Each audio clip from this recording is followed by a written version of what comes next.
Good morning. Good morning. Good morning. Good morning. Okay, so I have somebody in the background I'm going to add up here with me. Today has been a weird morning. Hold on just a second. I'm going to add you now, Steph. Hello. Lord have mercy. Tell them about what is going on so I can take a breath. Okay, so Googly messaged in the panel chat like 8:45 saying that they were streaming in the courtroom and they were going to start early, and we couldn't get a hold of Jenny, so we sent messages on Instagram, texted. I tried calling her because maybe she has all the other notifications off. She wasn't answering. And we know Eli doesn't have school today, so we thought she went back to sleep.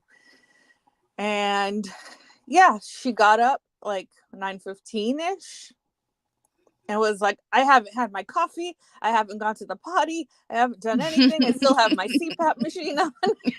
So it was a mad dash to get on here. It was like, I was like, oh my God. I knew that they were starting late today. But yeah, so I'm like, I, Googly was worried and she's like, I hope everything's okay. And I'm like, I'm sure she just has an alarm set for 9:30, expecting they're not going to start until 10.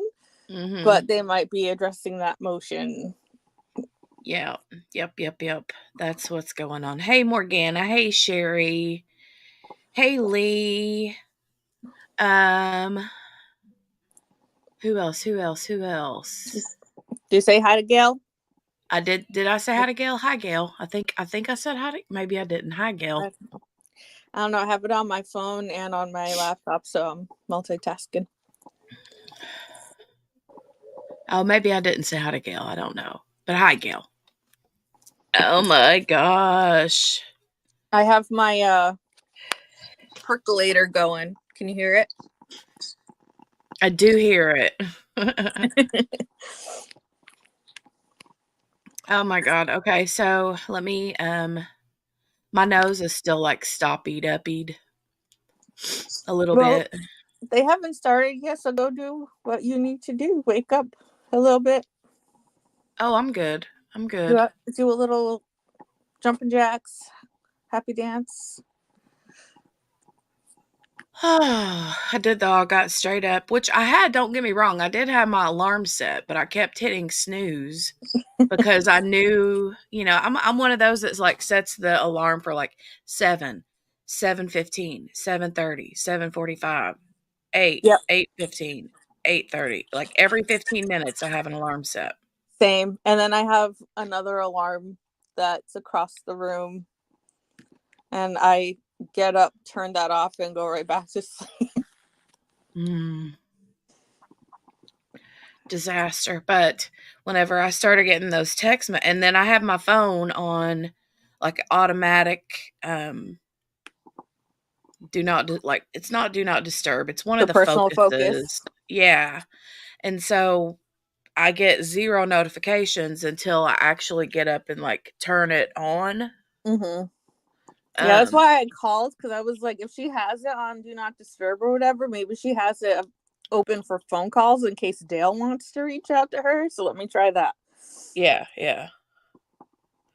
Well, I didn't get the phone call, so But you're here on time, so we're fine. It's all fine. Everything's fine.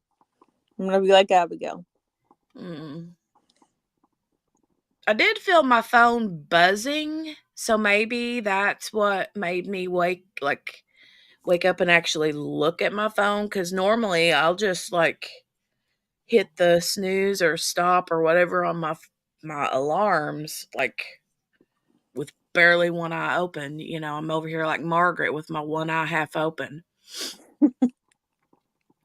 Um I'm like straight up mad because the doctor gave me all these meds that I thought was gonna knock me out, and I did not nap well last night. Like during the presser, I fell asleep, but I woke up like off and on, and then after 2 hours, I'm like, never mind.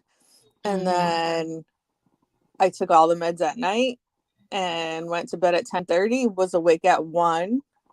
Stayed up until about 3:30. Then got up at 5:30 and have been up ever since. Not tired. Wow. And then I took the medicine again this morning, and I'm still awake. So we'll see how long I last. I might crash halfway through the day, but No, that's okay. That's okay. But, trying to work out that like medicinal combo is not easy. yeah.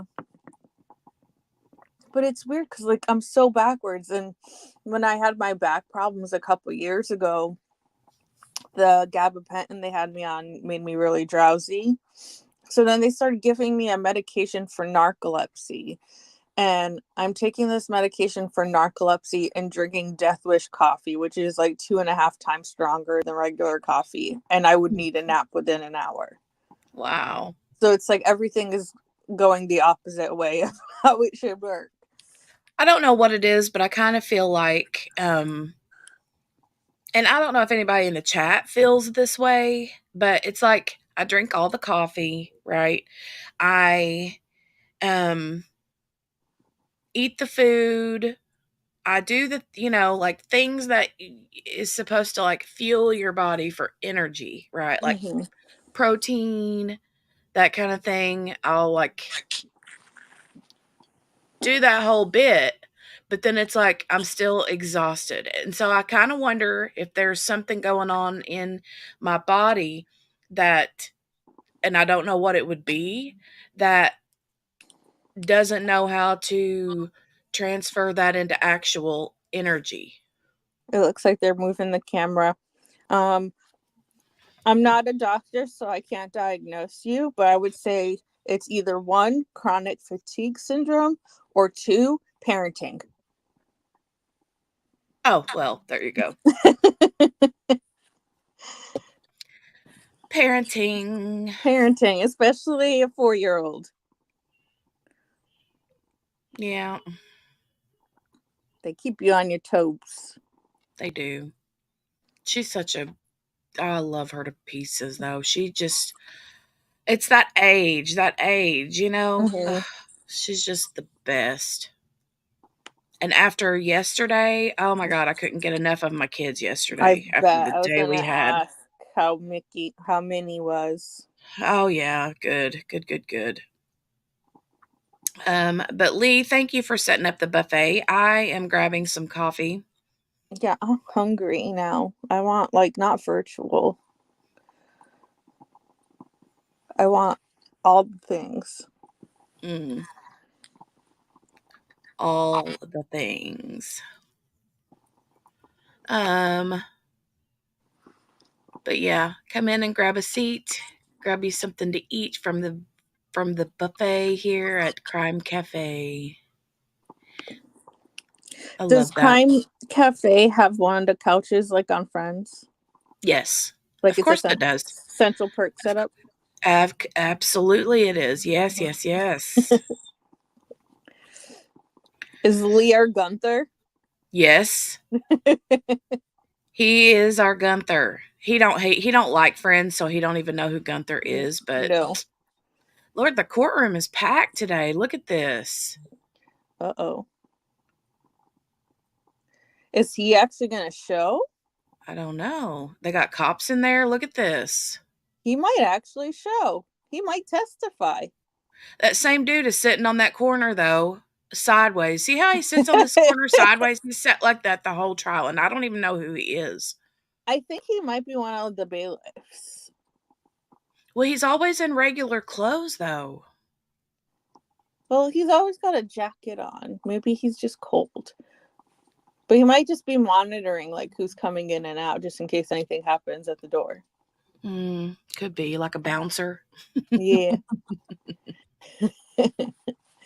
Did you see that lawyer? That lawyer walked up to that back row and kind of pointed his finger and shook it like he was jumping on somebody. Wonder what that Oh was no, I about. didn't see that. Mm, It'll be crazy if the one day he actually shows up. Mickey, what are you talking about? No, I'm saying that my body does not turn protein into energy, not new age energy.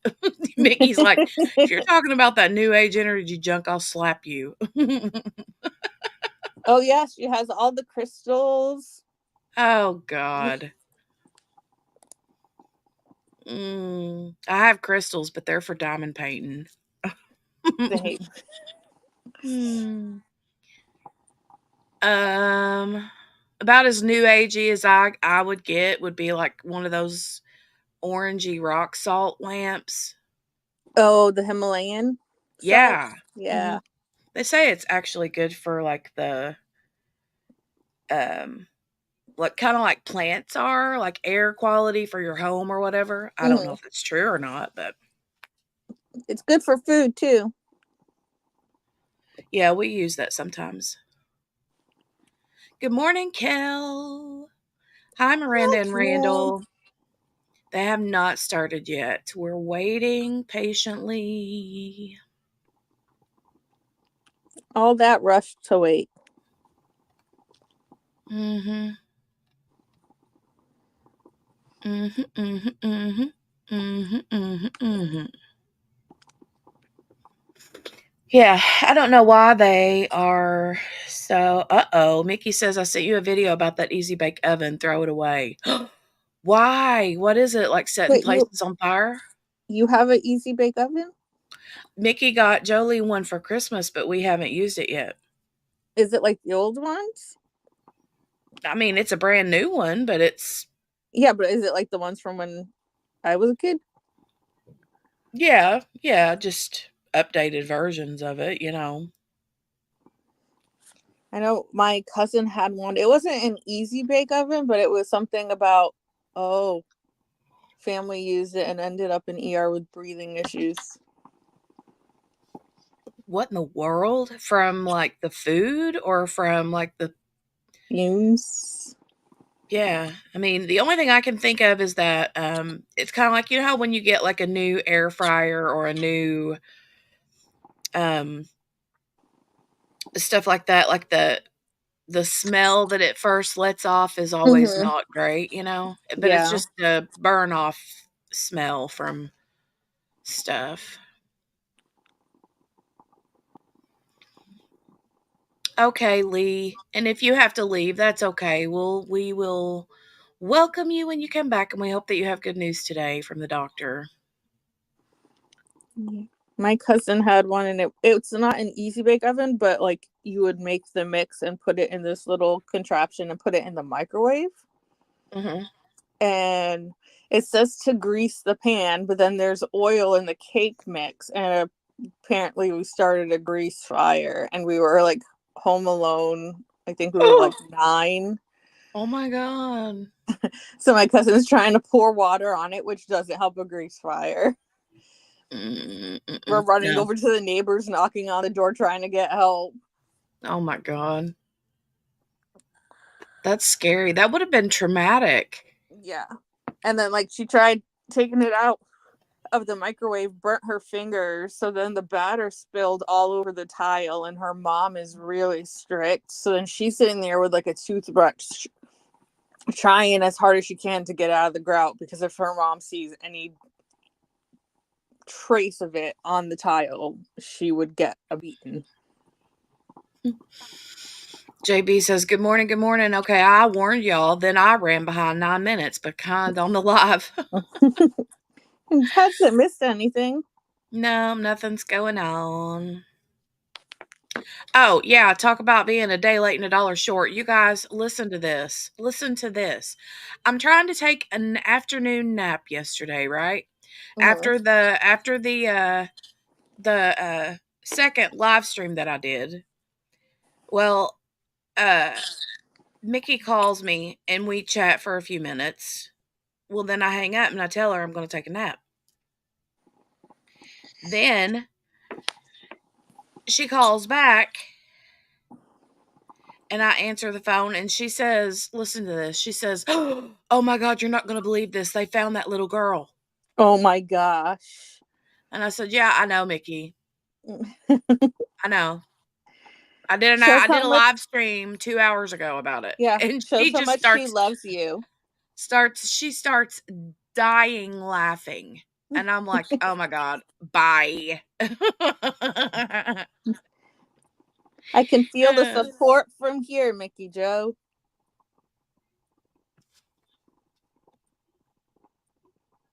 Mm. Good morning, Tammy. You haven't missed anything besides chatting googly. Yes. And Mickey said, I swear I knew you'd want to know. I think it's supposed to be LOL. Oh, God.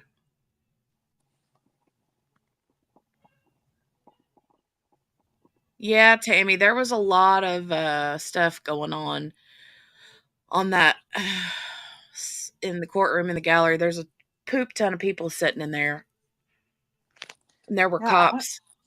I'm wondering if that means he's planning the show. Mm-hmm.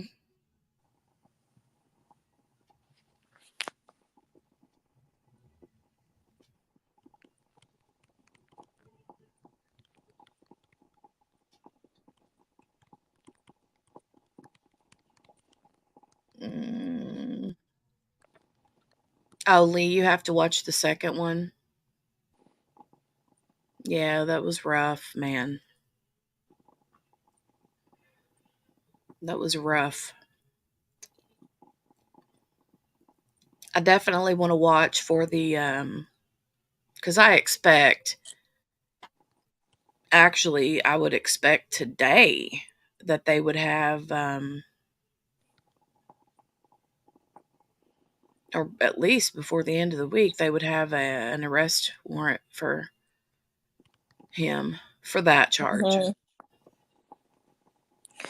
So I listened to it on the replay, and I got kind of annoyed because there was one reporter that was coming at the sheriff real hard. Say that again? When I listened to the replay of the presser yesterday, Mhm. um, one of the reporters was coming at the sheriff or whatever, like real hard. And he was like, well, didn't EquiSearch have the sonar going, and they're the ones who found it? And didn't he tell you guys that you should lower the water? Mm, And I'm like, what does it matter? She was found. right. But it's Yeah. like he was like trying to discredit the police department and their role in finding her, and like crediting everybody else. And that's not what this is about. This is about her. Right.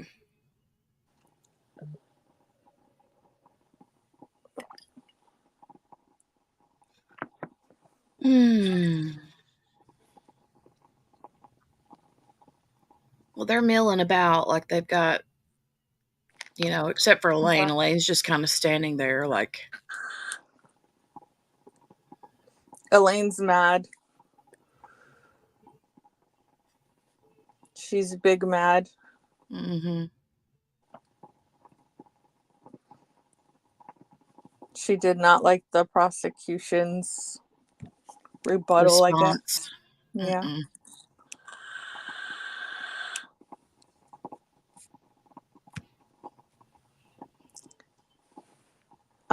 Tammy, we did not see one, and we have not heard of one.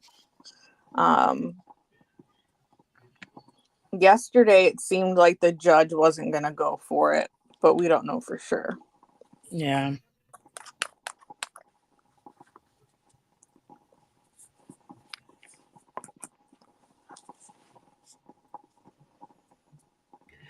No idea, but I'm anxious to see and hear.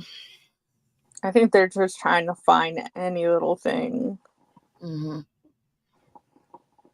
because they're failing every step of the way in the courtroom, so they gotta try to find something else.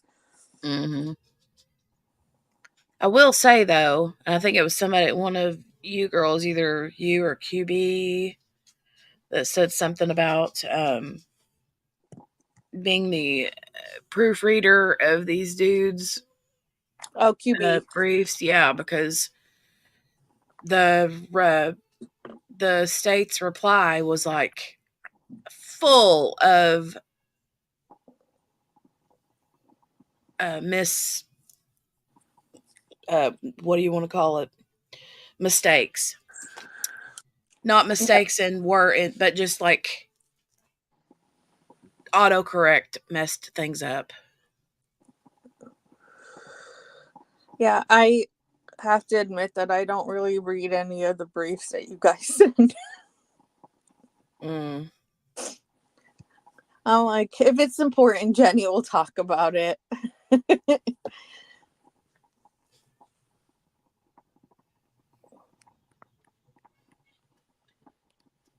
He still could be googly.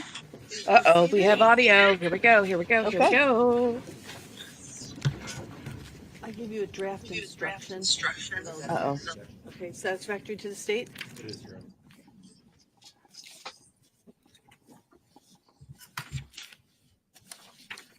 Council approach?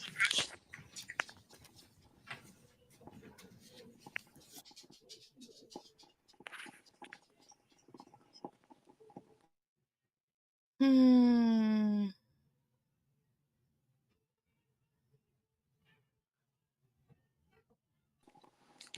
Well, what the heck? That was a tease. Mm-hmm. I know.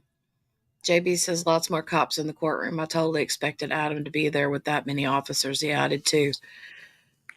He still could.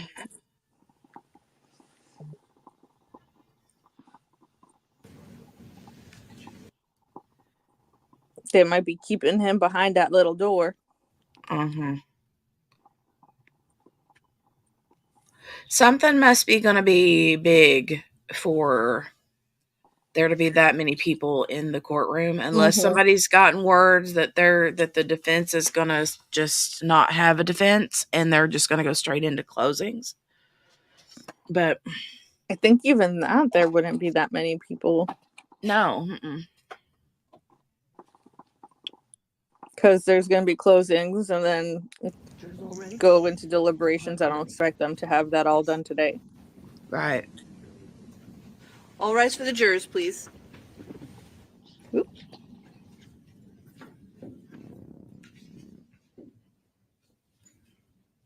There's Mom.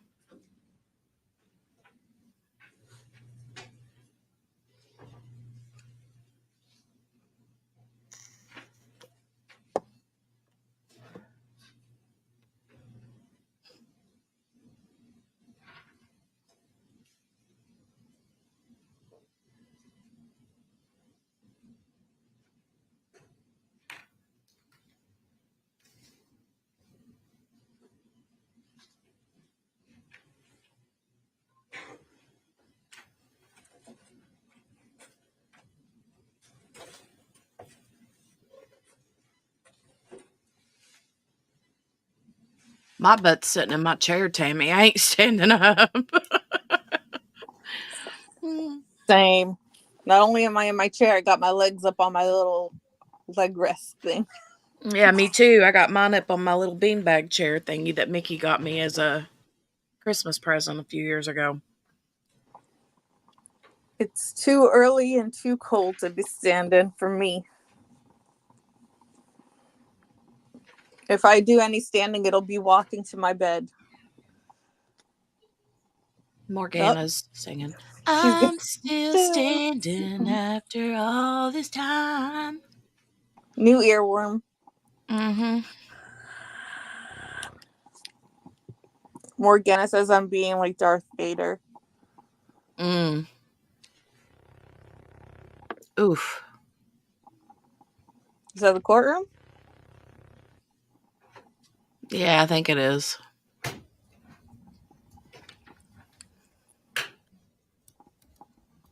Darth Vapor.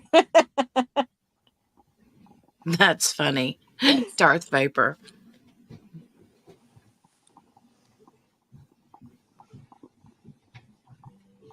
Apparently the jury's taking their sweet time walking in.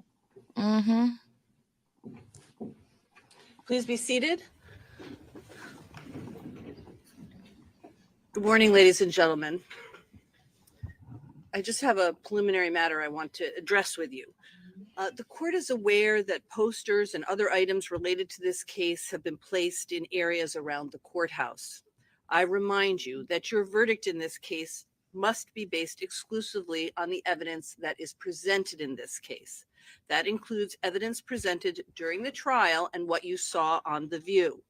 Just as you were instructed that you could not consider any television, newspaper, online, or other coverage of this case, you may not use or consider any information that may be posted or found outside the courthouse, other than on The View, in coming to your verdict.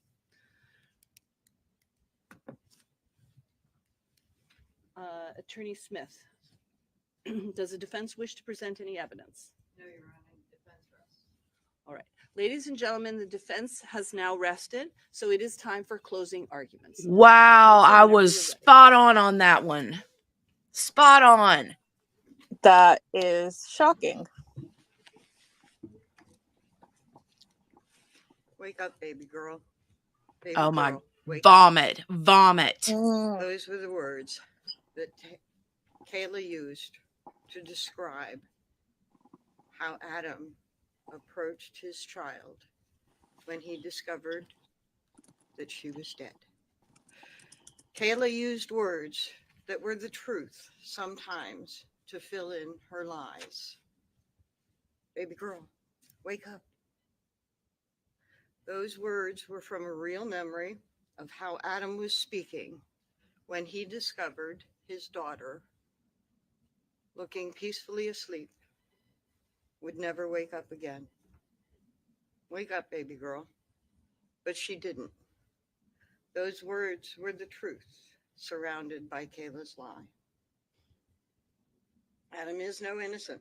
Shortly after he discovered that his baby girl would not wake up again, he began a series of decisions, terrible and criminal decisions. He made them with a very misguided belief that he had to make them to keep his family from being ripped apart. And he made those decisions with the input and influence of his wife, Kayla. He did make those choices, and you will hold him accountable for those choices. He and Kayla hid, moved, lied, and manipulated Harmony's body after her death. It's unforgivable. They lied about her whereabouts after her death, and it's unforgivable. But he did not do this to hide that he killed Harmony, because he did not kill Harmony. He did this because he believed it would keep his family together. He did not witness tamper with Kayla. She was an instigator and equal partner. He did not influence her. She influenced him. And most importantly, he did not kill his daughter. He did not kill his baby girl. When Kayla was facing charges not related to Harmony's death, theft, and 2 charges of receiving stolen property, charges that could send her to prison for over a decade. And then, by her own actions, she was facing 2 more charges for perjury, for lying about Harmony's death.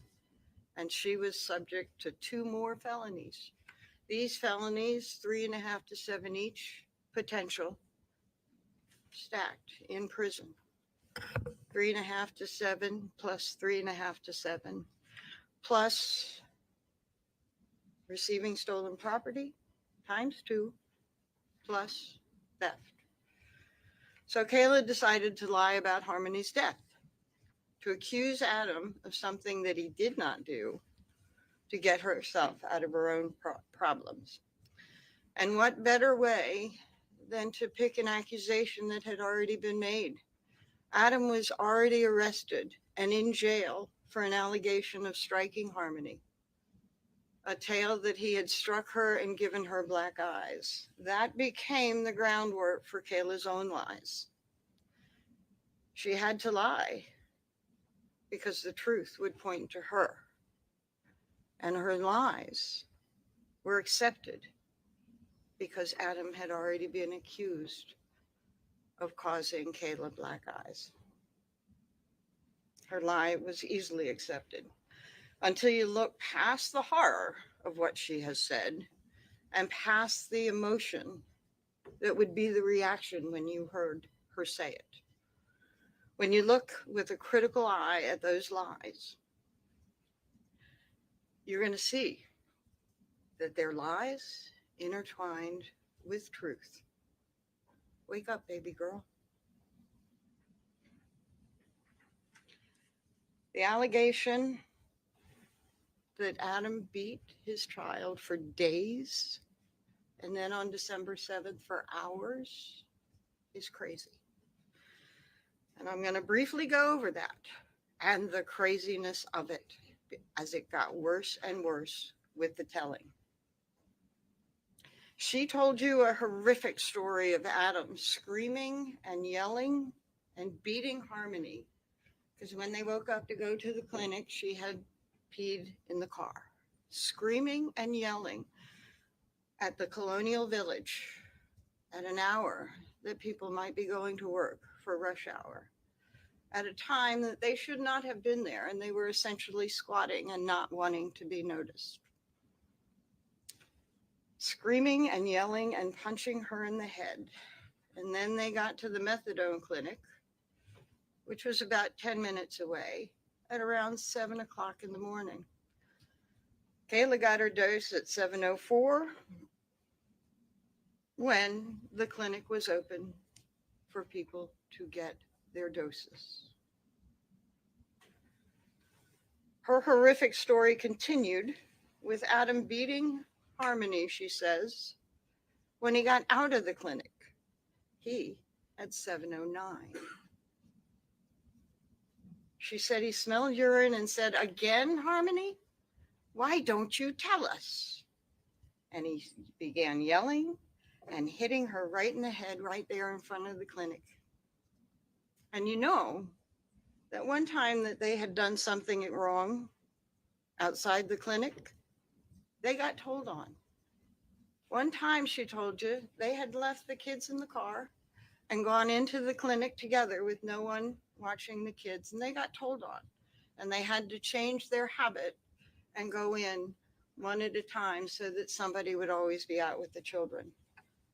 That would have been noticed outside the clinic at 7 a.m. when people are going in for their doses.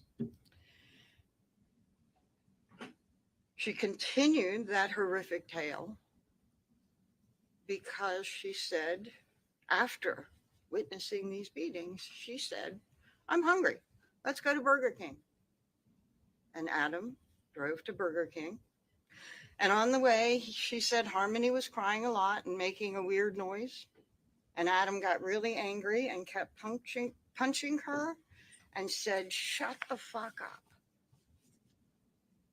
And then he hit her at the traffic lights. 2, maybe 3 traffic lights, she said, coming over the seat and pummeling her in the back. Not in secret, not hidden, broad daylight on a busy street with busy traffic stopped at a stoplight.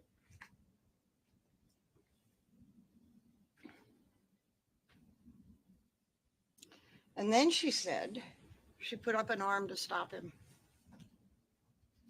She doesn't mention any effort to try and stop those horrific acts beforehand. No effort on her part. But somehow or other at this point, she thinks this is enough and puts her arm up. And what does she say he does? He gives her a look, a crazy look, like evil. It's the first time she had seen that. And she felt like he might hit her. So she didn't do anything. He scared her, she said. And then as he's punching her, she says, driving into the Burger King parking lot, and you were there, wide open parking lot, says that he's punching her and says, "I felt something different. I think I really hurt her this time." She said he was scared. So what does he do when he's scared? He drives up, he orders the food that Kayla wanted. She was hungry. So he ordered a croissant, 3, she said, 1 for Adam, 1 for Kayla, and 1 for Harmony, she said, and some hash browns. He drove up, paid the cashier, either got his card or the cash back, whatever. Reached in as the cashier is handing him the food, takes the money, hands it to her, and drives away.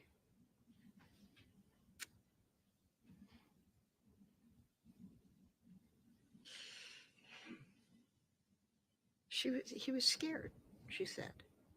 And this is what he does, she says. Her story is crazy. And what were the boys doing when this is happening to her sister over and over again? Well, they might have been sleeping. No, they were not screaming as they drove up to the cashier to get the food. They might have been sleeping. She doesn't remember. They didn't react much. They were quiet. They didn't cry much. She continues on at the Colonial Village. She thinks at first maybe they ate at the Burger King, but with more questioning, nope, yep, she was refreshed. They went back to the Colonial Village, and she decided to feed the kids. And she said that she took a little bit out of a little piece off of the food, and she fed Declan. She said Declan was the middle. She would have to put the food in his mouth, but no, she didn't look back. She just sort of reached back and put it in his mouth. And she took another piece and she would give Seamus also. She didn't have to look. She didn't look back. She didn't see anything back there. And then Harmony's croissant, she just sort of put it back there for Harmony, she said. Didn't look back.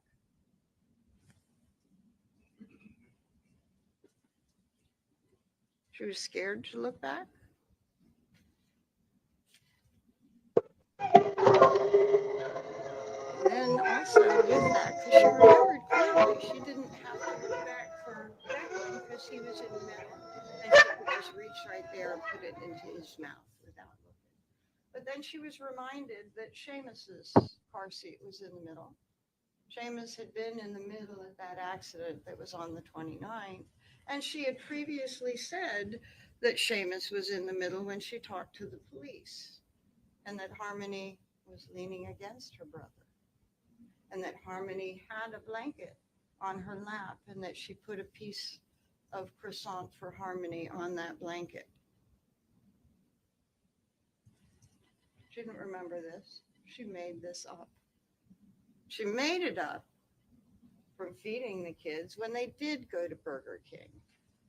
She made it up with some sense of reality. We would go to Burger King and we'd go back and I'd feed them and I'd give them pieces in the back, but she had to intersperse her lies to show that she would not have known the condition that Harmony was in.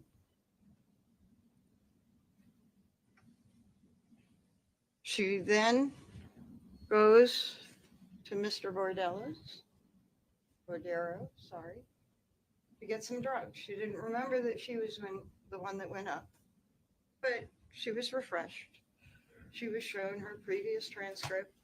She not only told the police she went up to buy drugs, but the reason that she went up was that Tony might front her the money because he'd never said no to her. She remembered it at one point, but tried to deny it here. And she claimed that they didn't stay long and they went, she didn't know where, somewhere. We had to do something. I don't remember what. And when they left, they got to an intersection and the car broke down. And that's when they discovered Harmony was dead in the middle of that broken down in that intersection. Wake up, baby girl. Baby girl, wake up. This horrific story, and they didn't know until that intersection. That story is crazy. But then her story even got worse. When I started questioning her about some of those little facts, and you remembered how she would respond to me, think about Kayla. As you think about what she said, think about watching her testify. I brought out that she had originally said that Adam had struck Harmony 10 to 15 times at 2 to 3 a.m. in the morning. She said, yeah, that was true. That's when it started. Okay. And then he woke up to go to the clinic and Harmony peed again? No. He made her sit. Oh, she didn't remember if it was peeing or pooping. Sorry to use that word, but I'm just not going to use a different one. She couldn't remember which it was, but he made her sit in it all night, she said. And then, did she pee again when you woke up to go to the clinic? Yes, she said. Then when I asked her about that, had somebody cleaned up the offensive poop or pee from 2 or 3 o'clock in the morning? No, it just smelled of urine when we woke up, she said. She also said that when they were going to the clinic, Harmony didn't have any injuries that she knew of. But beating 10 to 15 times, 2 to 3 in the morning, and no sign? No. That was a lie. It cannot happen. It could not be. And it makes no sense. It doesn't because it's a lie. All that horror, all that chaos at the intersection, oh my God. What could be worse? It's an absolute nightmare. You have done something to a child over and over again for hours, and you get stuck in the intersection, and somehow or other, you've got to make sure that nobody sees that child. Wake up, baby girl. Baby girl, wake up. The description, well, I'll get to the description of the intersection later. No, I won't. What she described at that intersection was that Adam said, wake up, Kayla, wake up, baby girl. Baby girl, wake up. Put his hand on her heart, and she came over, checked the neck, checked her pulse.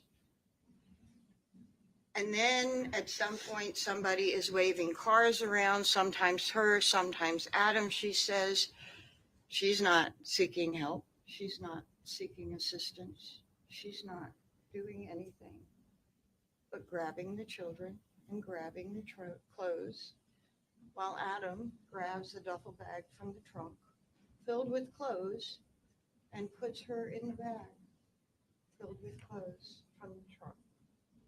When I asked about that, she said the trunk was actually locked already, but it didn't open.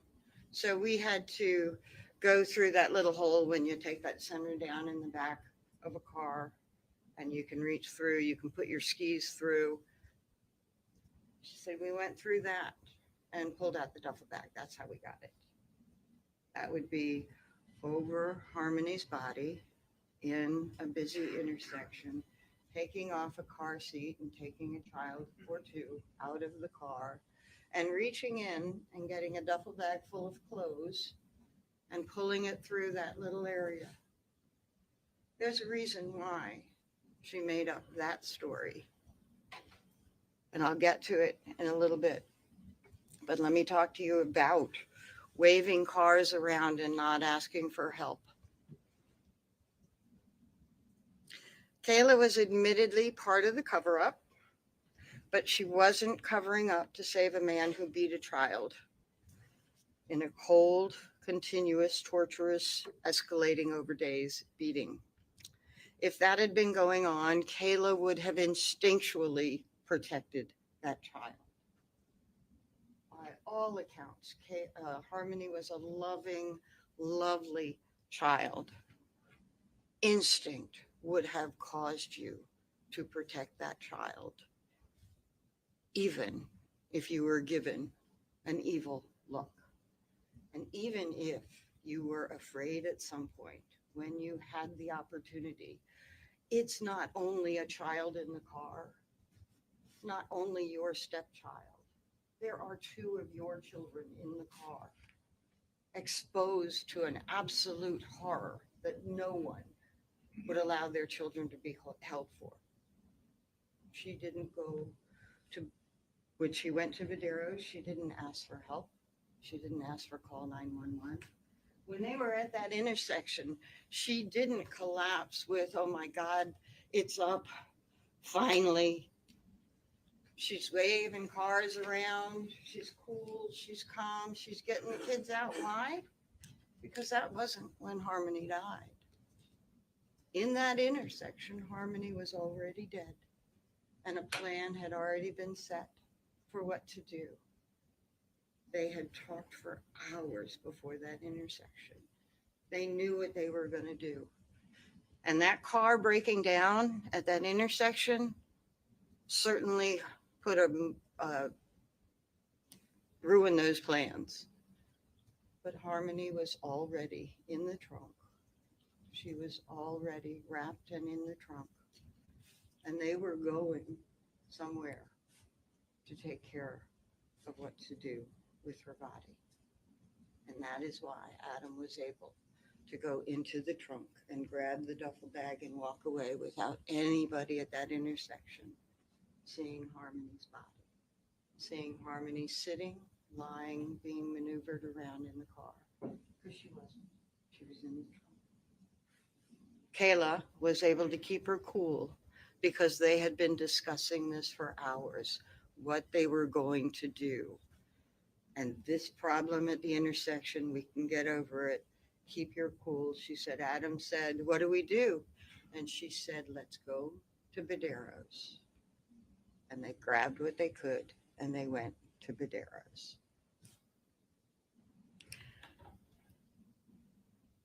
Not only, if that had occurred, would she have instinctually protected Harmony and her children when she could, any love that she had for Adam would have died. No one can maintain love for a man who would do something like that over and over again in front of your kids, in front of you, and give you that evil look that made you feel threatened. There are reasons that women stand by their men, but not for that. No one would stand by for that. Why did Kayla stand by Adam?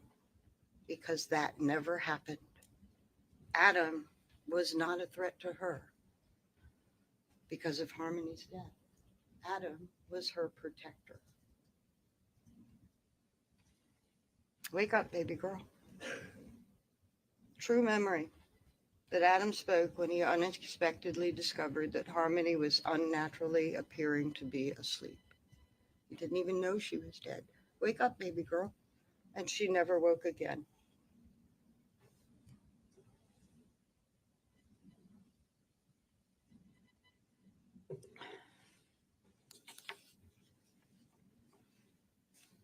I'm going to review with you more of Kayla's lies and some of her reluctant truths that I was able to pull out of her, and other of the real evidence.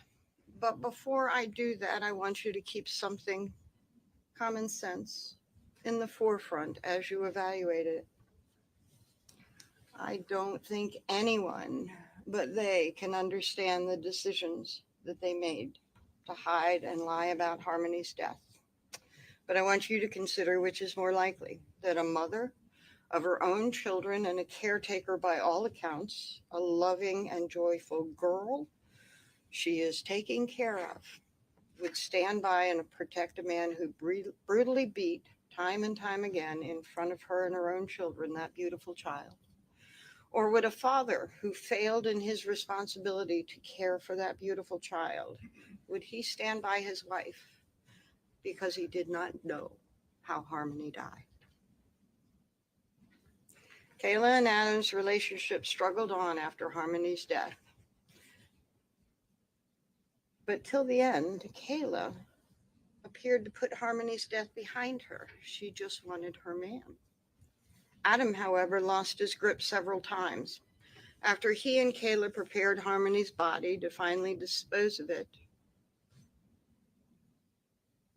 to wash off decomposition and debris in the shower and put her in another bag, he tried to commit suicide.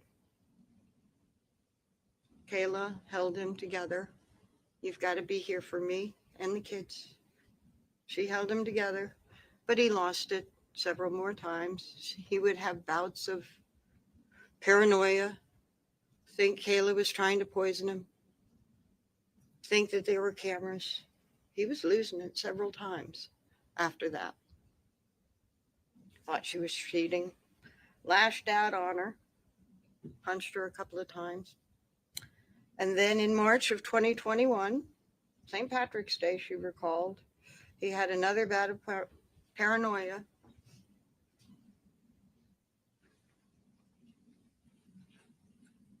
And he did this.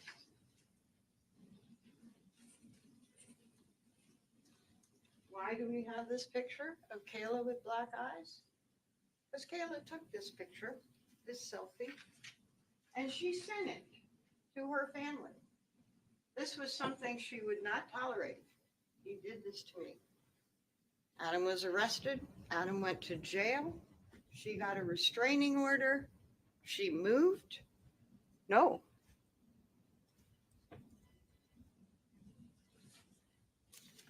She was not an isolated and dependent woman. She wasn't trapped. She had friends. She had family. She was connected to services. Tara, her friend, helped her out of the apartment to a safe place. Adam was arrested. She filed the restraining order.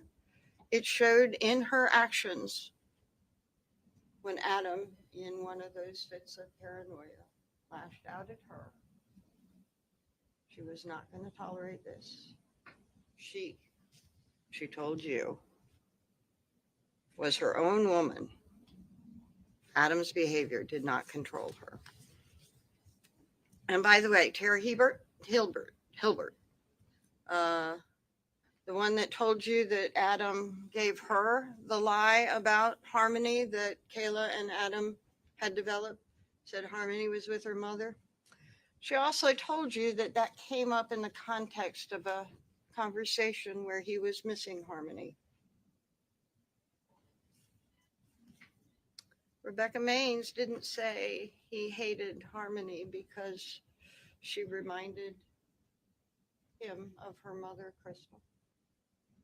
He was missing Harmony. He was feeling bad.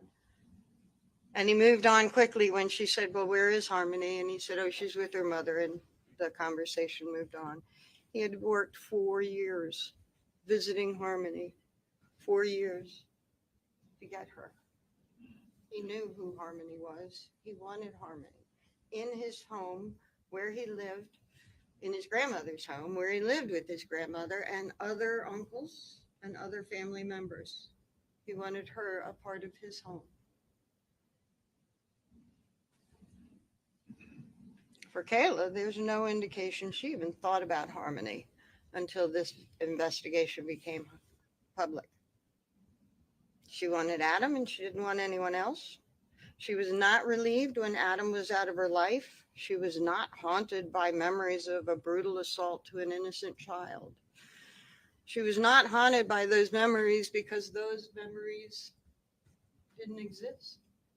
Her story was a lie.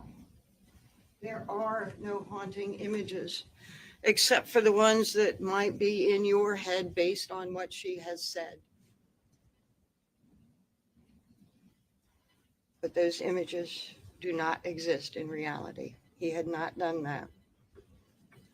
She told you that after he was in rehab in the summer of 2021, they communicated about getting back together. But then Adam was cheating on her then, and she wasn't happy. Thing, she called Kelsey. She wanted Adam back. She was not haunted. But Adam, in the fall, was out of her life. He was in Maine with Kelsey and her relatives. When the investigation opened up and the police tried to come and talk to her, did she say, I'm so sorry. Let me tell you what happened to Harmony. It was terrible. I've held it inside, but it's time you know the truth. Adam is a brute. No, she said, Adam. She calls Adam. She knows where he is. Get back here. I'm not dealing with this alone. Because they were partners in this conspiracy. Get back here. And he came. But he came with his girlfriend, much to Kayla's chagrin.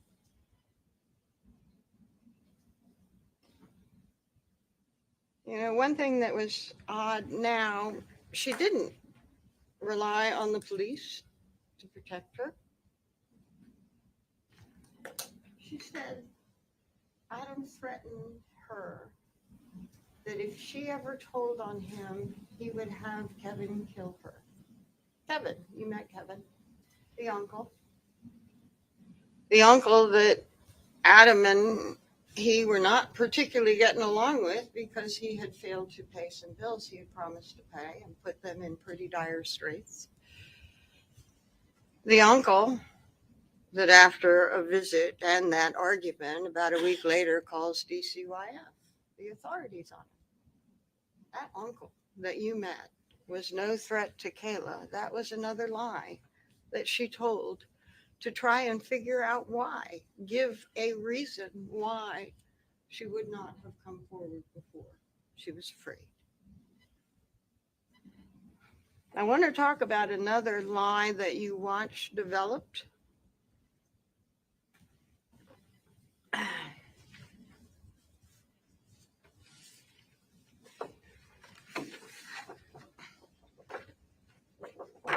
The fuel grinder. What's that all about? Why was that such a big deal here? The fuel grinder. Well, I'm going to remind you how that developed to be an issue in this case. And it did develop over time. You heard that when Kayla first started giving her her story to the police, she was talking about the shower, what happened at Union Avenue, and she was asked, well, were tools used? And she said, no, only the scissors. She had cut off the hoodie. Adam had taken the leggings, and they put Harmony in the shower. She didn't see or know of any tools. And then on questioning, she sort of saw where it was going. And she said, well, when he came out of the bathroom, he wanted to put her in pieces, but couldn't do it. About 8 months later, when she was asked about Adam using tools again, now this 8 months from the couple of June conversations in 2021, she gets her deal. She has obligations under that deal. She has to keep cooperating or it could all fall apart. 8 months later, they want to talk to her some more. She's in prison. She's brought out to them. And they have pictures of tools. I assumed that their picture was the same size as these, but they had this picture of the fuel grinder. They had a picture of a circular saw, and they had, did I do it backwards? Yes. A picture of a circular saw and a picture of the miter saw. And they asked her about it. And they said, any tools used? And she said, not that I know of. And then they said, they showed her this picture of the grinder. And she said, I had never seen that. I never seen it. They showed her this and she did not recognize it as anything that she had ever seen before. They showed her the circular saw and she said, that looks the most like an old tool that Adam had under the counter in a big box. Looks most like it.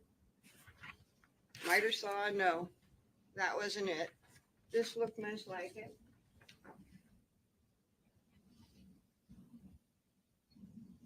And then you learned that she went in March to talk to them. Now, after that March thing, she's going to talk to the state to prepare for her testimony here in front of you. She had 3 of those sessions. They were very long sessions. And they brought a picture.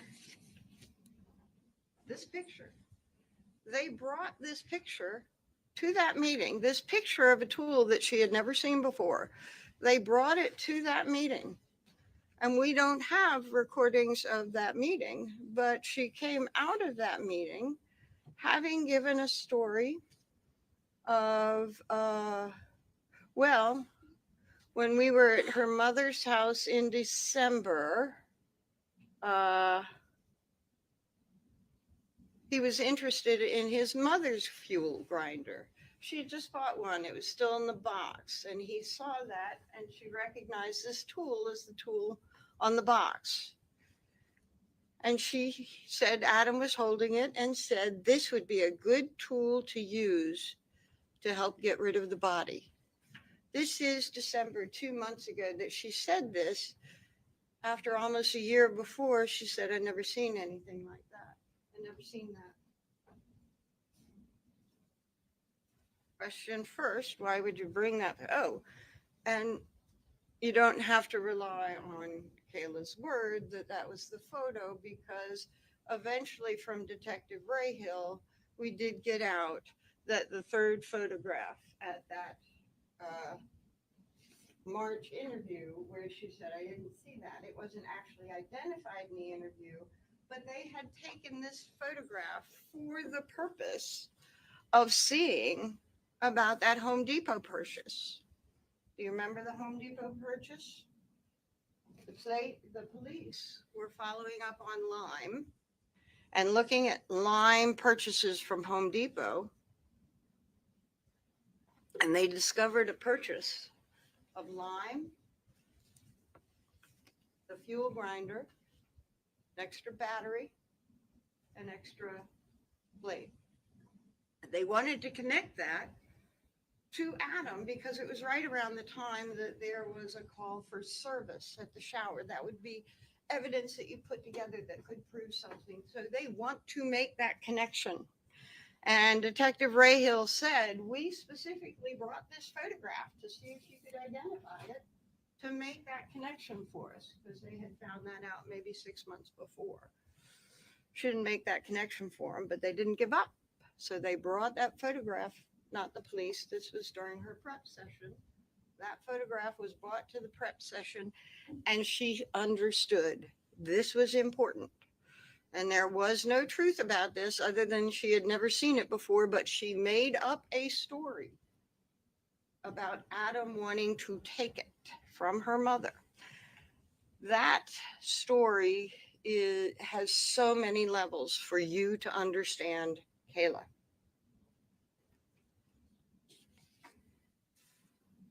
Oh, and one more thing about that.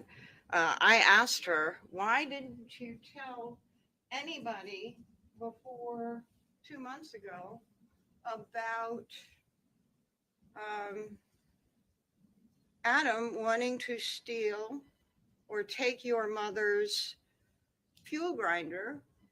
Why did you wait 2 years to say this, or a year, whatever? And she said, nobody asked me. She also said, I think in that story that fuel grinder NutriBlender would have been good too. I asked Detective Rahill about whether she was asked about that, and sure enough, as the transcript showed, do you remember him buying anything or stealing anything or any other types of tools like power tools or anything? And she said no, she was asked about other tools. Then you heard from her mother, the supposed owner of that fuel grinder. Nope, never had a fuel grinder. I have plenty of tools. I do some woodworking stuff. I know fuel grinder. I never had a fuel grinder. I never bought this. Certainly didn't have a new box with a fuel grinder in it at all. Independent verification that her story was a lie. But it also illustrates something really important. One, she can gauge what seems to be important to the police or to the state, and she can create a lie to try and give them something that they seem to be looking for. She doesn't understand its importance, but if they're going to show her this thing again after she said she never saw it, it must be important. Especially with, and I don't know if it was all blown up for her when she signed it.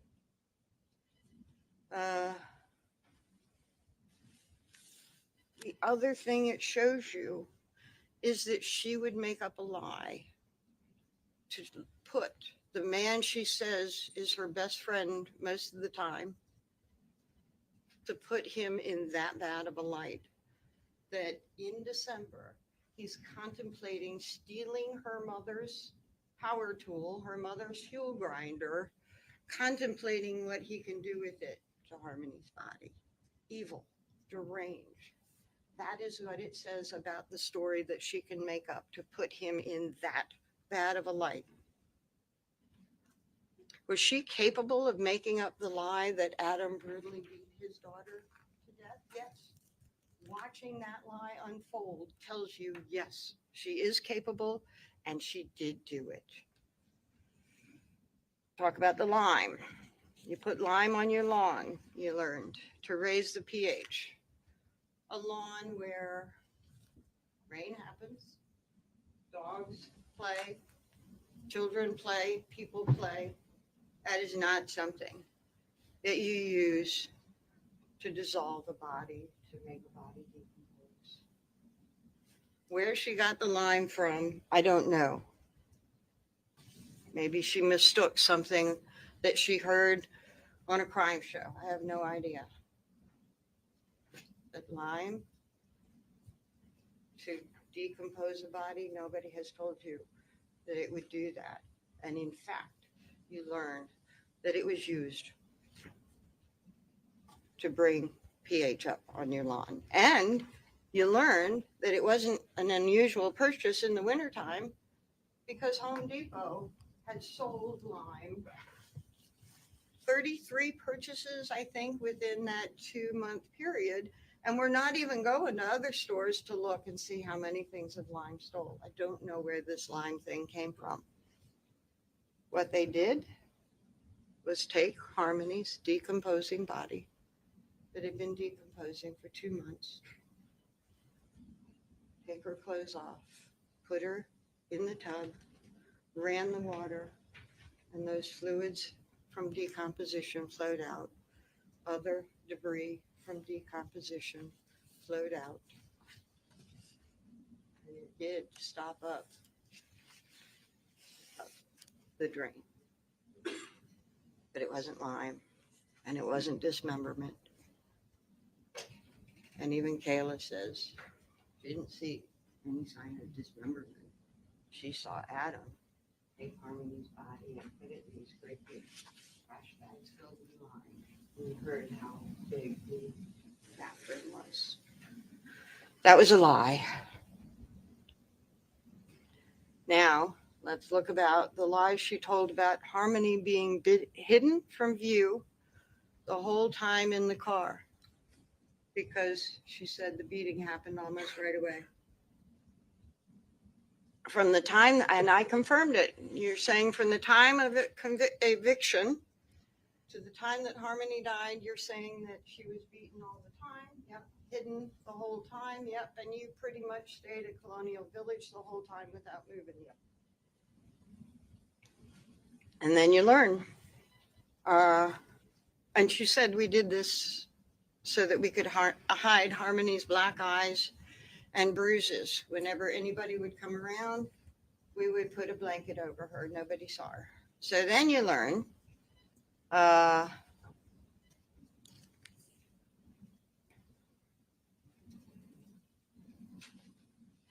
that Harmony was not hidden. Harmony was not hidden from the Garcias. You heard Courtney Garcia. They had met up with the Montgomerys. They had given the Montgomerys food. They knew the Montgomerys were living in the car. And Courtney told you, we offered to let them stay overnight at our place. And Adam was interested. Kayla was not. Do you remember that? Kayla was not. Adam was interested. Adam was not hiding Harmony from view. Harmony wasn't hidden from Christina Lubin. Kayla's mom testified. Kayla had admitted that she went to her mom's the day after Thanksgiving. And she went there to see if her mom could put them up. And her mom couldn't because of the landlord. And eventually I was able to pull out that she was there. While she was there, she got cleaned up. She cleaned up the kids. They ate. They caught up with each other. Christina told you that she was catching up with her grandchildren, even her step-grandchildren, that she remembered sitting on the couch interacting with Harmony. She was a lovely child, kind of quiet, polite, but she looked healthy. And she noticed Harmony. She noticed her hair in pigtails. She noticed what she was wearing and the glasses, and she interacted with Harmony. There were no black eyes. There were no bruises. Harmony looked good. Harmony wasn't hidden from Tabitha Scott on December 29. Tabitha Scott, you remember, the police officer said was in the car during the accident on December 29. She was in the front passenger seat while Kayla was in the back with 3 kids, 2 car seats. And so that when the police officer came, they threw a blanket over Harmony to hide Harmony. Why? Because of black and blue and bruises? No, because they went to Christina Lubin's after that. There were no black and blue. There were no black eyes. They hid Harmony because they had too many kids in the car and Harmony was not restrained and they had just gotten in an accident. Maybe people overlook it, but not when you've just had an accident and your child is unrestrained. She wasn't hidden from Tabitha Scott that day. So that's 2 to 3 days after they've been living in the car now. And then another 3 days later, December 2nd, she wasn't hidden then. They were in an accident around the clinic. I think it was around the clinic. Anyway, that same officer responded to that accident and also noted again who was in the car. This time it was only Kayla and Adam in the car. Harmony was not hidden from whoever babysat her. Kayla couldn't remember, couldn't tell you, but it could have been Tabitha, it could have been her mother. She didn't remember, but whoever that babysitter was, Harmony was not hidden from that babysitter. And Harmony wasn't hidden from Anthony Badero. Anthony Badero didn't particularly want them there. And, but she said that Anthony walked out every day and Harmony would wave to him. Where did she say this? She said this to the grand jury. She was in the midst of a lie to the grand jury, telling them Harmony on the 30th had gone to her mother's. Adam took her to her mother's. She's lying to the grand jury. She doesn't want to admit anything that is the truth about Harmony once they were evicted. And she sort of slipped.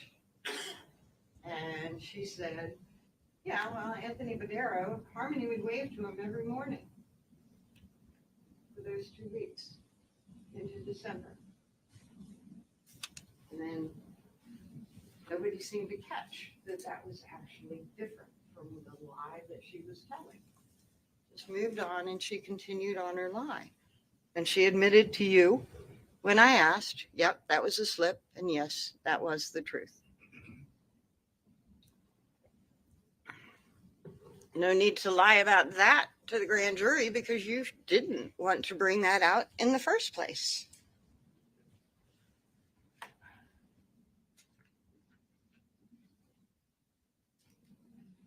Then I talked about one of the issues that did come up a lot in the car.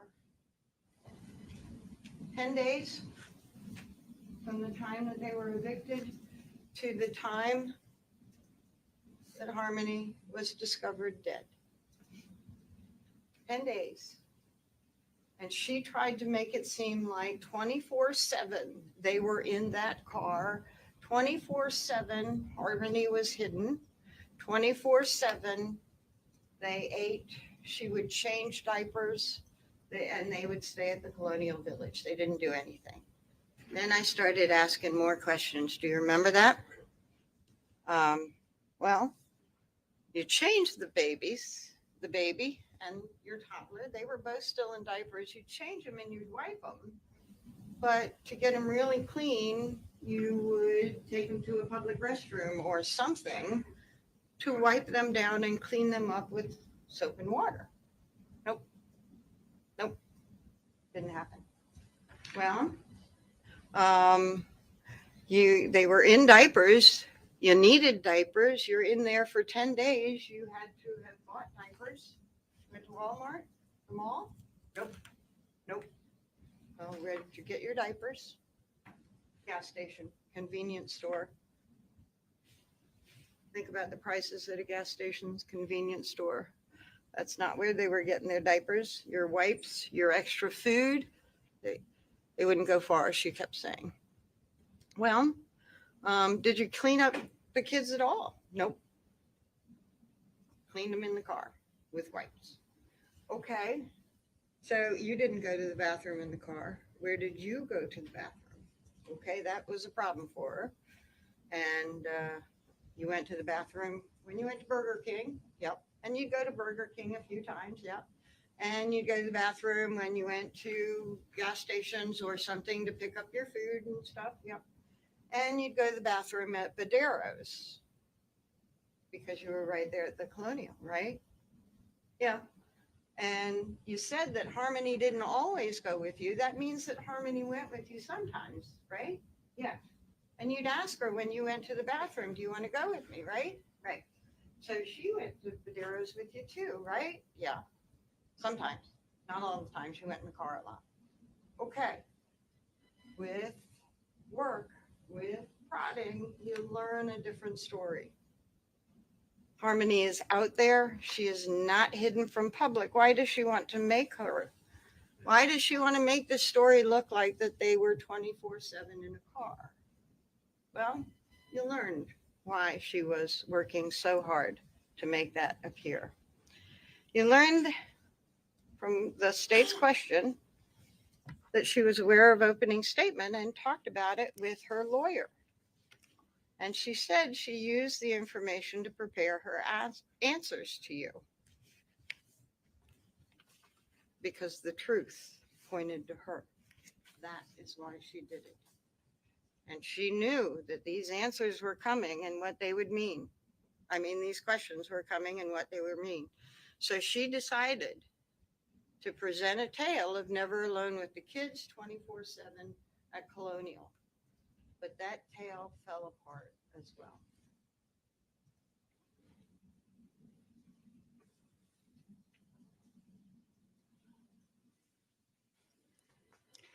Mr. Badero was another person who was caught lying to the grand jury. And he told you he didn't want anything to do with this investigation.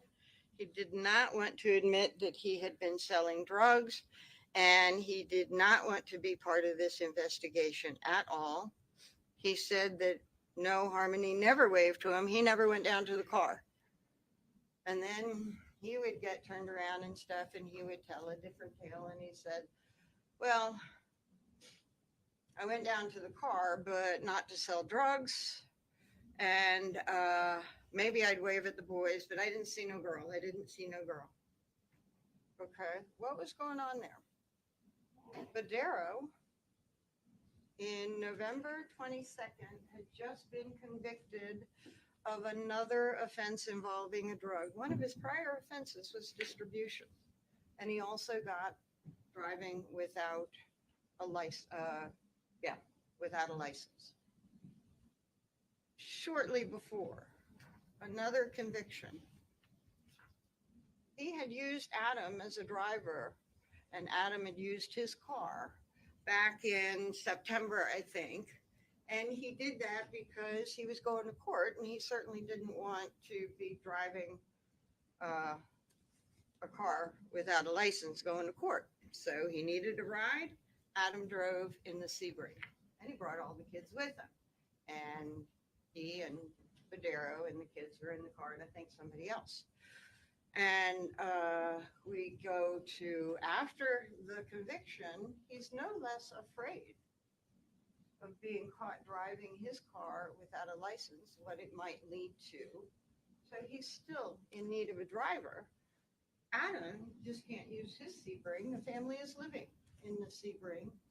And he said, yeah, Adam drove me in my car sometimes. I don't know how many times. It could have been just once. Reducing you now. But Adam was a driver. Why would he not be driving? He's right there. He's got nothing else to do. He's in need of money. They want drugs. Of course, Adam was driving Badero during that time. Kayla even admits that, yep, Adam drove Badero in Badero's car, but not while we were living in the Sebring. But not while we were living in the Sebring. But not while we were living in the Sebring. Why? Because that, you understand that he was driving Vadero during that time. It is why Vadero is going out in the morning to see Adam, or out daily to see Adam to get his driver. And it is why Kayla is alone with the children in the car. And it is why Adam did not know until he came back that Harmony was dead.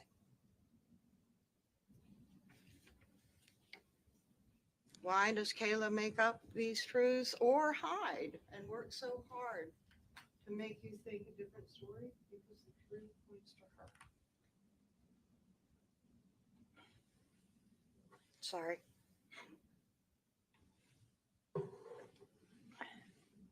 What else supports that Adam was not aware of Harmony's death until he came and shook her? Wake up, baby girl. Let's talk about blood in the car.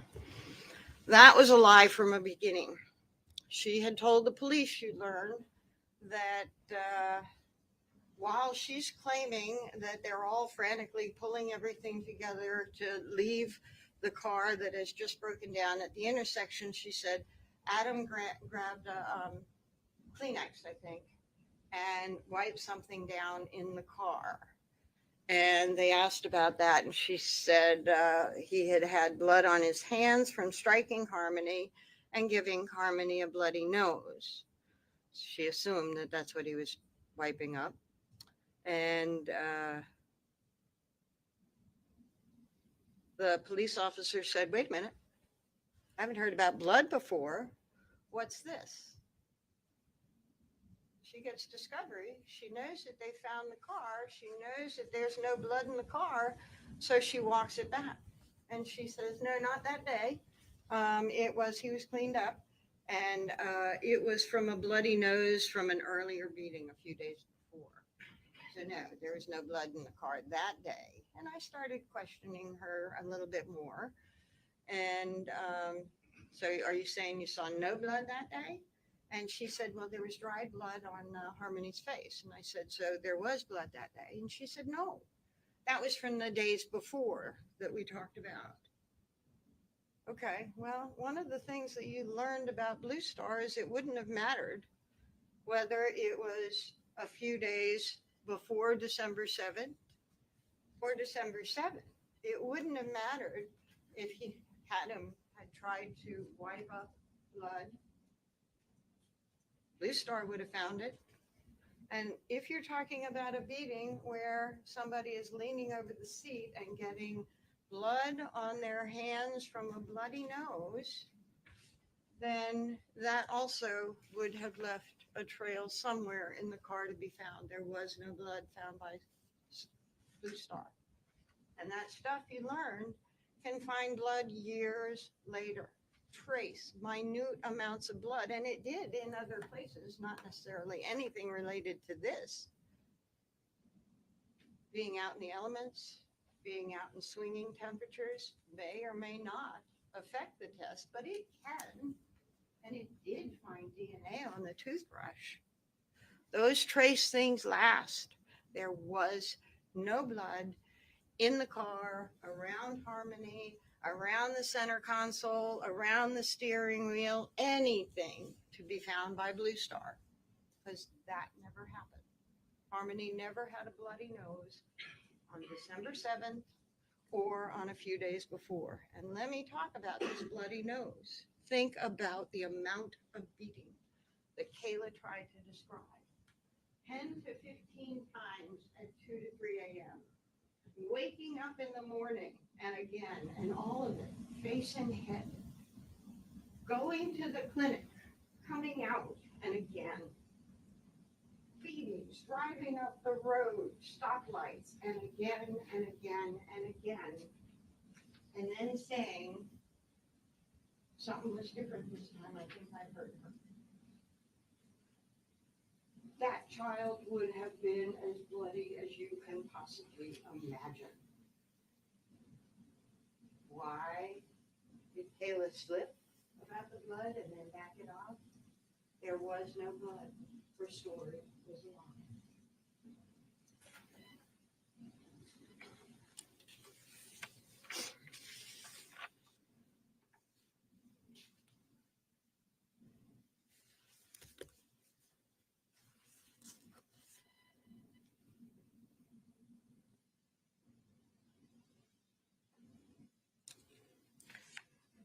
I lose my place often. I'm very sorry. I know that you're being very patient with me.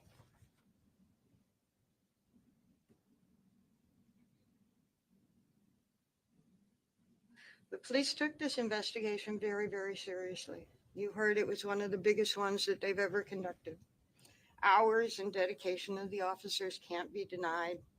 And it's something that we all hope for in our police officers when we need them to help us. And the emotions that come with danger to a child, a missing child. Now, at the time when the investigation started, she would have been 7. Pictures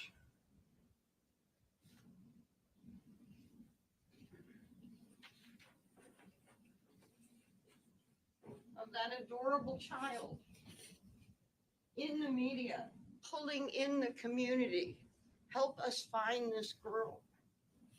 The media is all over it. It's the biggest thing, the biggest investigation Manchester police did, and they dedicated time, resources, over and over and over again.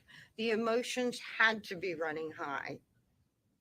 And they kept going down wrong paths because people would give them information, whether it was that they wanted to help and they were wrong, whether it was, as Adam horribly put it in his recording, they wanted their 2 minutes of fame, or they wanted something like Kayla, maybe Rebecca Maines, or they just, who knows? They went down those black holes and they were willing to do it because to not go there might mean that they missed something real. They would not regret going down those black holes and doing all those searches. But they can, and they should, and it is right to feel anger. That never should have happened. And Adam and Kayla both could have prevented that from happening. But they lied about her death, and they covered her death up. And you can feel that emotion as well. It is okay. And you can hold Adam accountable for what he did. But emotion equally shows you that Kayla is lying. She continues to lie, and she made a few things up in front of you. Remember how you felt watching her. And evaluate that, because that will also show you she's lying because she has something to hide still, because the truth points to her. Adam did some very, very bad things, but he did not kill his daughter. His choices got him where he is today. He has no one but himself to blame. He did what he did, and he got blamed for something he did not do. He put himself in that position. But the evidence that you can rely on remains the evidence in this courtroom and the view, not the emotion, not the horror of what she described, the slow, methodical evaluation of what she described compared to the other evidence. And can you put your trust for one of the most important decisions of your life in Kayla? Because that is what you'd have to do. There's no doubt that the police know that she's a liar. The state knows that she's a liar. She charged with perjury, lying to the grand jury. She's charged twice, but you watched her as I asked her over and over again, all those questions to the grand jury. This is a lie? Yeah. This is a lie? Yeah. This is a lie. And some of those details that she wove around that lie that she has to admit today, Those details were made to make her story seem real. But sometimes she slipped, and the truth came out, like it did when she said Harmony would wave to Tony Badero every day.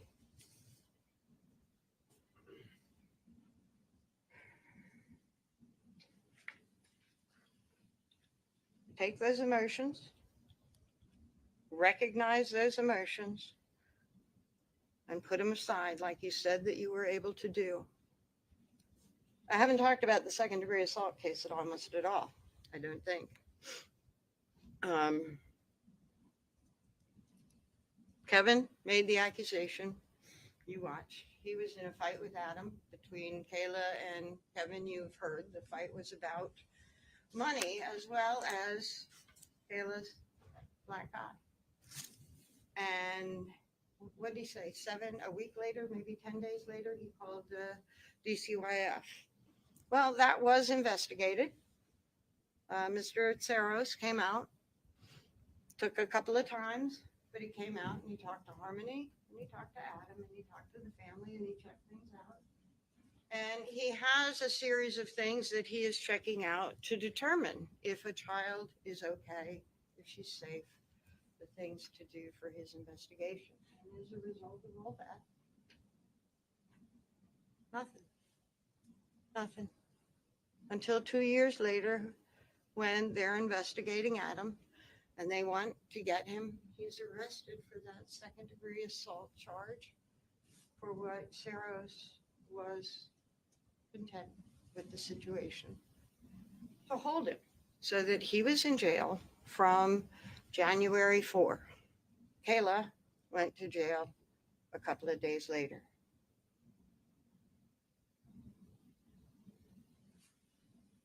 You also learned that it was not because, as Rebecca Maines put it, Adam hated Harmony because she reminded him of her mother. Because you heard people like Katie Morin who said the memory bothered him. It bothered him that he had struck her and given her a black eye, struck her glasses and given her a black eye. It bothered him, even after he knew that she was dead, striking Harmony when he found her with her hand over Declan's mouth. It bothered him. And Terry Hebert, he missed Harmony.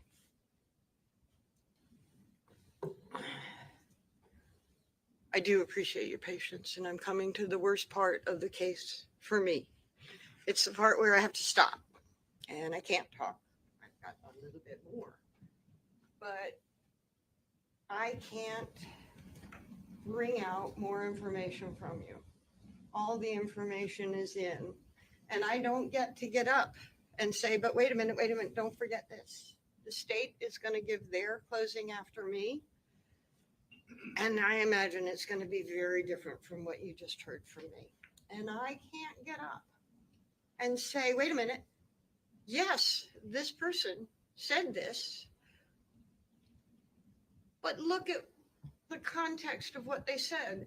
Look at somebody like Nicole Giles, who said, I saw bruises on Kayla's torso and on her body. And this was at the Fit Shelter before they ever went to Union. And it bothered me. Kayla's friend, Nicole, when she was first talked to at the beginning of the investigation in January of 2022, the month that Kayla and Adam were arrested, she was asked about those sorts of things, and she said, no, I never saw any sign of domestic violence. No, I didn't see anything. No. And then I think it was a year later that she comes out with this story. Everybody was affected by that picture of Harmony. Everybody was affected by the media and all the police efforts that went in to find this child. And some people wanted to contact police talk to police and be a part of it. But Nicole Giles, when she was first spoken to, said no. So if the state talks about what Nicole says, I won't be able to get up and say, wait a minute, she didn't say that at first. That was with all the exposure over the year. She made up that story to help her friend Kayla when she was talking neutrally without knowing anything. No DV. Let's talk about Rebecca Maines. She sounded like a pretty decent person, standing up for her wrongs in her past, taking responsibility, understanding it. But boy, did she get her hair up when Jamie, Attorney Brooks, started asking about these things. I've admitted I'm a criminal. Don't go down that road. No, she is still denying her status as a criminal because she doesn't want to hear it anymore. She got her hair up and she said, no. When I talked to them in January of 2023, I wasn't looking to get anything. When I talked to them, I wasn't facing any charges. I was already convicted and in jail. Then you learned, no, she was facing charges. She was facing the charges that are still pending now. And I think she said that she wasn't getting any additional time. There are plenty of reasons that people say what they say. With Rebecca, I can't go through the changes. You heard that she had several interviews and not what came out when. But you do know that she did have a reason to want to give something to the police, and what she gave to the police actually didn't fit anything else. Adam worked 4 years to get Harmony. He didn't hate her because she reminded him of Crystal. He loved her and wanted her in the house in his grandmother's house with his family, his immediate family and his bigger family. And he wanted to raise her. Things absolutely fell apart after, but he didn't hate Harmony. And her story about, I don't remember if it was urinating, being a baby, putting in the corner, there's nothing about a car. She's taking bits and pieces of information that is out there in the media and trying to make her own story that's bad about Adam, but maybe can help her in her troubled situation. No, nobody can help me. I'm already doing my parole violation. I was done. Nope. There were 3 sets of charges pending, and she even corrected it. No, there's 4. And she's not expecting to do any time, I think she said, for those that were out there. Any more time.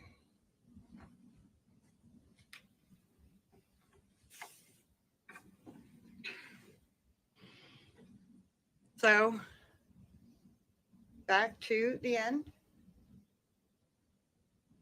You don't get to rely on your emotions. And I've seen a few times, if you've looked at your face, and it's pretty clear that there have been emotional reactions to some of the testimony. There may have been some reactions of anger when you heard Adam's recording, knowing all the time and effort and services and resources and money that was put into this case because of choices that he made. And he's saying they're wasting taxpayers' money. Yeah, you can get mad at that. But then you stop and you say, okay, that's bad. Let's look at the facts. What is proof beyond a reasonable doubt? Well, remember the recording. I think you all got a video before you came out into the big room to be determined if you're going to be chosen or not. And in that recording, they talked about different tests about what is reasonable doubt, or what are the different burdens. And one burden was preponderance of the evidence. If the evidence favors one side over the other, that is a test, and that side is the side that gets your verdict. Then there's something very much higher than that, clear and convincing. And it happens in certain types of cases where you have to be clearly convinced that your verdict is correct before you can make it. And then there is something even higher, beyond a reasonable doubt, that you look at all the evidence without the emotion, and you determine, has the state proven to you beyond a reasonable doubt?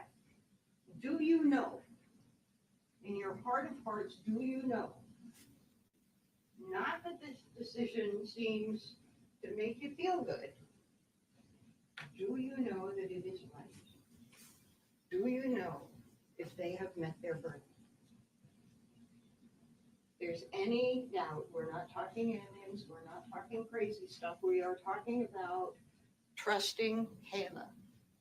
If there is a doubt, a reasonable doubt, and there is a reasonable doubt to not trust Kayla with any important decision. If you have that doubt, you must find Adam not guilty. That is your test. And this verdict could be easy, and it could be quick if you rely on emotion, if you rely on anger, if you rely on horror. Because what Adam did, what he did do to Harmony's body after she died is horrific. What he did do by allowing that entire investigation to go for so long can make you very, very angry. And if you decide this case based on your emotions, it can be a quick verdict, because none of those emotions will be positive. But if you take the time, you take a breath, and you go through the evidence piece by piece, evaluate, talk to each other. What do you think about her testimony? Some of you will remember things different from others. Talk it out. What was correct? Some of you might remember things different from what I said. I'm human. But talk it out. What is right here? What is there? What is missing? What is crazy? And what is fact?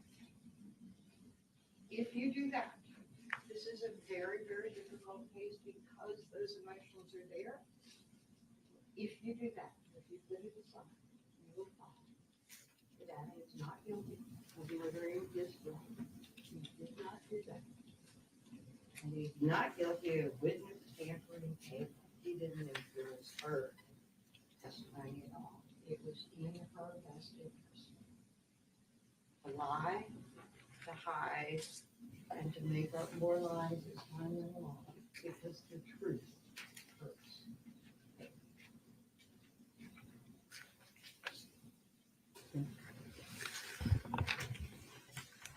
All right, ladies and gentlemen,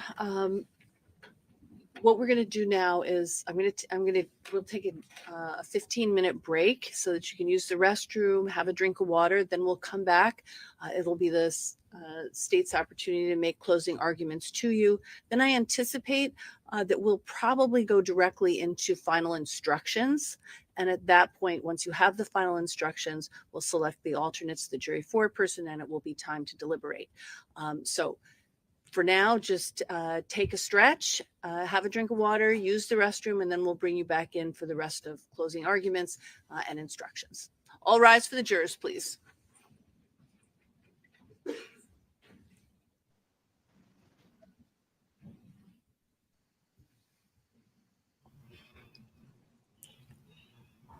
Okay, I'm glad that's finally over. Oh my God, everybody does need a stretch break after that.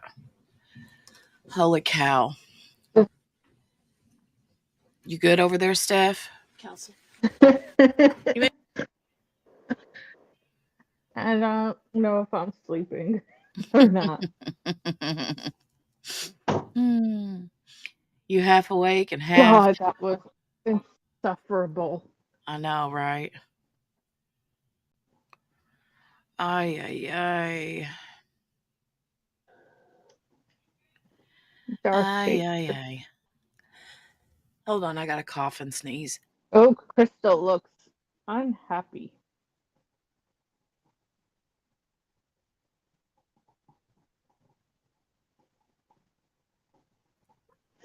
Oh, I'm back.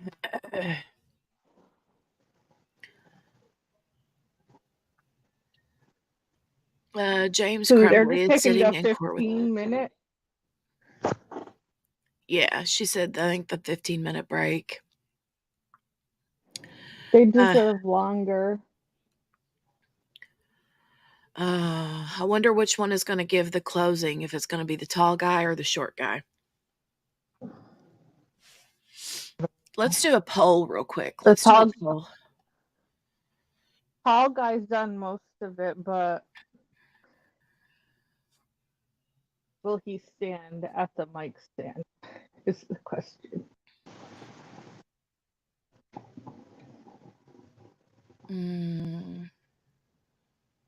Hold on, I'm going to start a poll.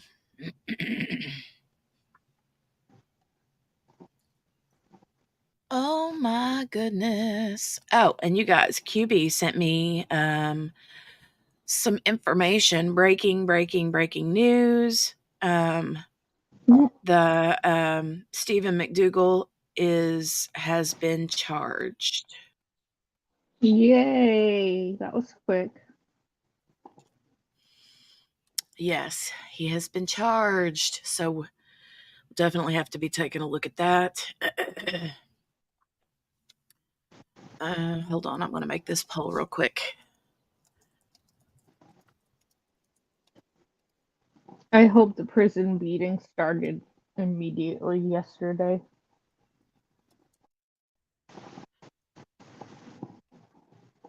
Hope the what? Allegedly, the prison beatings. Oh, I don't know. I think I heard somewhere that he's probably in solitary right now.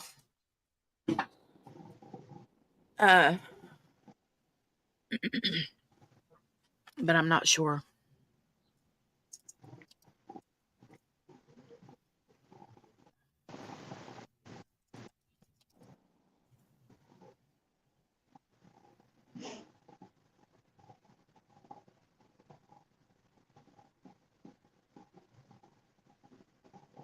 Okay, started the poll. So you guys go over there and go up there in the chat and make sure to put your vote in and let us know who you think's going to be doing the closings. I did like yesterday because I didn't get to watch very much since I was running errands and going to the doctor and stuff. But I did see at one point that he was walking around with a mic stand, and I was like, "He right now."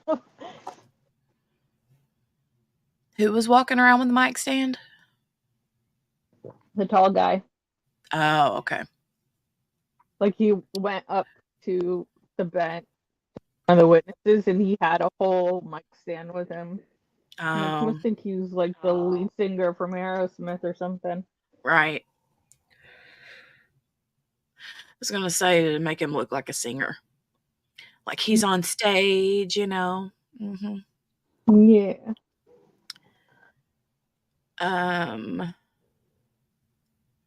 Mickey says, I swear by the Amish fire cider for cough and congestion. Half cup boiling water, half cup apple cider vinegar, 1 teaspoon cayenne, honey to taste, 1 tablespoon every 15 minutes. They say drink a tablespoon. Mickey has a lot of Amish friends, doesn't she? Yes. How? You know, we have a pretty big Amish community that's not too far away. So you guys like go shopping from them and stuff? Because it's not like Yeah. she's calling them on the phone. Right. No. I mean, She used to go out there all the time and buy different things from them, and she would take the kids candy and stuff like that. Oh, nice. Hmm.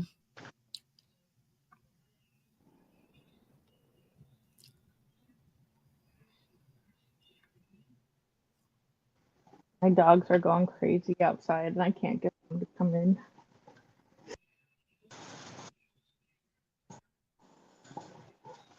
Our neighbor dog sits every Wednesday, and she just leaves the dog out in the yard, so my dogs know there's a dog over there, and they just pace the fence line, barking. Mm. All right. Sorry, I got a big old frog in my throat. Uh-oh, Margaret hope says you're I'm going to not try peppering that. what Margaret has. Margaret, you stay in your corner. I don't want what you got. Love you, but not that much. Margaret says I'm going to try that Mickey Joe. I sound like a squeaky wheel this morning. Mm.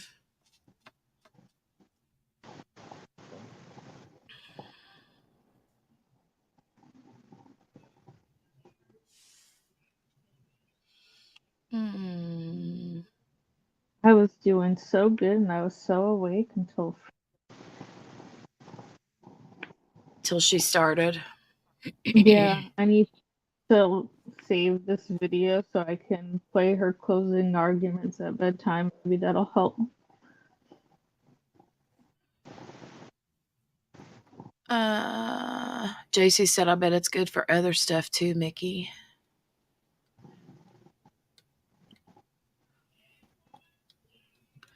Miss King, of anything you mean, when you say you hope that they keep him safe, do you mean, what do you call it? The McDougal dude, Stephen Yeah, I think McDougal. so. I hope so. I hope so. I don't want them to kill him. I just want them to beat him.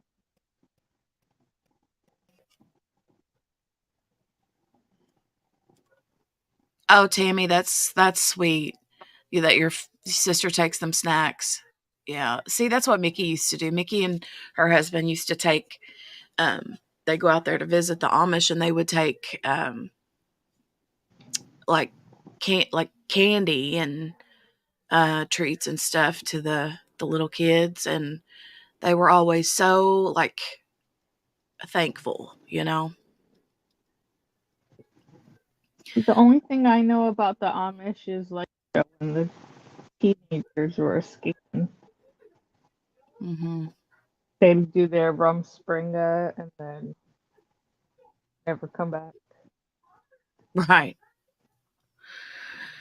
Uh, they have like 15 kids. I know, right? They always have such big families, but They don't have TV or other forms of entertainment. What do you expect them to do?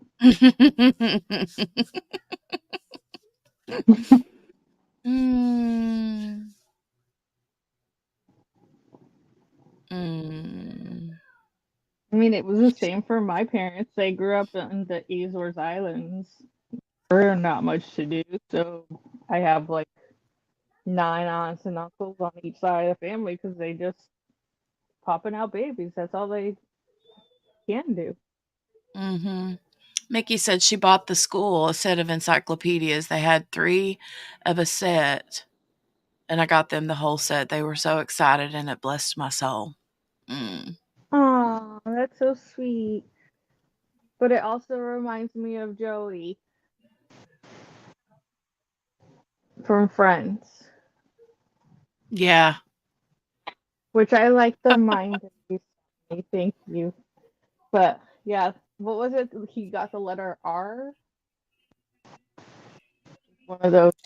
Yeah, I can't remember. It was something like that. And he was, like, trying to use all the words.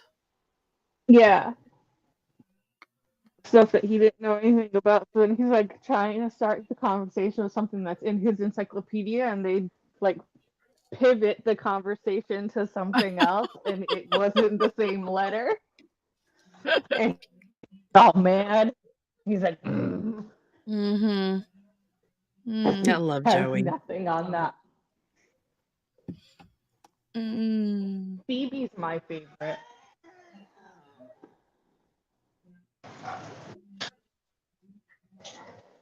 Hey, they're finally coming in. Yay. I didn't see that, Mickey. That sounds awful. The sand sunk. Lord have mercy. I know, Patricia, right? Patricia said I was a little behind. That closing was terrible. So not compelling. No. And whenever she was trying to act, when she was trying to act all emotional, it made me sick. When Elaine was trying to be all like making her voice. Oh, Yeah. yeah. Fort Lauderdale It was so Beach. it was so transparent. Like, just don't do things.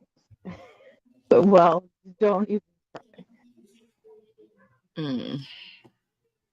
And then when she started with that whole, this is we're getting to the worst part for me because I can't. They're gonna say stuff, and I'm like, here we go again with Shannon. What would Elaine do?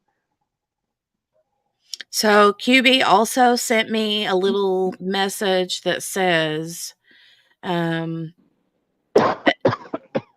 let me see, it says the motion to exclude Kayla's testimony from the trial was denied at 9:28 a.m. this morning. So they were doing all Okay, that. They were doing all that behind when the camera that's was. why I was responding saying it's not that we know of because I didn't know if something was gonna come out on Twitter. But yeah, they were well, kind of filming, but not audio. Which is weird because they had us listen to it yesterday, so why can't we hear the result?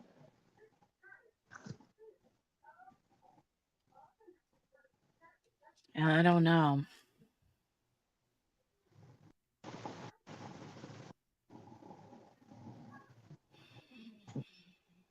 Hmm. Oh, Tammy, it's not so much her closing as much as it is her. I just don't like her.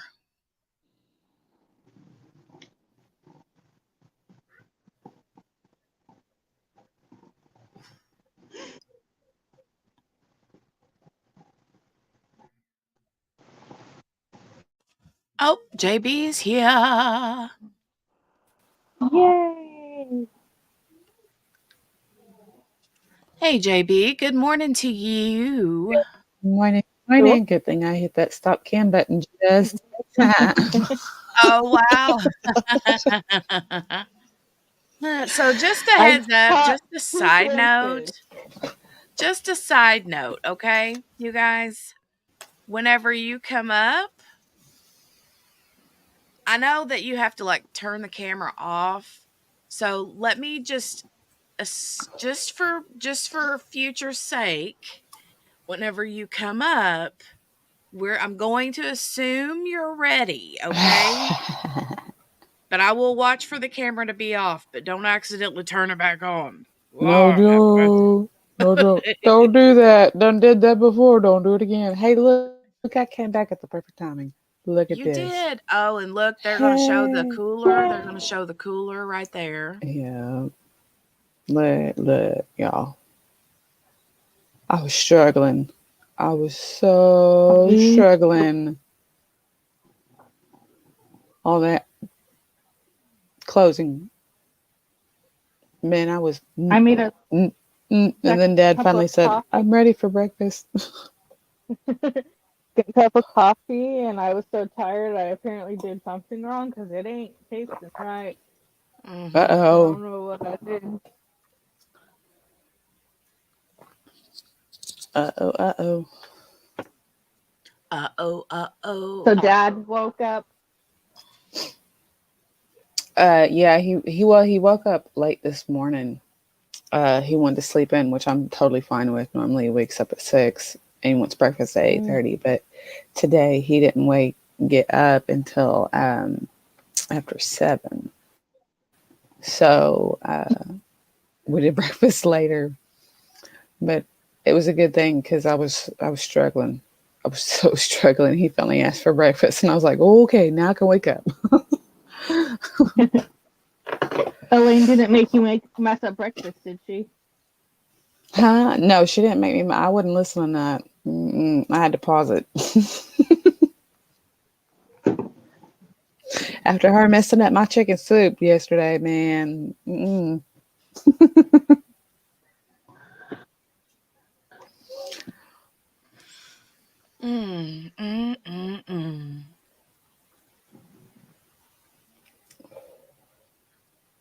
So the short dude is walking around. I'm kind of wondering if he's the one that's going to give this closing. I don't know. Dun, dun, dun, dun, dun, dun, dun, dun, dun, dun. Has everybody voted in the poll? Let's go see if what the poll's at. What's the poll's at? What the Jenny, poll's at? keep humming. Dun, dun, Jenny, dun, dun. What? I'm doing a little jiggle and it's waking me up. Oh, dun dun dun dun dun dun dun dun dun dun dun dun dun dun dun dun.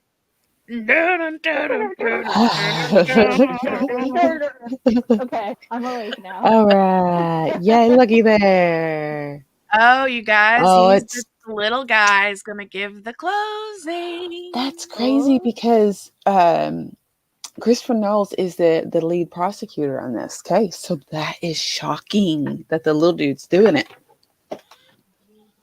Wow. Maybe the lead prosecutor's like, after that, I don't need to do it.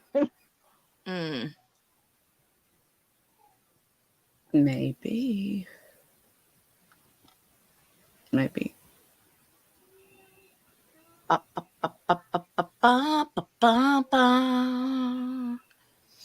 start thinking about the SRB's daughter in the chat, when she came in as boots and cats and boots and cats and boots and cats and cats. Everybody ready?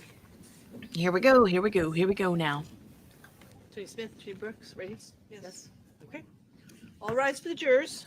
It's a possibility, Gail. They may tag team. Morgana.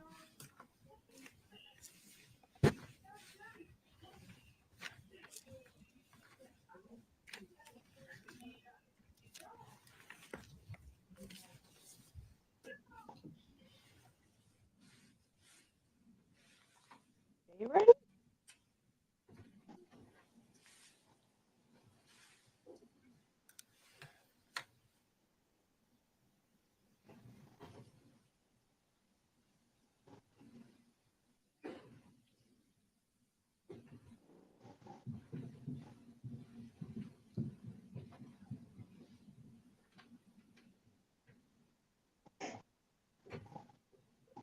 We were way off.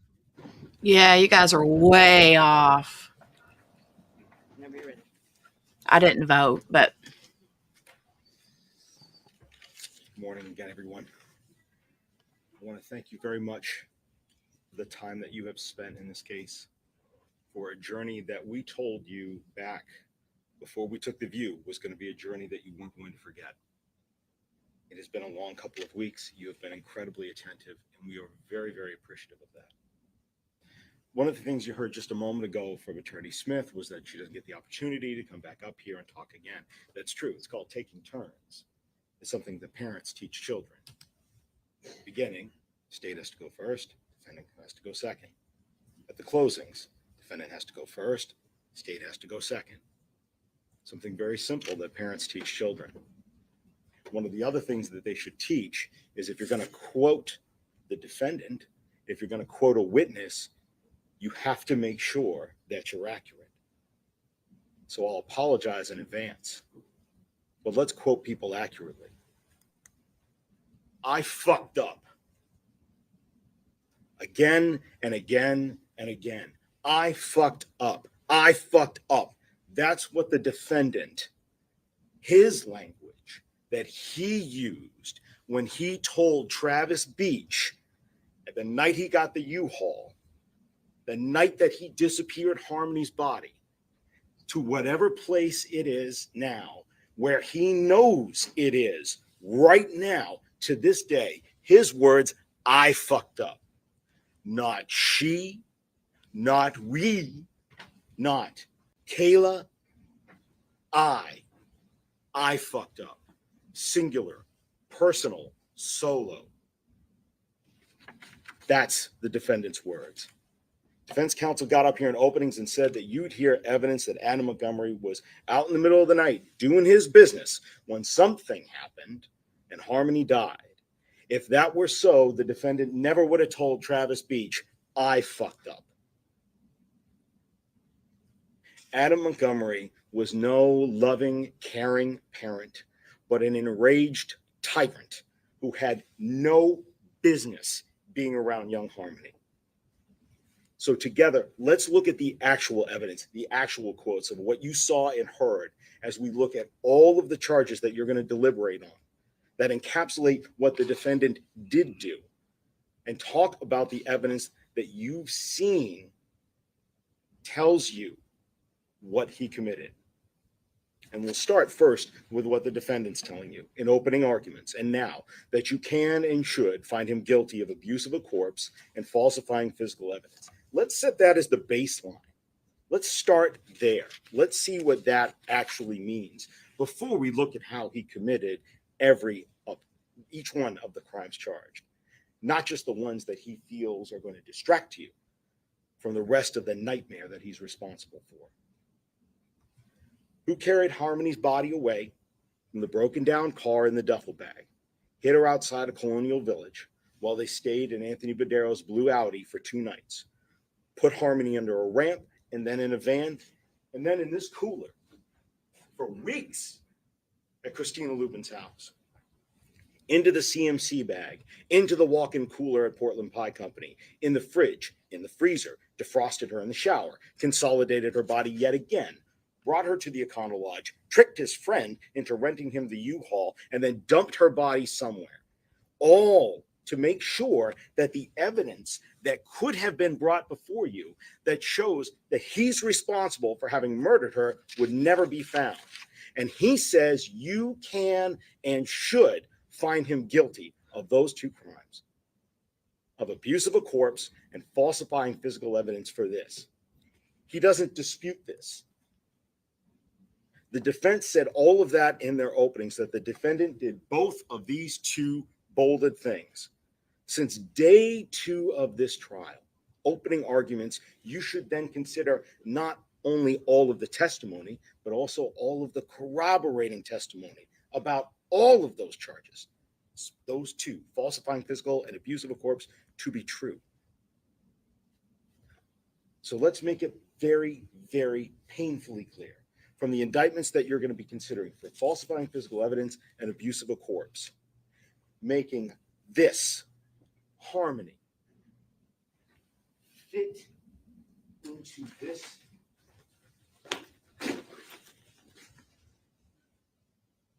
and disappearing her body in the condition that it could not be found for a trial like this one. The evidence was there, and the defendant's counsel professed to you that he's not disputing that, not saying he didn't commit these crimes. So you can check these 2 off the list. And with that, you got to remember the defendant gets no credit for this. He says that you can and should find him guilty of these, but he's not taking responsibility for them. He hasn't admitted anything. He's not taking responsibility for anything that he did. His argument to you is not because he's taking responsibility. It's tactical.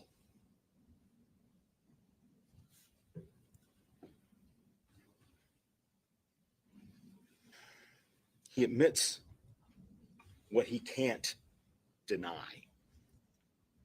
And he denies what he can't afford to admit. He cannot deny each and every single one of these facts that were presented to you. That she died on the 7th, that he brought her in a duffel bag to Colonial Village, stored her under a deck, into a red cooler, in the closet it fit, in the ceiling it built. It's her blood in the ceiling at the Fit Shelter at 177 Lake Ave. And his fingerprints in the ceiling. Remember? Left-handed prints in the ceiling. The only other person being poor Mr. Mondrag, the drywall installer. Into the CMC bag to the Portland Pie Company.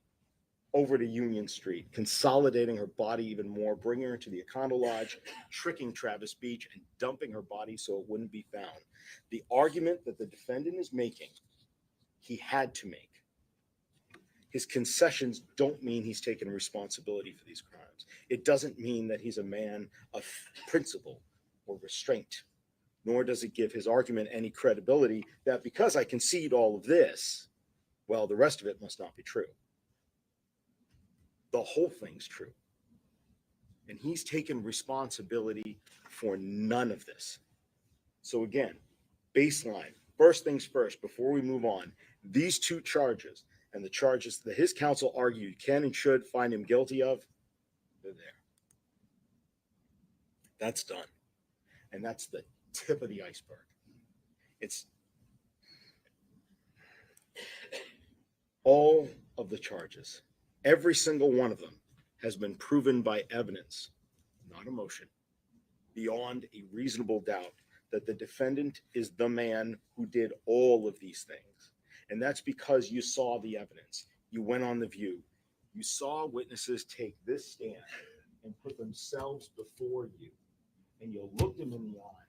And the same common sense that you use every day to tell whether somebody is feeding you a lion, a bull, or not, you used with those witnesses. And because of that, you know that this is true. Because you heard from people like Kevin Montgomery, Nick Ahern, Katie Moran, all talking about the defendant telling them in July about the worst thing he had ever done up until that point. You heard from Kayla, 2 days from Kayla, and all of the other witnesses that corroborate her, how he beat Harmony, this 35-pound child. Remember, Nurse Travers told you that she was measured just back in June before the July incident occurred. 35 pounds, 5 years old, 35 pounds. And you heard from all those witnesses, especially Kayla, about why he beat Harmony to death, when he beat Harmony, and how he beat Harmony. And you vetted what she had to say. And you saw the rest of the injuries that he incurred, and all of that was corroborated by the other evidence presented. Corroborated in ways that we'll explore that the witness never could have possibly known there was other evidence out there that supported them. Not when the defendant started telling investigators what happened and how the defendant beat the life out of Harmony. And then beat and manipulated and controlled Kayla afterwards to make sure that she stuck to the story so he would not be held accountable and the evidence of his crimes would not be found. So when he says that you can find him guilty of these, understand that these two are but a part of the whole of his criminality, of how he murdered Harmony as well. When he said this to Travis Beach, it wasn't for part of that. It was for the whole of taking Harmony's life and beyond. Don't forget what he's saying that you ought to convict him on as well. That the falsifying physical evidence and that the abuse of corpse are unto themselves evidence of the crime of murder. He's a murderer. That's getting rid of evidence. That's what murderers do. They get rid of evidence that would show others what they've done. They think, no body, no evidence, no conviction. They silence witnesses into staying silent or even perjuring themselves so that the witnesses don't tell others what the murderer did. because murderers don't want to be held accountable for their actions. Murderers want to get rid of the evidence. They don't mind abusing the body so that the evidence of how their victim was murdered can never be found or used against them. They clean bathrooms with ammonia after they get rid of the evidence, like this defendant did. They clean out the plumbing lines, like this defendant wanted to do. They desecrate and hide the dead so that the body cannot tell the story of how they died to the living. That's what murderers do. That's what the defendant did, because he's a murderer too. Now, let's really start now. Let's start and talk about what he did first to Harmony. Excuse me. Let's talk about what happened in June. Let's talk about the second-degree assault. You will likely never forget Kevin Montgomery's testimony as he was sitting up here, taking his time to thoroughly make sure he answered truthfully and recalled to the best of his recollection. And you are never going to forget how he described Harmony's face when he flew home from Florida, having been there in July, come back on the 22nd to see Harmony in the house in the kitchen. And we saw him relive that moment for us, admitting that he asked her, quote, "Oh my God, Harmony," or "Oh my fucking God, Harmony, what did you do to your face?" End quote. And how he told us Adam answered the question. Not Harmony. Adam did. She didn't do anything. I bashed her around the fucking house. That's not disciplining a child. That's not pulling her away or jerking her and not protecting someone else. If it had been, the defendant never would have said this when Kevin asked Harmony what happened, would he? Kevin Montgomery told you he was subpoenaed to be here. He did not want to testify against his nephew. And you saw it on his face that he remembered what the defendant said he did. Not Harmony answering the question. The defendant answered it for her. And remember how Kevin said the defendant said this. Another moment, probably not going to forget. When I asked Kevin about how the defendant said he bashed her around the house, Kevin, you'll recall, said, quote, "like a cocky son of a bitch." Nick Ahern told us he saw that black eye and how bad it was. And what did the defendant do? Lied to him. Nick told us how the defendant injury from playing soccer. Nick told you he only saw it for what? How many seconds? 4 seconds. Only saw it for 4 seconds. Saw how bad it was. He described it as being pretty intense, that it was concerning to him, and that the defendant let her be outside for all of 4 seconds before the defendant told her to get back inside. And what did Harmony do? She obeyed.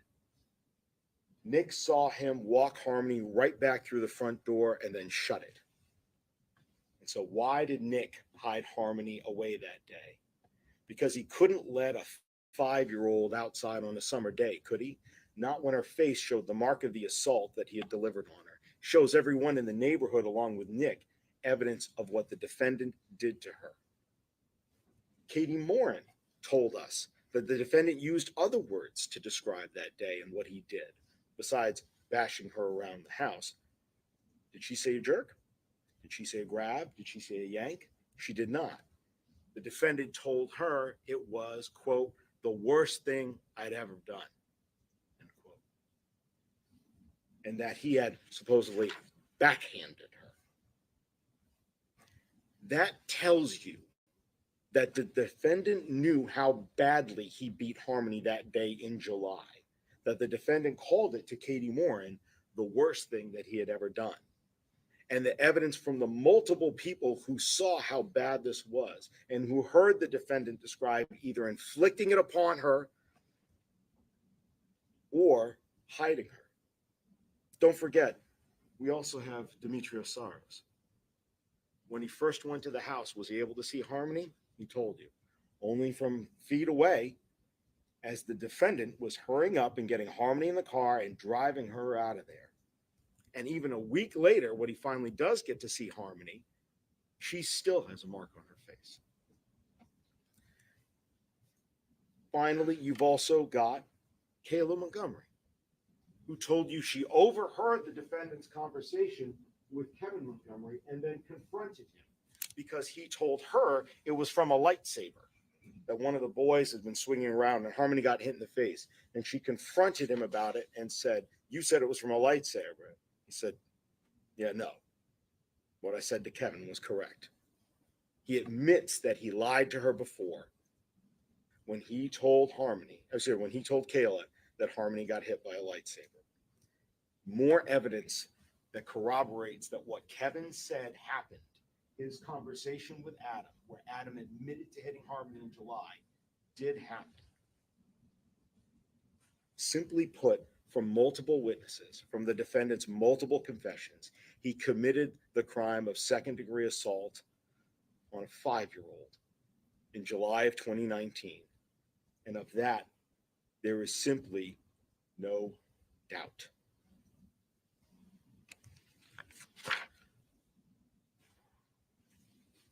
That being said, now we can move on. Who and where and why Harmony was killed?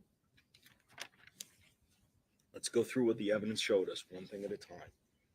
We saw that it was not alone with Kayla, not in the Colonial Village parking lot in the middle of the night, where Adam had gone to go do his business. Not that it was something that you heard that had happened. It was the defendant in the car on the morning of the 7th with his fists. And it was cold. We know it was cold. So cold that Padero's car died that night when they moved over into the Audi. Adam wrote to Matt Gendron, remember, that they were freezing. Cold enough so that Kim Frayne went and gave them the battery pack to help give them the jump start. So we know it must have been cold enough that day that blankets in the back of a car did not appear out of place.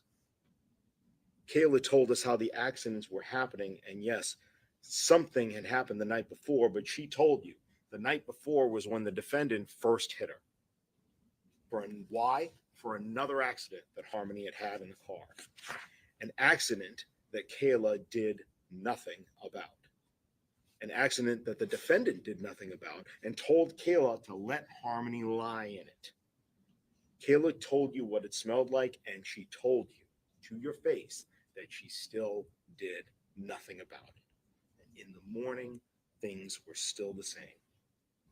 Kayla described for you how it started up again. It was still dark outside. She told you the first blow in the morning, it was still dark outside. We know that. Why? Because it's December 7th. Because it's before they get to the methadone clinic, and we know that the check-in times there are 7:05 and 7:09. And you know how dark it is in December, just a couple of days away from the darkest day of the year, December 22nd. When the defendant gets out of the car, goes in and gets his methadone, and then comes back, he finds Harmony has done it again. The smell of her inability to control her bladder and her bowels, something that she used to be able to do just fine for years. It's back again in his car again. The last place that he has, the only place that he has. And what does the man whom Kayla saw be so rageful do? And remember, that rageful wasn't just seen by Kayla, wasn't it? We heard from Rose Smith, the driver, years later, 2021. She told you that after giving Kayla a ride to the methadone clinic with Adam and coming back, that Kayla had had bruises that day, terrible black eyes, and that she tried to give her phone to Kayla. And her words were that when he wrenched that phone out of her hands, he told her, "You are not giving that phone to my wife." And she described his face, how? A look of pure rage. What does that person do when they get back to the car after their methadone and Harmony has soiled herself again? All he has is his car and his rage and his fists. And Kayla described for you how that went on. For the length of time that the same length of time that you took driving from the clinic here on Market Street up to the Burger King on Hooksett Road, you drove that drive. You know how long that is.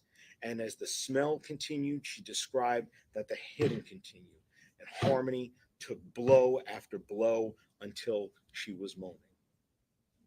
And the defendant points to the fact and says, well, other people, they should have been able to see in the car. It's cold. It's dark. We know there's snow on the ground.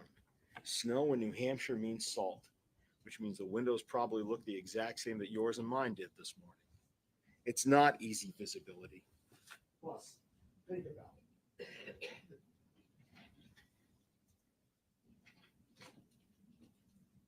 Doesn't take a lot to be able to punch down on a 5-year-old, 35-pound child and make sure that it's below the windows.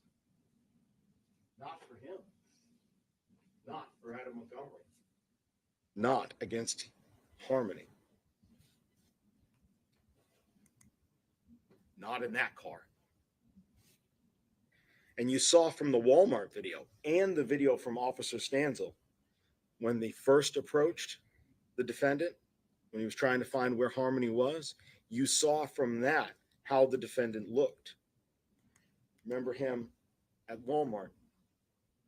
He's not a small or a weak man. He wouldn't need to use much power to inflict deadly force upon Harmony's skull. And you heard it wasn't from one blow of his arm, but several. Take a moment. Let's talk, just take a break and talk about something that defense brought up. The fact that there are other children in the car, and why wouldn't they have been screaming and yelling? I remember that fun catchphrase she tried to get Kayla to say, a cascade of chaos would have ensued. We know young children adapt to their environment like nobody's business. They're frightened by new faces, they're frightened by new experiences, or the unexpected, but they're not frightened by something that's familiar. Why would the other children cry if Harmony had been getting hit and punished in the car? After all, this was the second time in less than 12 hours that they would have seen this if they were awake. They would not have been unfamiliar with his rage towards Harmony in that car. The defendant's theory that punishing Harmony for soiling herself would make the other children cry implies that this is unfamiliar to them. And the evidence shows that it is not. Kayla rejected that cascade of chaos every single time it was proposed to her. And both Kayla and common sense tell you that that makes sense, that that's true. Now, when they got to Burger King, the damage at that point had already been done. As Kayla told you, Harmony laid under the blanket. No one went to get help for her. Not the defendant who beat her, not for Kayla either.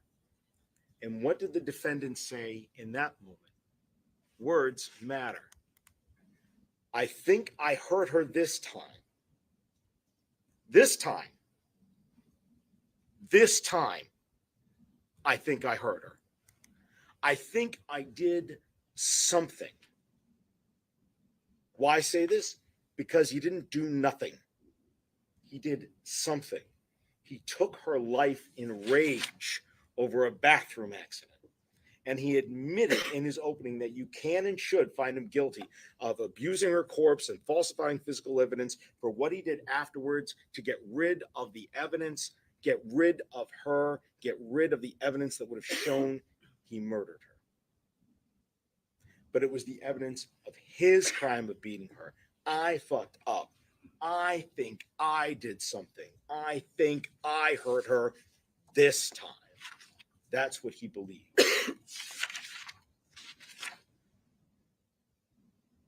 You saw Kayla testify. You heard for 2 full days practically while she was on the stand, having to tell you what she saw having happened. And Kayla did nothing. She did nothing. She did not parent Harmony.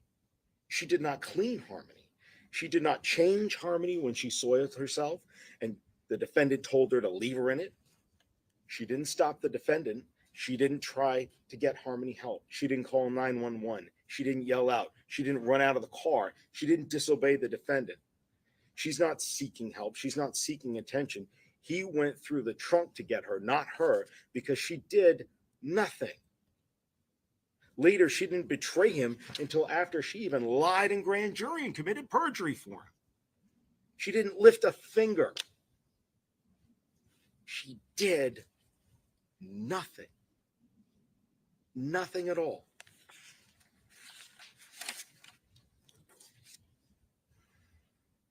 The defendant wants to have their cake and eat it too when they come to describe her. She's an abuser, but she did something in the middle of the night. She didn't see anything here, but she saw it all. She wants the defendant. No, she doesn't want the defendant. Believe her grand jury testimony, but don't believe her grand jury testimony, the part where she said she lied. That part you should actually believe, even though she's telling you it's a lie. Want to have their cake and eat it too when it comes to her testimony. Well, you know, she would have been really conscientious when she was shopping for diapers. Because that's, if you're homeless, yeah, that would make sense. You want to go where you can get the cheapest price. She's a drug user. She's homeless. And for Harmony, she does nothing. They want to argue, well, she would have had this instinct to protect that child. Oh, but she did something to her in the middle of the night. She did nothing. We are tested, all of us, just a few moments in our lives to do the right thing, where our character as human beings is tested to do the right thing. And on this test, December 7th, with where Kayla Montgomery was back in that life, she failed. At grand jury, she failed. She still obeyed him. Even though he had run off to Maine with a second girlfriend since then, she still obeyed him. Katie Morin told you that back then, Kayla would have done anything for the defendant. That's what her protector did to her. He had her conditioned so well, physically and mentally, that she kept his secret, and she did nothing. You saw that in her testimony when she told you about doing nothing. And she told you about not stopping him from hitting Harmony. And she admitted unashamedly, without reservation, she didn't try to take Harmony to the bathrooms to clean her up. She didn't try to get her help. She did obey. She took Harmony's body to Portland Pie when he told her to later, sitting her between her two children in the stroller for that 15-minute walk down the street. But she did nothing. You don't have to like her to believe her. You don't have to like what she did. You may have very good reasons for hating her. But that doesn't change the fact that she saw the defendant beat Harmony to death. That doesn't change her credibility on telling us what the defendant did. Just because you believe that her failure to do the right thing is despicable, it doesn't mean that on this, she's not credible. She actually tried to humanize this guy. Remember her testimony? She cried. And she said to you and admitted she still cares about him. Her in prison, Harmony somewhere, only he knows. And she still cares about him. And she admits how she did nothing for Harmony. If she was singing for her supper, like the defendant suggested in their opening, she wouldn't have done that, would she? She'd have an answer for every question, an excuse for every moment that she did nothing. She didn't have that on the stand. She would never have admitted that she didn't take the kids to the bathroom or that she let Harmony sit in it that night. And yet she did. That's someone who's not making up a story to make herself look better, is it? She never would have admitted that when Harmony is covered by the blanket as they get their food from Burger King, that she unceremoniously dumped a breakfast sandwich on top of the blanket. Harmony can open that herself. After the defendant had covered her and smashed her face. And yet, that is what she told you happened. Kayla admitted to you that she did nothing. It's not the face of a person who's trying to make themselves out to be the saint and the defendant to be the devil. That's certainly not a master criminal schemer trying to exonerate her own behavior, as you just heard in closing arguments. She is not like the defendant. She's not admitting that what she can't deny and denying what she can't afford to admit, because if she did, she would have never admitted to her failure to act to protect Harmony. She would have never denied doing the small things. She would have claimed, oh, I did do those. I tried to redeem myself. And how she comes across, how she testifies.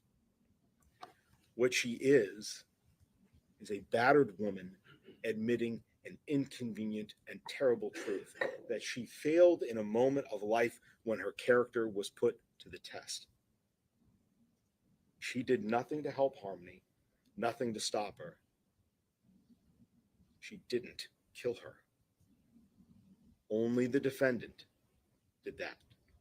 So when defense counsel says that it was Kayla who put Harmony in a duffel bag in the trunk and told Adam about it later, you heard and saw Kayla testify. She did nothing for Harmony. Not a thing. And you can't get something from nothing. And the defendant's promise at openings that you'd see she did something remains exactly now as it was then. And it's a false promise. You've seen that theory with evidence presented to test it, and it is still without support. It is still without corroboration, and it is still unreasonable to believe because it was the defendant who did something. When you consider Kayla's testimony, don't consider it alone. Consider it with all of the facts that go along with that testimony. Facts such as that she does have an agreement to tell the truth. Defense counsel questioned her and argued that, well, she had to give the police a lot more to get out of the additional lies that she said in grand jury. But remember, if she doesn't tell the truth, all of this comes back on her. It's back to square one for her. Her agreement is null and void.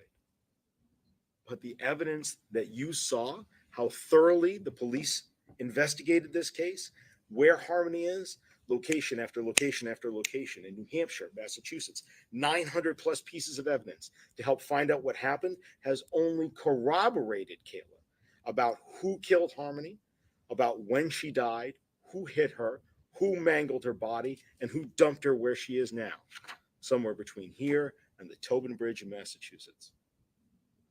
Corroboration, big, fancy, 5-syllable word that stands for evidence that supports that a statement is true. If you just had Kayla's testimony alone, with her truthful testimony on the elements of the crime charged, that would be enough for you to go ahead and find the defendant guilty of all the charges.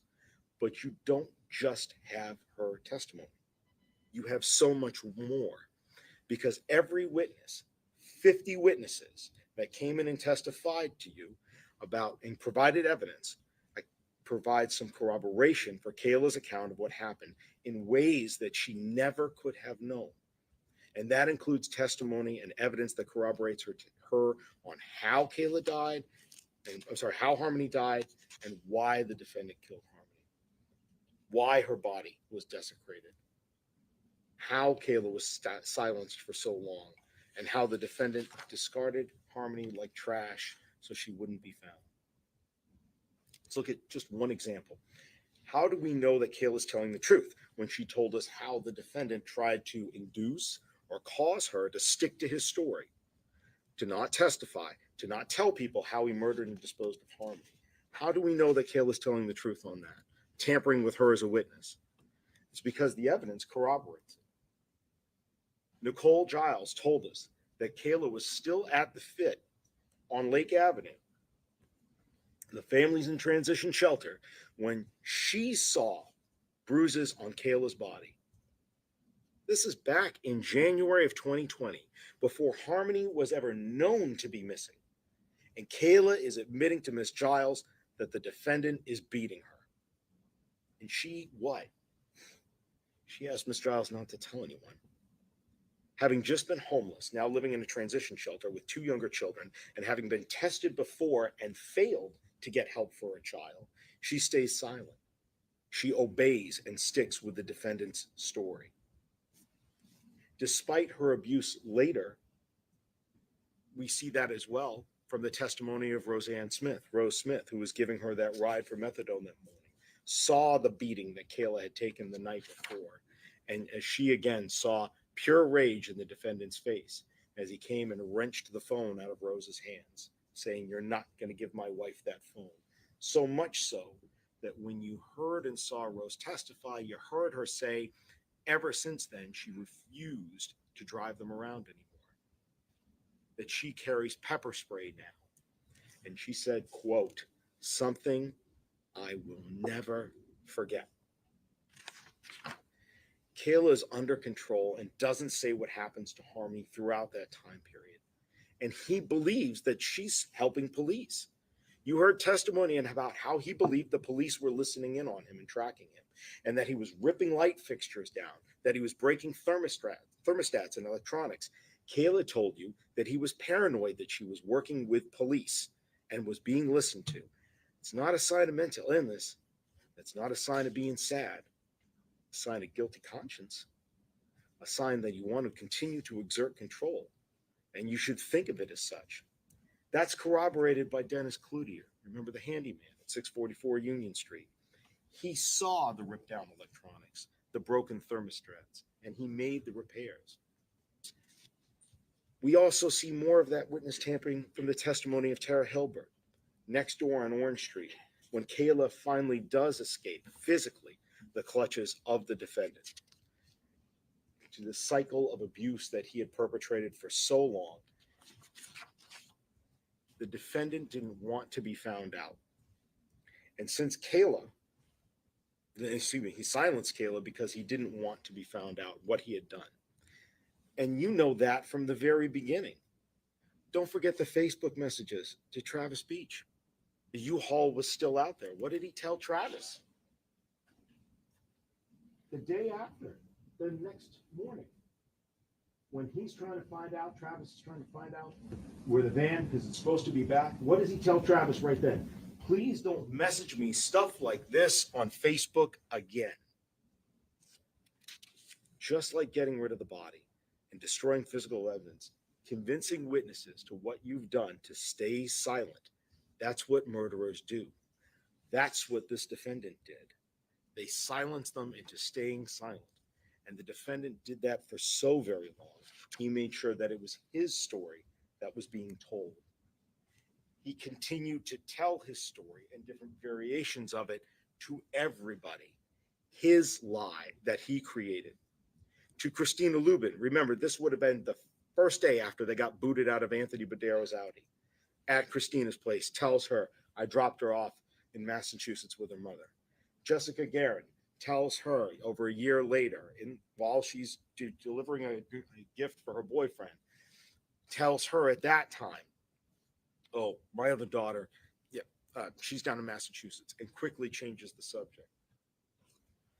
Demetrios Saros, the former DCYF employee, tells her, "Nope, send her down to her mother in Massachusetts." Did that right around Thanksgiving. Courtney Garcia, who sees Harmony in the car on Thanksgiving Day and not there just a couple of weeks later. What's the defendant's story? What does the defendant, not Kayla, what does the defendant tell all of these people and tell Courtney Garcia?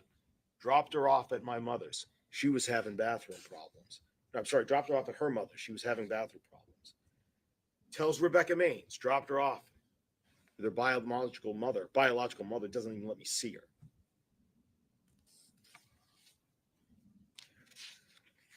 A clever lie that works if Kayla sticks to the story that he's told everyone.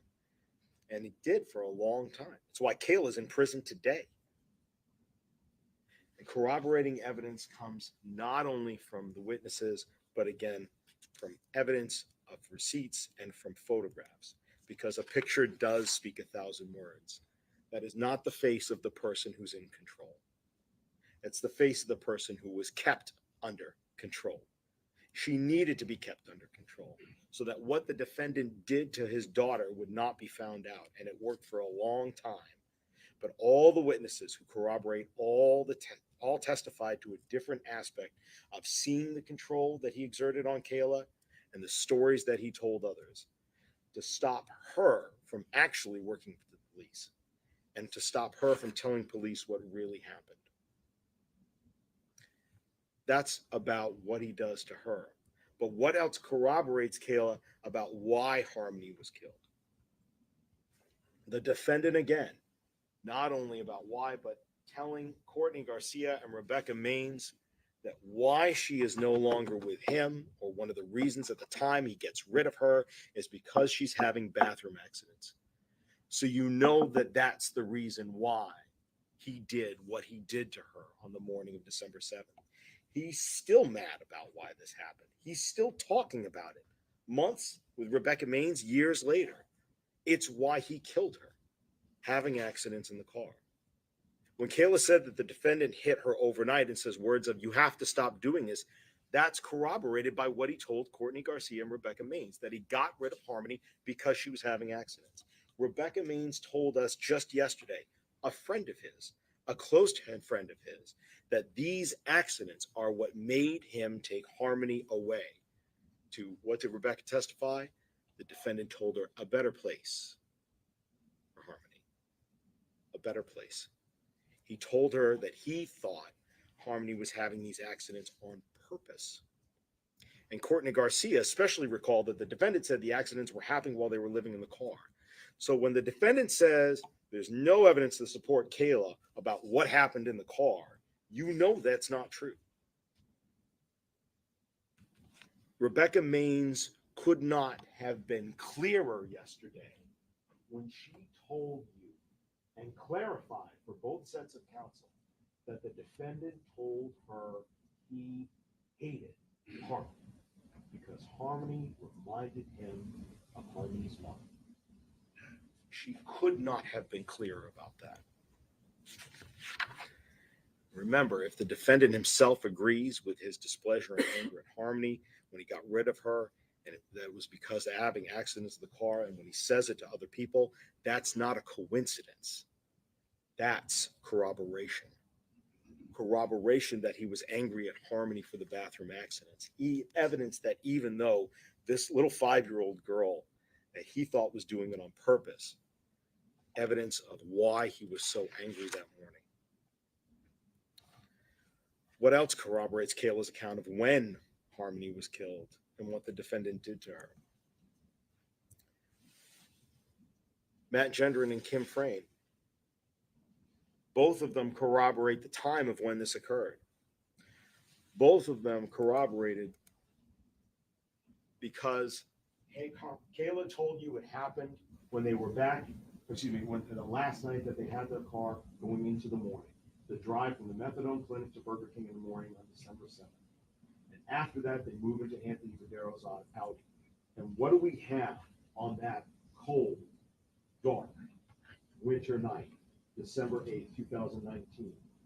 Just after midnight, we've got the defendant Facebook messaging away to Matt Gendron as he told you, "Hey, need help, ASAP, please. Need a jump and jumper cables, ASAP. I need a jump. My car died. We've been sleeping in our car and the battery, we've been sleeping in our car and the battery just died. My car died. My car, me." And we know what car he's staying in. It's Anthony Badero's blue Audi. We know that from the tow receipt because the car went and got towed by Aaron Sweeney earlier on the 7th. Matt didn't want to go out. Kim agreed to go out, got there with a jumper pack, and when she was there, no Harmony. The two boys get in the car. Harmony doesn't get in the car. More corroboration of when this happened. separate from Kayla's testimony, separate from the corroboration that what she says is in fact the truth. What is unreasonable to be believed? What is not corroborated? What's not corroborated is the defendant's theory that something happened in the middle of the night while he wasn't there. There has been no evidence of that. I'm going to talk about Mr. Badero for a few more minutes. The defendant proclaimed in opening that the defendant wasn't around, that he wasn't around that night because he was doing his business to get them out of that car. He's unemployed. He got no business. What business have we seen or heard any testimony about? He wasn't out working for Anthony Badero, making money and doing his business, because Anthony Badero showed us he's not the type of guy who's going to go ahead and hire the defendant to go out and work for him in the middle of the night. Tony Badero is not the type of guy who lets a homeless family stay in his car for more than 2 days. He was the type of guy who wanted that the family wanted to make sure didn't find out that they were living in Tony Badero's parking lot before their car broke down. And Tony Badero was definitely not the type of guy who was going to trust a homeless drug user who buys drugs from him to drive his car around at the middle of the night to help deliver drugs. Mr. Badero testified that he drove his car back then despite not having a license. It's not reasonable for you to believe that he is going to have Adam Montgomery drive him around that night, either to deliver drugs or in exchange for drugs. In fact, remember, Mr. Badero admitted to you that when he met the defendant, it was in the late summer of 2019. When? The one time he told you that he had the defendant drive him. And what was he driving to? The courthouse on charges for Mr. Badero getting caught for driving without a license. When you go to the courthouse for charges of driving without a license, probably a good idea if you don't drive your own car. Probably a good idea to have somebody else drive you, which is what Mr. Badero testified to, that was the one time he had the defendant drive his car. And that's back in the summer, long before the family's homeless, long before December of 2019. If the defendant gets pulled over making drug deliveries in the middle of the night, as defense is suggesting you, Mr. Badero's got a lot bigger problems to worry about than driving around without a license. Employing the defendant as his driver is something that Mr. Badero denied, and as you can see from reason, is not something that Mr. Badero would have done. It's not rational. It's also not rational to believe that Mr. Badero would have entrusted the defendant to go out and deliver his drugs for him. From all of the testimony you've heard at that time, you can easily imagine that if Mr. Badero trusted the defendant to go deliver drugs for him, the drugs that got delivered were probably going to be a lot less than what Mr. Badero had promised his customers. Common sense tells you that is not true. Common sense tells you that the defendant has no place to be the night of the 6th and the 7th, except in his car with his family, with Harmony. He has no business. He has nowhere else to be.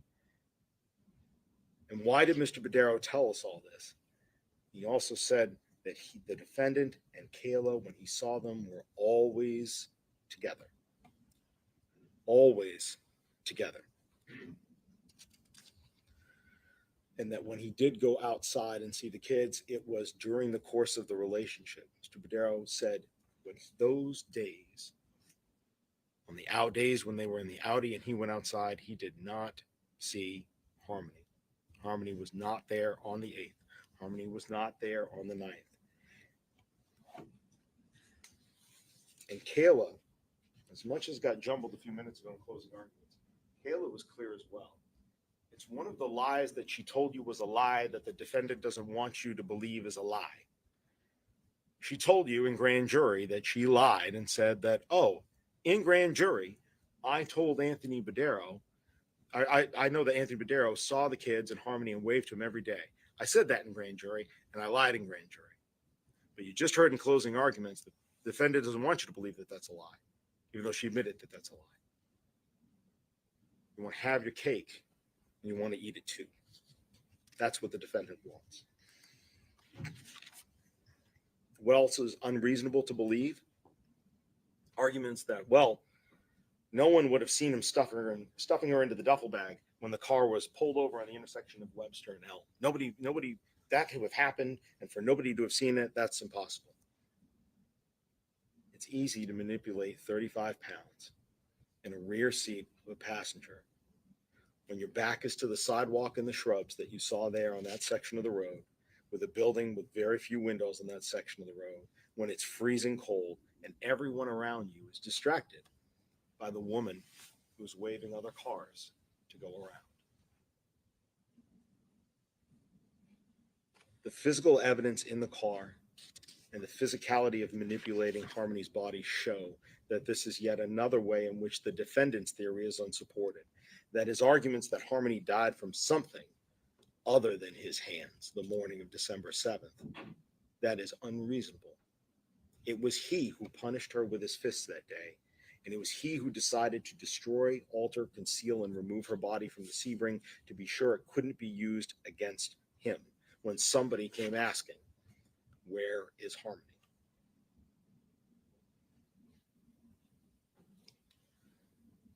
You may, when you're back in deliberations, be looking at the evidence in this case, different pieces of evidence that are there, photographs, diagrams,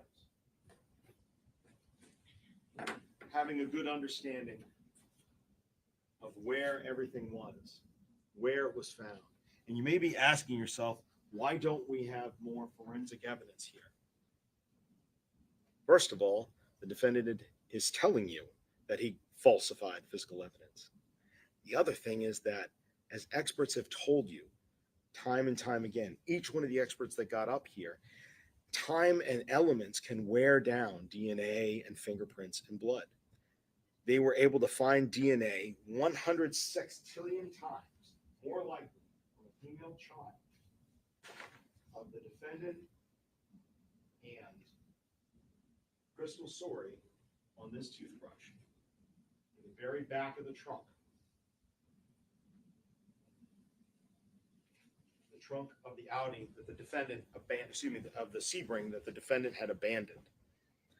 But by being so good in hiding his crimes and in intimidating the one witness, the eyewitness to him beating Harmony to death, by wiping down and hiding and destroying evidence, he was sure that there was going to be less and less of it around. And yet still, from that toothbrush, from the ceiling, the truth prevailed. Sometimes evidence is not always where you expect to find it. We heard testimony about this cooler, Christina Lubin's cooler, this cooler, that the defendant kept Harmony's body. We know that Harmony was in there in a bag. We also know from Christina Lubin that she used to put money in there, and she had put money in there recently for the defendant to be able to take to help provide for the family. So we know there should be fingerprints on the inside of that, because their fingers definitely would have gone in to take the money. And yet the fingerprints are not there. We know that latent prints sometimes go away. And yet when Kayla Montgomery comes forward and tells you, here is what I know. She finally comes forward in June. She leads everybody. She leads police to the evidence that actually corroborates, and in ways that she never could have known. She never would have known what was in the fit seal. She never would have known that police would have been able to find a sample, an example from CMC of the bag that the defendant had stuffed Harmony into. She told you she initially thought with police this was the bag. She never would have known afterwards that Emily Thompson and Cameron Gibney both saw the bag in the Portland Pie cooler. She never would have known about what had happened and was found and was discussed in testimony about the Union Street bathroom, the ATM records, the Home Depot receipt, the Econo-Stay Lodge, the rental records. She never would have known that when she came forward with this.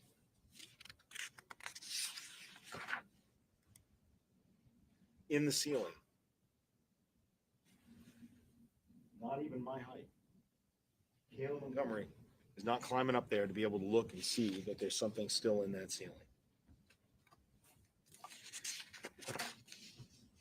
part of all of those different things and what happened, you should also go ahead and consider what Kayla said afterwards about the forensic evidence that she could not have known would have corroborated. You heard about the bag of lime. It's not the fanciest looking bag of lime up there, is it? But that's the one that she identified. So let's talk about that for a moment. It's the bag of lime that has the same SKU that had been purchased the day of February 26th. That an 11:20 ATM withdrawal happened at the Citizens Bank, South Willow Street, and 20 minutes later, across the street at the Home Depot, that's when there's a purchase of that bag of lime. That SKU number specifically was found, as was testified to by the gentleman from Home Depot. A purchase of lime by a person who doesn't own a lawn and has nothing to fertilize in the middle of the winter. Common sense tells us maybe the defendant really wanted to get some lye, L-Y-E, like you would find in Drano, breaks down organic material, rather than lime to make your soil doesn't lower the pH, it raises it, makes it less acidic. But the lime purchased at Home Depot 20 minutes after the ATM transaction. And what was it purchased with? A grinder, a blade, that purchase, and a battery, excuse me. That's not a coincidence. Again, that's corroboration. Corroboration that when the defendant talked about how he wanted to get rid of Harmony's body, when they got their tax refunds in their account, that's what he did. So when she told you, we heard about this a moment ago in cross-examination, when she told you that she had seen this grinder new in a box at some point, believing that she had seen it at her mother's house earlier on, when the defendant said that was the kind of saw he wanted to use to get rid of Harmony's body. And then when you heard that Christina Lubin doesn't own this kind of saw, it's a grinder. She does woodworking. This is not a woodworking tool. It's for grinding metal. You have to ask yourself, where is it that Kayla saw this grinder new in a box? Where was it? Again, not the lie of a master schemer, is it? Why would she concoct that out of thin air, as the defendant's arguing? Why say that that's the grinder or saw that he discussed when she knows and testified to you already that there's a corded saw in a box underneath the sink? If this was untrue, if she had not seen this grinder at some point new and in a box, if she was singing for her supper, she would have instantly just said, oh, yeah, it's the saw that we have down there. Saw the whole thing. That's what happened. Yeah, detectives, that's the saw. But she didn't do that. She identified the grinder.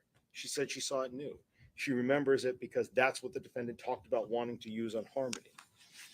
If she didn't see it at Christina Lubin's house, and the only other place you can reasonably conclude is that she saw it at Union Street, along with the bag of lime, and she doesn't remember it clearly.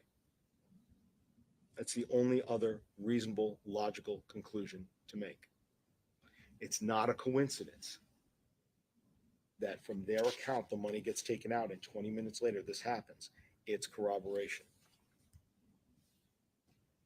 And the next day, Dennis Cloutier is over at the house. The next day, trying to snake the drain, as asked by the defendant. And who did he say is pacing behind him while he is trying to snake the drain? The drain and the drain cover that's already been off. Is it? Oh, no, it's not Kayla. It's the defendant, he said. Just the defendant who is pacing behind him. More evidence that Kayla would never have known corroborates what happened. More and more and more. She could never have known that there would be easy pass toll records of the same rental vehicle going back and forth, as Trooper Hernandez told us, through the Tobin Bridge on the night that he left to get rid of the body with the U-Haul. She could never have known when she told police what happened that those records were there, and that lo and behold, the odometer perfectly matches up for the distance to take that drive. Common sense tells you that. She didn't know that. She didn't know that that corroboration existed, because it's not reasonable to think that Kayla would tell and enable police to find other evidence that she did something.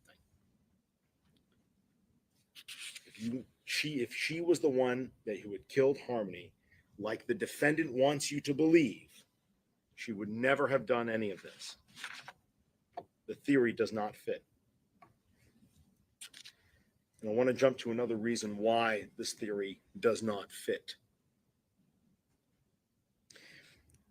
He's shown us that he's not the type of person that would have allowed this to happen under his theory. He's argued to you that he's a caring parent, despite what we've seen from the rest of the evidence. But his theory is, in fact, this, that they had planned for hours what to do with the body, and that the plan was to carry her around for months and store her in different places, and then finally do something eventually whenever we get enough money for a grinder. It doesn't make sense. His theory is also that he was such a caring parent that he came home in the middle of the night from taking care of business to discover that his 5-year-old that he fought to get custody of is dead while left in Kayla's care. And he just takes it. He doesn't react. He doesn't rage. His theory is that he doesn't hit Kayla or yell or scream so others can hear, is that he just sits in the car for the rest of the day and night and takes it. Goes to the methadone clinic at 7:04 like it's nothing in the morning and takes it. That's his theory. That's not him. That's not who we've seen. That he would show indifference towards Harmony's death.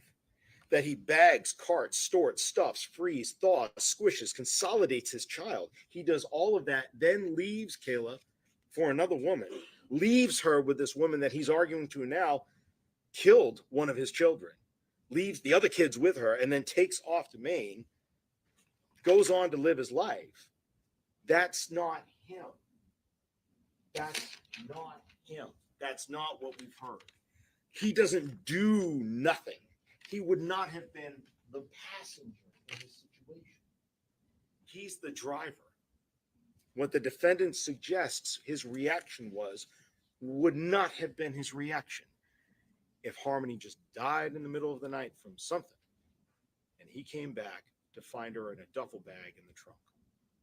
So we know that theory that depends on you believing that he's that type of person does not work. It is a fantasy. It is beyond belief. It is a bizarro world that the defendant would have you believe in light of discovering that his offspring is dead, that he does nothing, and that it's Kayla who's always doing the something. That's not reasonable because it's not supported by the evidence. Not with the defendant's lies to others. Not with the actions that we've seen him take towards Kayla.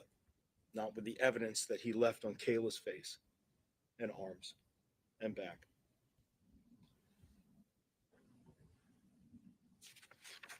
And he lied to others too. He lied to others too. Who's the one that's getting rid of the phone? He's got his new girlfriend, Kelsey Small, to get rid of the phone.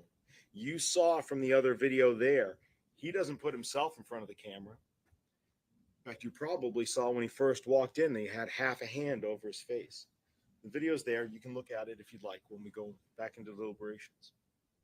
He lied to the tow truck driver about his address. He had to abandon the car. It was the crime scene. He told the tow truck driver, I live at 77 Guilford Street. You know he doesn't live at 77 Guilford Street. Told the tow truck driver, I got no phone. We know he has a phone. He used it that night to Facebook message Matt Gendron to try to get a jump for the dead car. He lies to get rid of things. He tries to continue to hide. He tells Travis Beach, don't send me this stuff on Facebook. He certainly does have a cell phone during that time. He wants to get his car away from him as fast as possible. What better way to abandon it? Just tell the tow truck driver you don't have the phone and don't worry about it. Let him get rid of the evidence because he's telling you now that he's guilty of getting rid of evidence.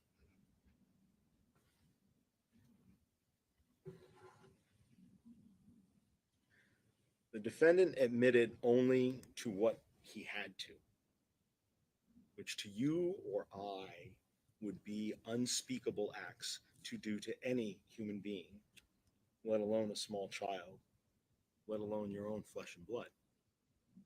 He says in his arguments you should find him guilty of altering, destroying, concealing, and removing Harmony's body. And he admits this. Why?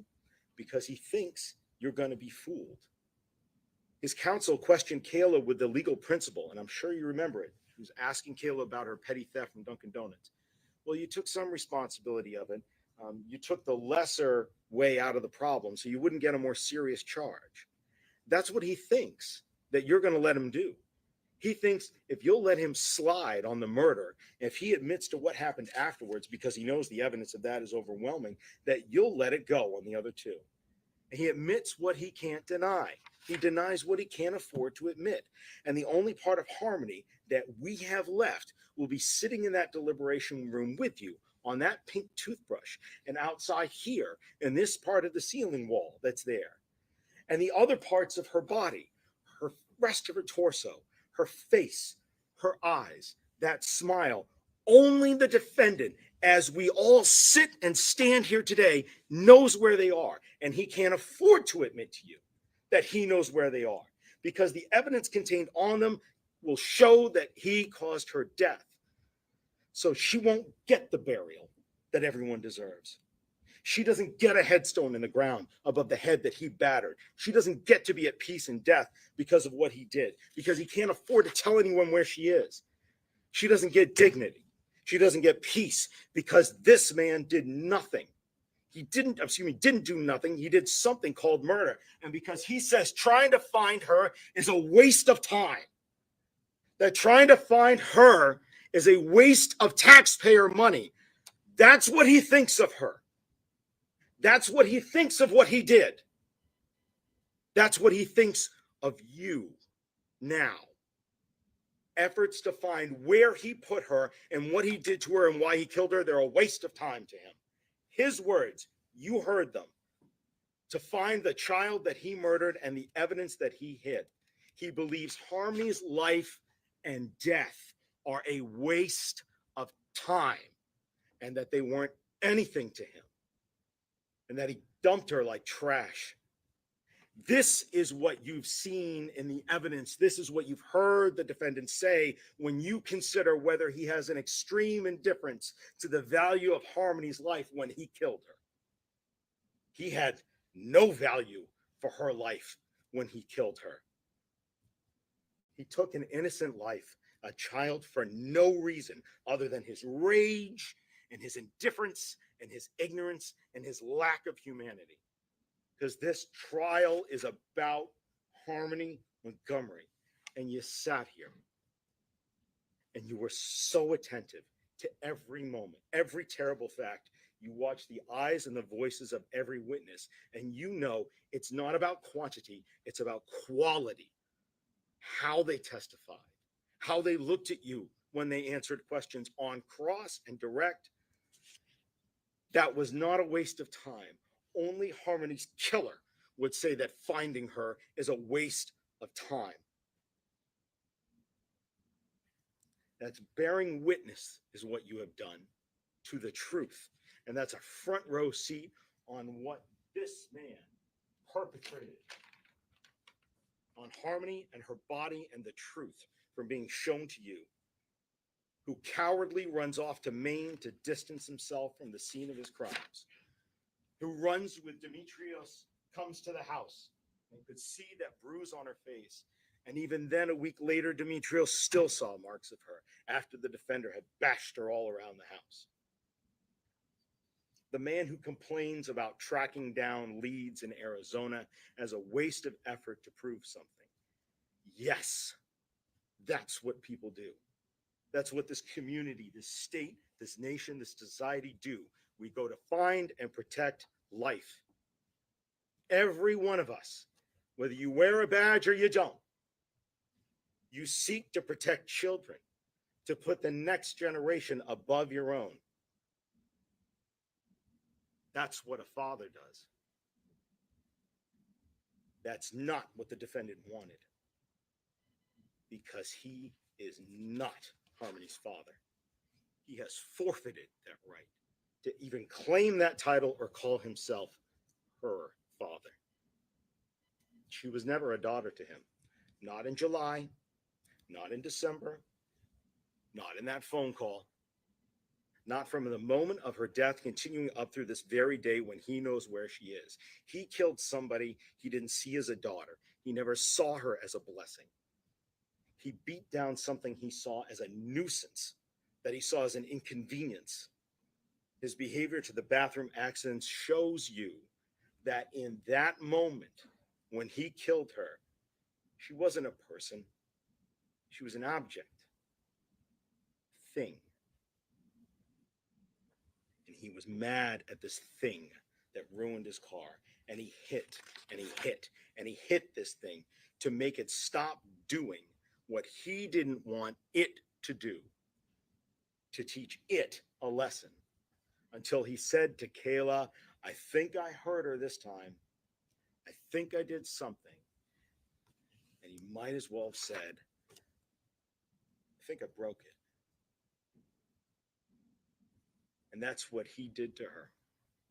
Afterwards, only proves that his actions don't believe that he murdered his daughter. He broke one of his things. And like any broken thing that somebody never really loved, they throw it away. And that's what he did. He may have genetically donated half of his DNA to her, but he was not her father. She was an object that he beat, stuffed, threw, and shelved in a walk-in cooler. Cameron Gibney told you she was down next to the mustard. She was an object made even tinier from her 35 pounds when she was alive by defrosting and consolidating her down, that he took to a hotel and he drove through some tolls and he threw it away. And he knows where she is right now, but he believes it's a waste of time and taxpayer money to try to find her. So don't you ever think that this man murdered his own daughter. Rebecca Maines told you he hated Harmony because she reminded him of her mother.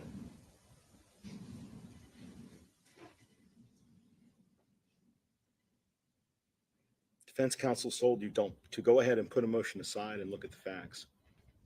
Look at the facts. Look at the facts and call him a killer. Put a motion aside, look at the facts, and then you can call him a tyrant. And you can call him rageful. Those descriptions suggested to you, maybe, evil. But don't call him a father.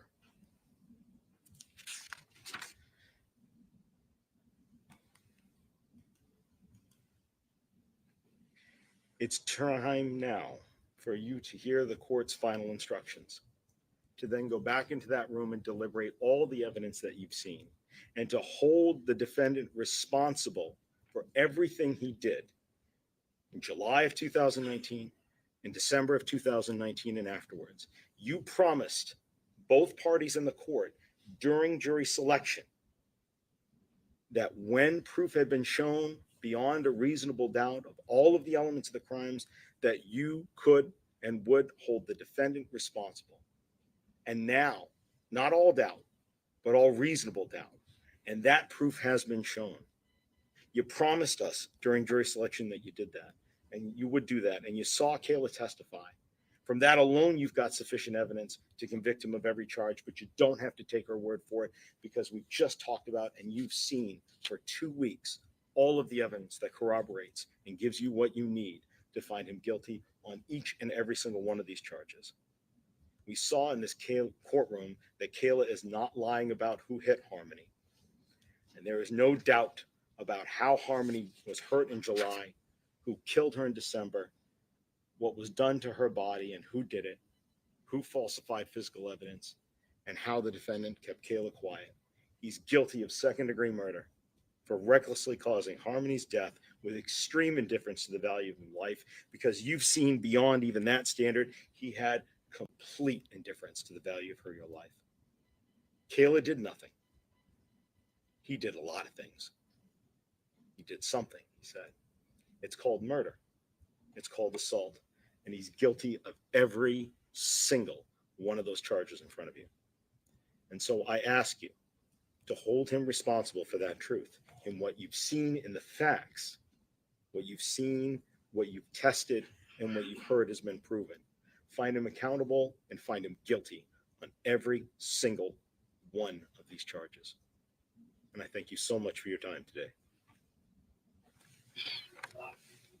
Oh my God, that was so amazing. Oh, All right, ladies and gentlemen, I'm now going to give you my final instructions. As I said to you earlier, you will have, I'll send You did 12 great. sets of all the instructions, both the ones that I gave to you prior to opening statements and the ones I give to you now. She's going to go straight into openings. She's going to go straight into the jury deliberation room. So please listen carefully. Jury instructions. Yep. Please remember that in order to reach a verdict in this case, whether it is guilty or not guilty, your verdict must be unanimous. Prior inconsistent statements. In deciding whether to believe a witness, you may consider whether the witness made statements before trial which were not consistent with the witness's testimony at trial. Thus, if the witness made an inconsistent statement before trial, you may use that statement in deciding whether to believe that witness's trial testimony. Keep in mind that you may not use the statement made before trial as proof that the facts in this statement are true. The statement made before trial is only to be used by you in deciding whether to believe a witness. There are, however, two exceptions to this general rule that prior statements may only be used in assessing witness credibility. If the statement made before trial was made by the defendant or by a witness under oath, then you may use that prior statement as proof that the facts in the statement are true. I'm now going to discuss the definition of a crime and the crimes with which the defendant is charged. The definition of a crime.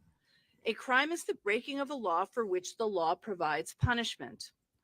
All crimes have at least two parts, an act and a criminal state of mind. In deciding whether a person is guilty of a crime, you must determine both what the person's actions were and what his state of mind was.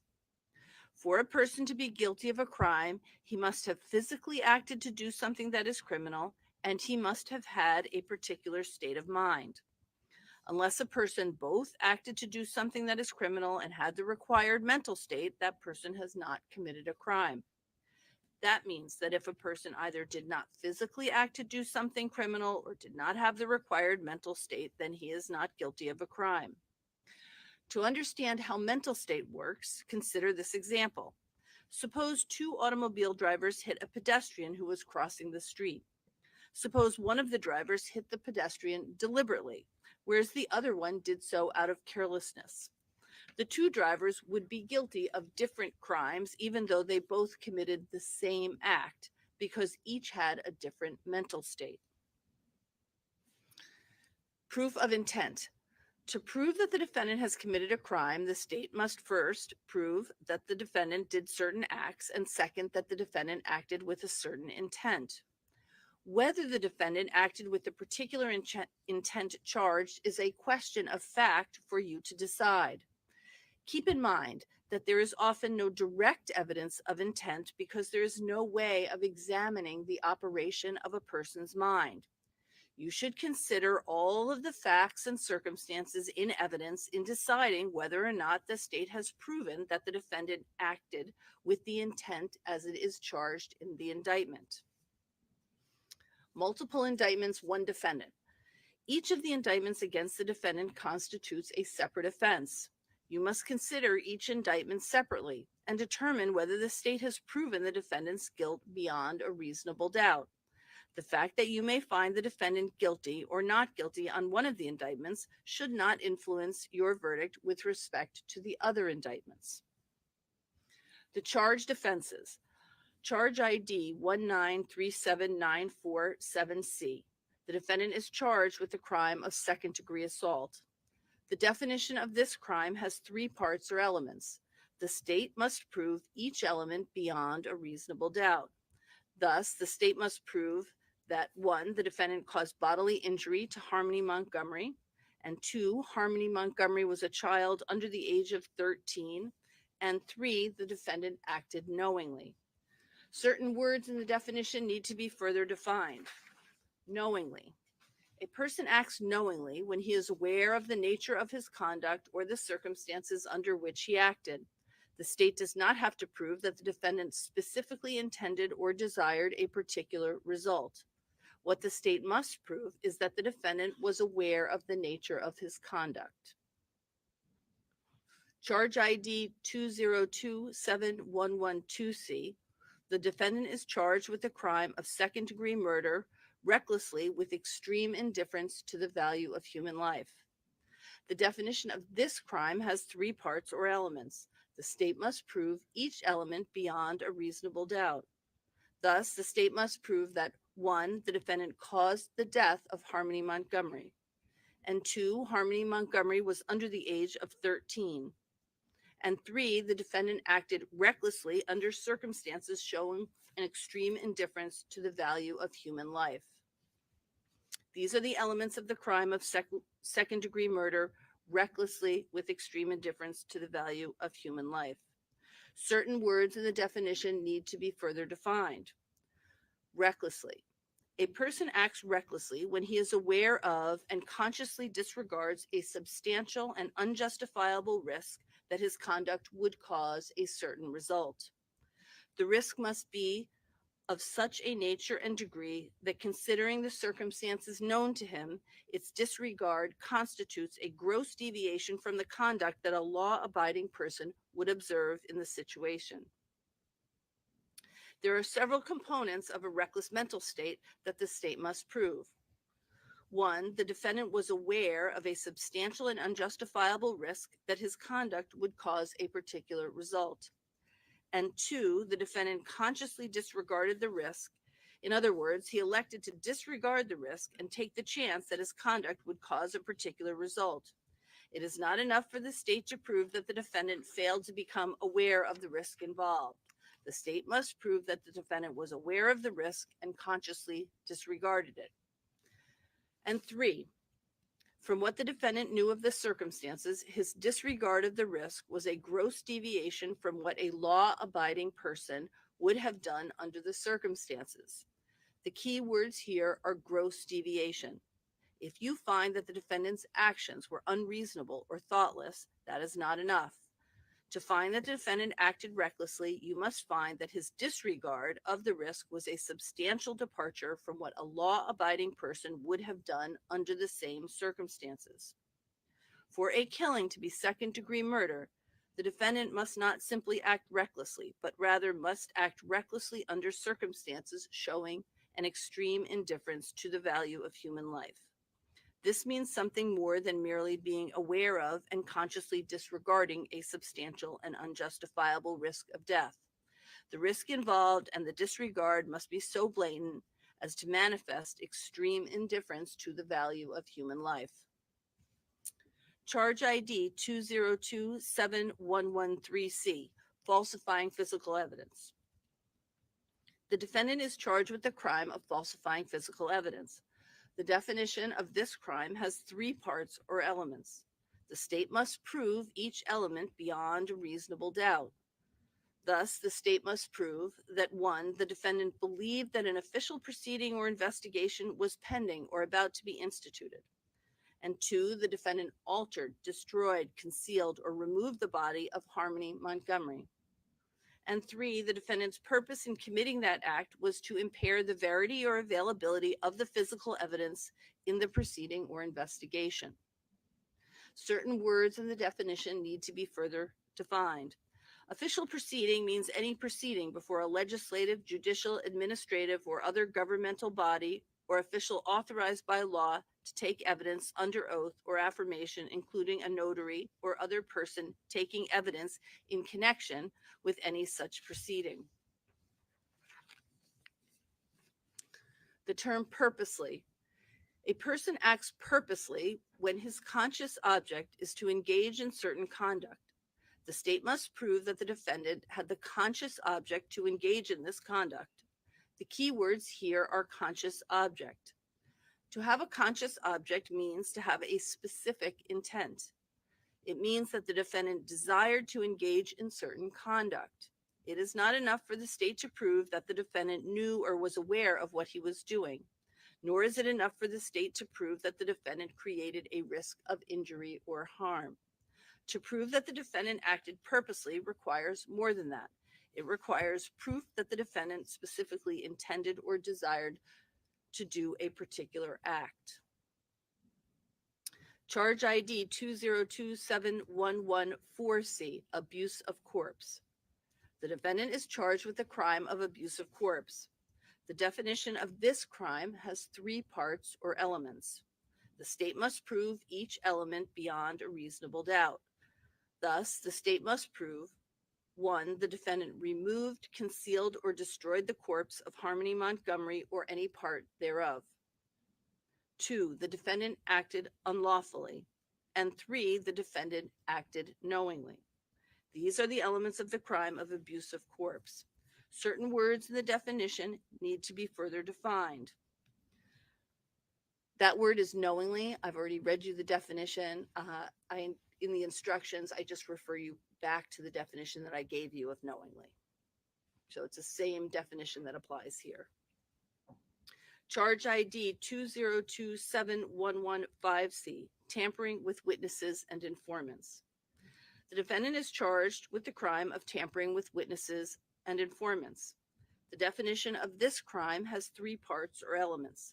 The state must prove each element beyond a reasonable doubt. Thus, the state must prove that the defendant believed that an official investigation was pending or was about to be instituted. And 2, the defendant attempted to induce or otherwise cause Kayla Montgomery to testify or inform falsely. And 3, the defendant acted purposely. The definition of purposely for purposes of this charge is the same as the definition of purposely that I have already read to you. I won't read it again, but you'll note that that definition is above. It is the same definition that applies to this charge. Those are the crimes that are pending against the defendant and are before you.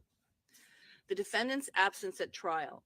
The defendant has been absent from trial.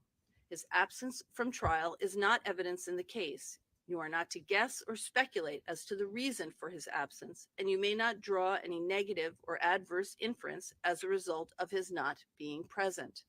You are not to consider for any purpose or in any manner in arriving at your verdict the fact that the defendant was not present at trial. That fact should not enter into your deliberations or discussions in any manner at any time. In conclusion, ladies and gentlemen, let me say that this case is important to both of the parties, the state and the defendant. The principles of law that I have given to you are intended to guide you in reaching a fair result. You are to exercise your judgment and common sense with honesty, understanding, and due deliberation. As I said before, you should decide this case without passion, without prejudice, and without sympathy. It is your highest duty as officers of this court to conscientiously determine a fair and just result in this case. Now, again, as you were instructed during the general selection process, there is a presumption of innocence that applies and continues throughout the trial until the state convinces you beyond a reasonable doubt that the defendant is guilty of each and every element of the offenses with which he has been charged. And the defendant has no obligation whatsoever to prove his innocence in this matter, and that includes the right not to testify if he so chooses. When you have considered and weighed all of the evidence, you must make one of the following findings with respect to the charges before you. If you have a reasonable doubt as to whether the state has proved any one or more of the elements of the offense charged, you must find the defendant not guilty. On the other hand, if you find that the state has proved all of the elements of the offense charged beyond a reasonable doubt, then you should find the defendant guilty. And I remind you that a reasonable doubt is just what the words would ordinarily imply. The use of the word reasonable means simply that the doubt must be reasonable rather than unreasonable. It must be a doubt based upon reason. It is not a frivolous or fanciful doubt, nor is it one that can easily be explained away. Rather, it is a doubt based upon reason as remains after consideration of all of the evidence that the state has offered against it. As I mentioned, we will select a foreperson at random at the end of these instructions. The foreperson acts much like the chair of a committee. He or she should make sure that you take up the issues that I have described and should make sure that each juror has a full opportunity to present his or her opinions and arguments. I suggest that deliberations involve several components. You should each think for yourself about the evidence and the law. You should speak up and let your fellow jurors know your opinions, views, and positions. You should listen carefully and keep an open mind as to what your fellow jurors have to say. And you should make every reasonable effort to reach a unanimous agreement. The verdict that you reach must be a unanimous verdict and represent the considered judgment of each juror. In order to return a verdict, all 12 of you must agree on your verdict. As you deliberate, try your best to work out your differences. Do not hesitate to change your mind if you are convinced that the other jurors are right and that your original position was wrong. But do not change your mind just because other jurors see things differently or just to get the case over with. In the end, your vote must be exactly that, your own vote. It is important for you to reach unanimous agreement, but only if you can do so honestly and in good conscience.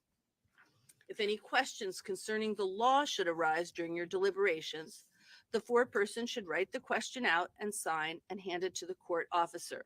The court officer will bring that to me and I will respond.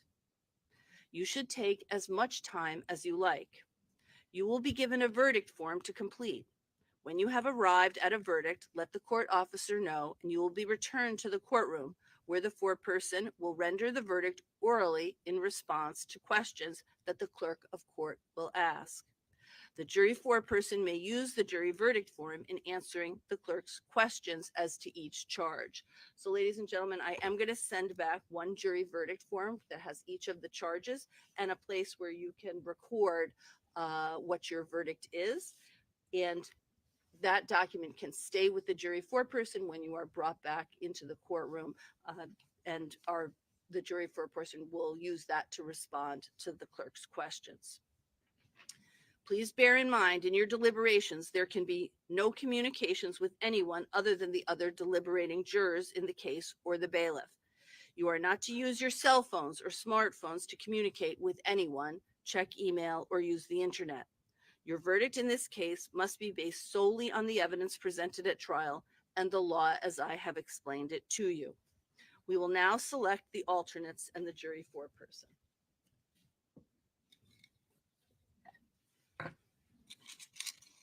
So the first alternate will be juror number 9.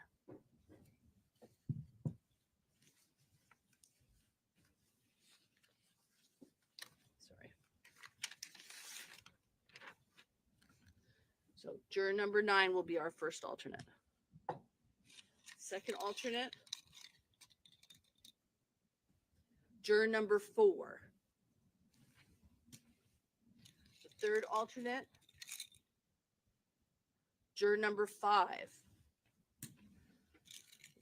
Fourth alternate, juror number 1. And finally, fifth alternate will be juror number 15.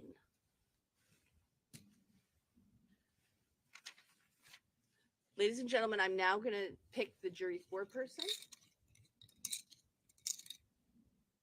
Juror number 2.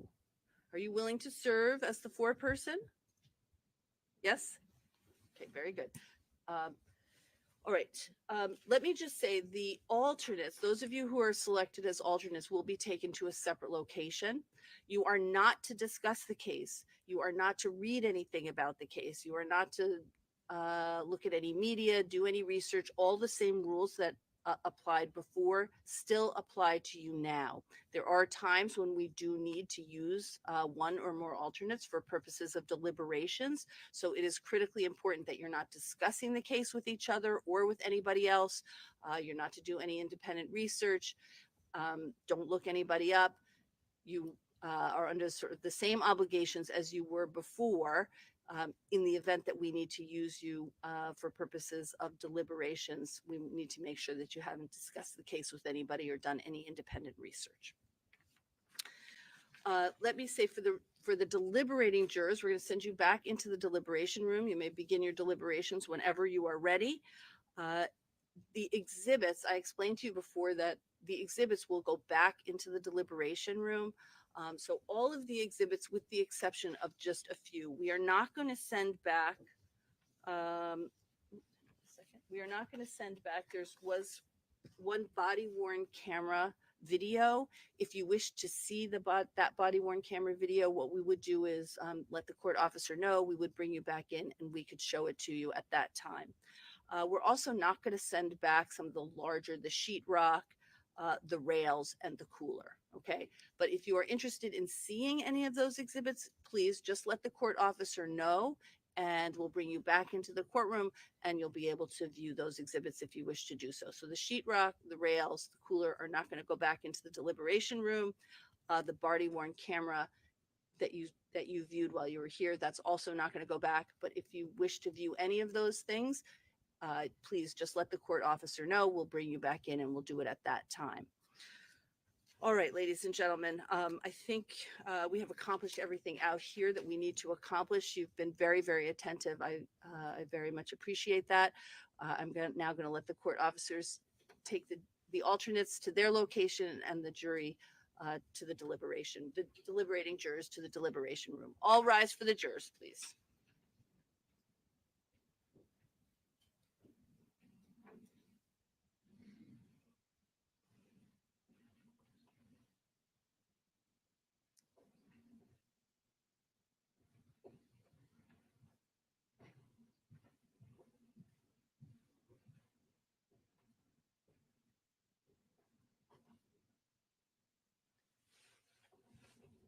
You may be seated.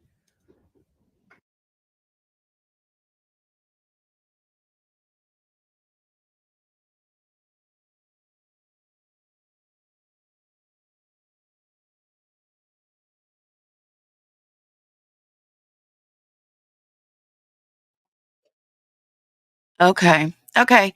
So, they are apparently on a break. What I'm going to say is, in regards to the chat, this is supposed to be a safe space for everybody, and there has not been a lot of that being felt. Maybe even from both sides. I don't know, but first of all, if an opinion, everybody has a different opinion. That's what it boils down to. Everybody's opinions are different. Nobody in here is attacking anyone. Kayla may be a victim in some people's minds, may not be a victim in other people's minds, but in the eyes of the court, she has been considered a domestic abuse victim. So I don't want any victim blaming. And Tammy, if you can't,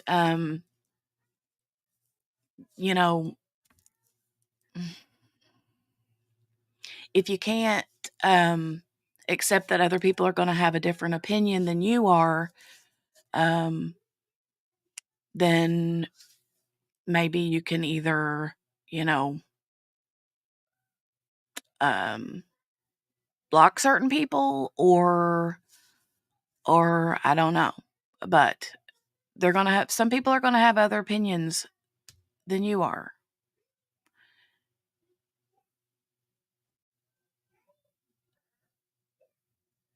I don't want it to be awkward in here.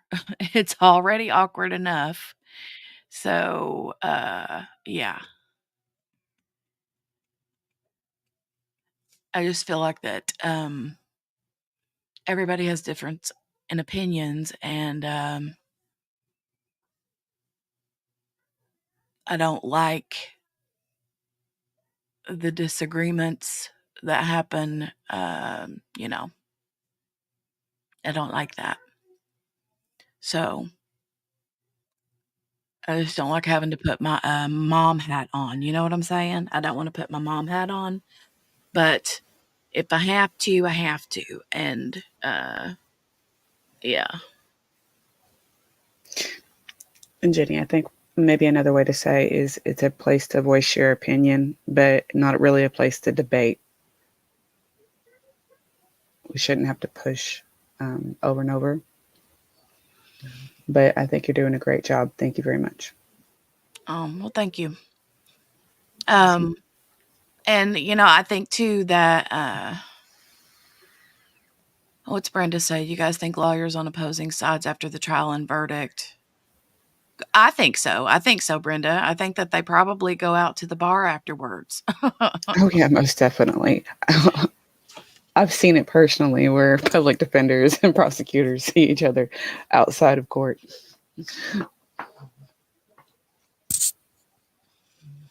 And believe it or not, I used to work in a little pizza joint, and of course they served alcohol and stuff, but there was a bar type thing there.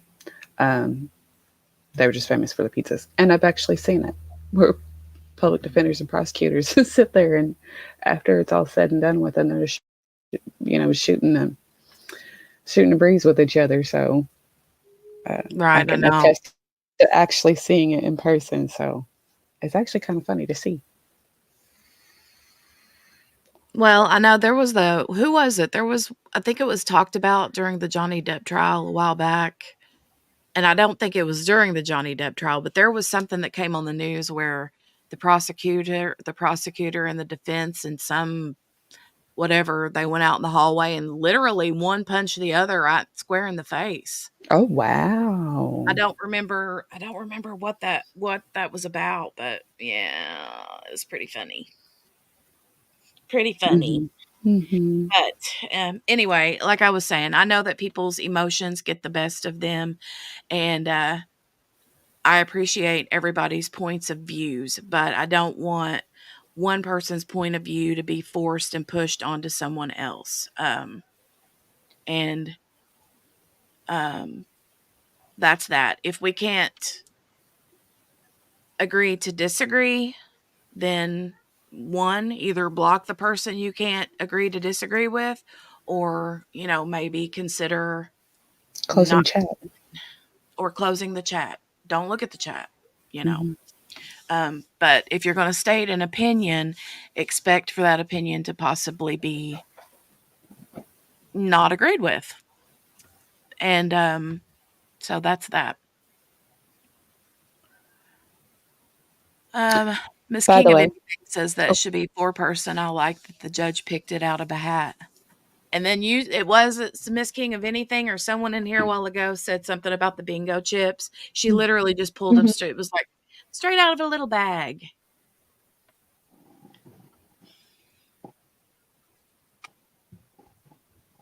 Tammy, I'm not attacking you. I'm not attacking you. I've let you speak your piece a lot in this chat.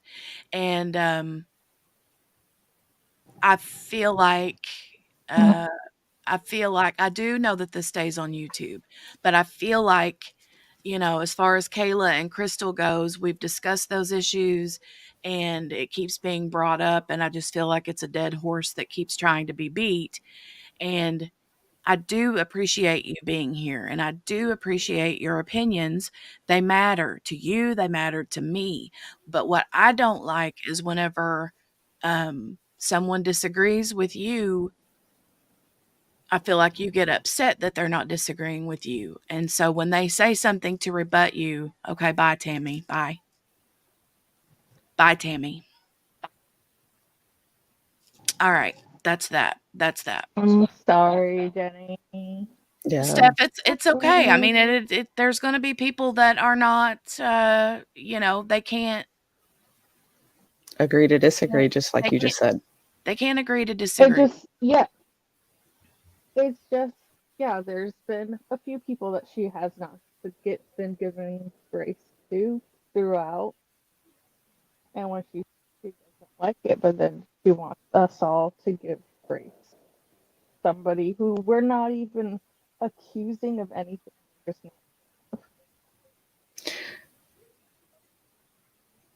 And I And don't know what she meant by remember this stays on YouTube. It does stay on YouTube. And I haven't said anything that I feel bad about. I just feel like, I've said what I said, and that's it. So we're not going to talk about that anymore. We're done with that whole thing. So yeah. we have some Snoop Dogg to watch because they're on a break. Did they say I missed actually what the uh did they say when they were coming back? Are they on an actual break? Or I don't know. I think they went on Like, into are they on? deliberations, but I didn't know if the judge said anything about when to meet back or anything like that.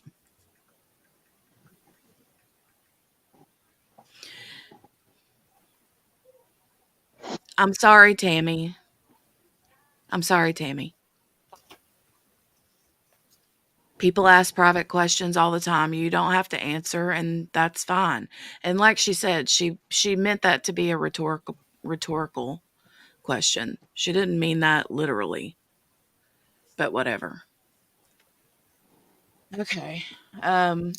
yeah, so watch some Snoop Dogg. I think that'll change some stuff around here. We probably need to lighten it up a little bit and move on.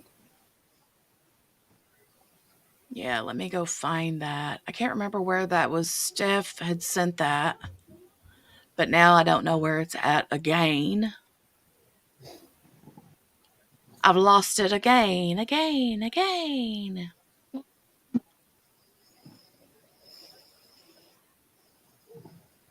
Mhm.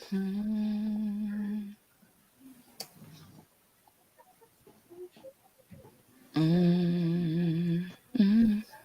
Mary Lou, it's something really, really funny, and it'd be really good to kind of change the direction that this is going real quick. Yes, at the Henny, we are on verdict watch, but sometimes the judge will say things like, make sure that you stay so, close enough so that if there's questions or anything like that. And because there was, hullabaloo going on in the chat, I kind of wanted to. I did miss a little bit of what she last said before everybody went off out on the break. Okay, Snoop Dogg, Animal Planet. Narration.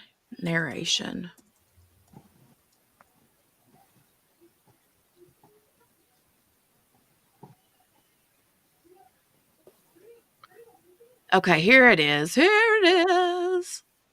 How long is this one? Okay, this one's 10 minutes. I think this is the same one that one of you guys sent me, and it is so stinking funny.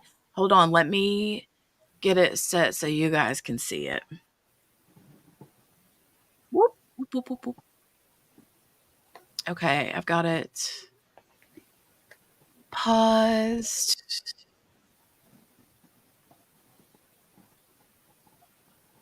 Okay, I got it paused. I'll have to rewind it back though.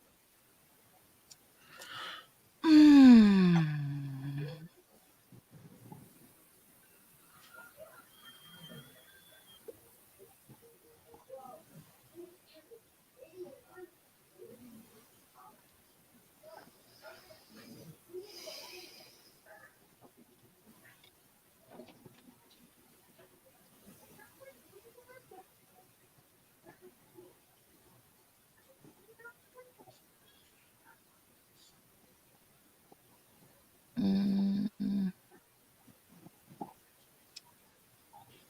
Okay, here we go. Let me switch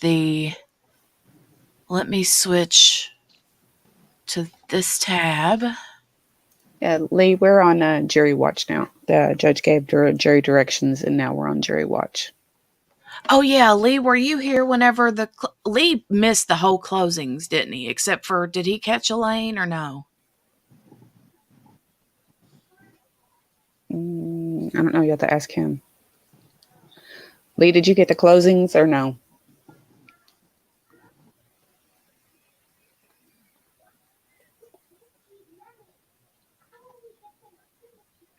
Mm-mm.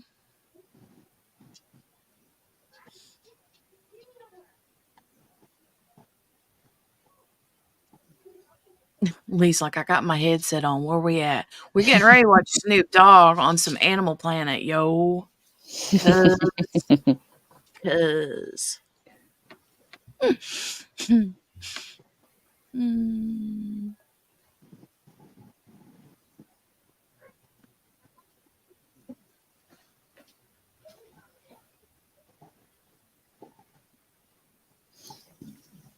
Okay, now I'm gonna go ahead and hit play. Hold on a second. I'll probably have to start and stop this and do commentary because I don't know this channel. But anyway, yeah, he is Brenda, right? I love Snoop Dogg. I've loved him since I was little, not little bitty, but like teenager. And I'll say one time, this is just a funny haha. I had Snoop Dogg's like CD when I was in middle school or high school. And my dad found it, and when I got home from school, he like broke it into a bajillion pieces because he was like, "No, you ain't listening to that." My dad did not play. Oh man. No. Oh, Abigail's to the good stuff now. She's trying to catch up, and now she's watching the prosecution. Right. Okay, so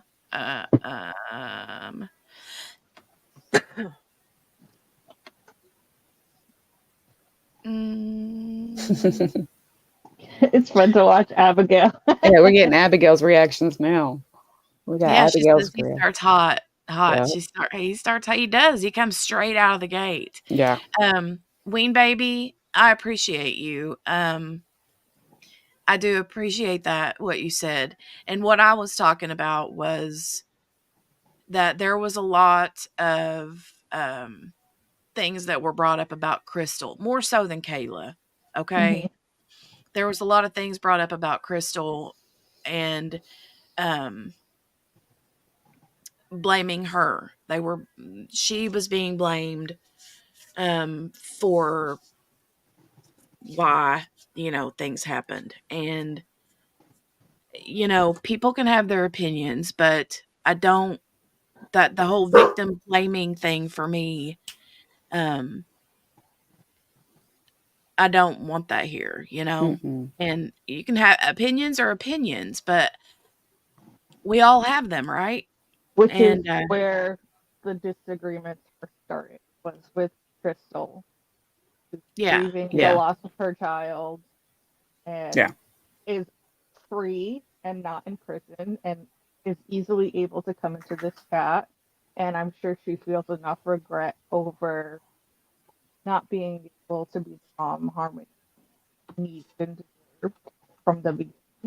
She was you're trying. breaking up a lot. Yeah, Steph. you're breaking. Oh, yeah, we can't hardly hear you, Steph. Slick. Hold on.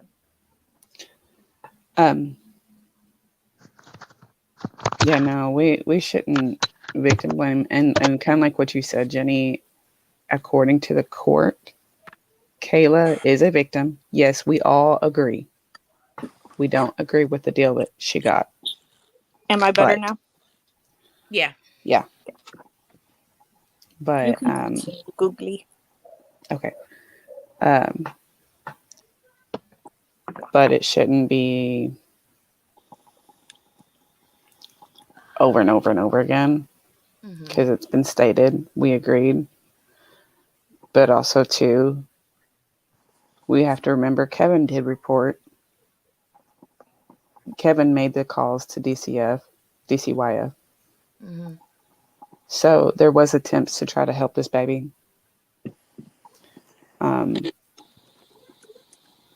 And apparently, too, y'all, there was evidently numerous visits by DCYF, too, throughout the time that Harmony was with them.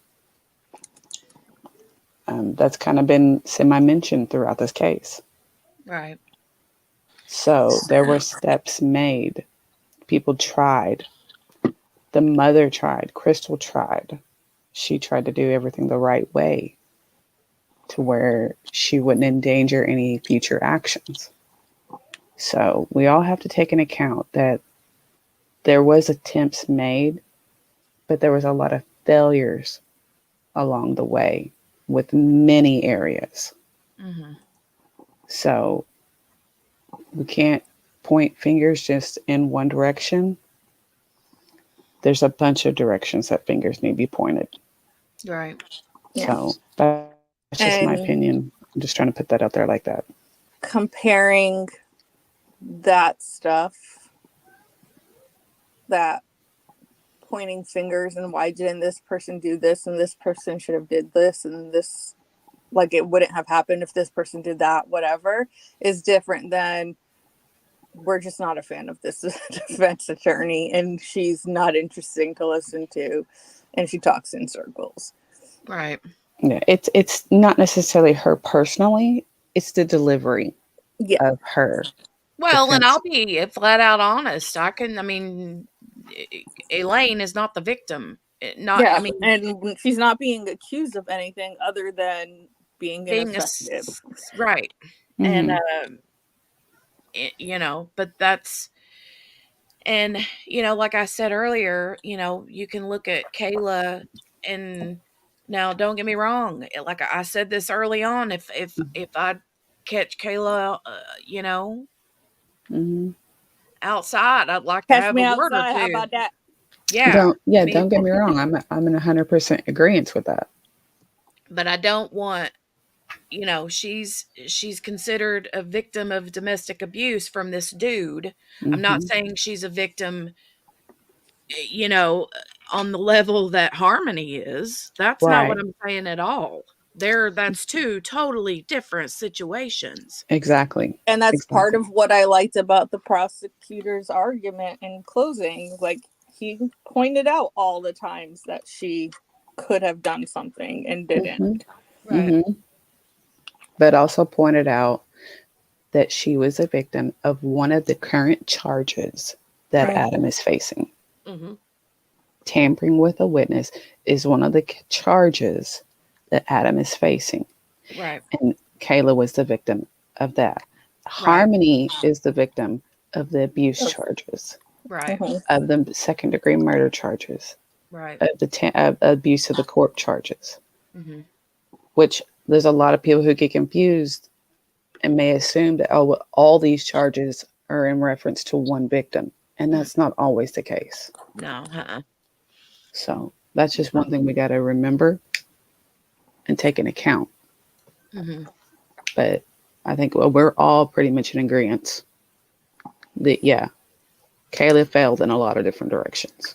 But at the same time, so did DCYF. Yeah. So did a lot of other things. Mm-hmm. People didn't speak up when they saw something. Mm-hmm. It just, but you can't judge somebody from something back then if they've actually changed their life now. And Also. at the end of the day, they're not the ones who committed the act. Exactly. Well, Exactly. I just, Brenda said she didn't understand that about the different charges. Yeah. Hey, Joanna. Hi, Joanna. I'm doing good, baby. I'm doing good. Yeah, she was the only witness to the crime, Morgana. Mm-hmm. And I'm just, I'm not trying to be mean or a bad mod. I'm sorry. It's just some of the comments are misdirected at the wrong people. And we don't want to be a chat where everyone is just throwing around accusations willy-nilly and not putting the blame where it lies. Right. Right. Yeah. Not focusing on the person who's actually on trial. Yeah. Right. And the victim of said person. Exactly.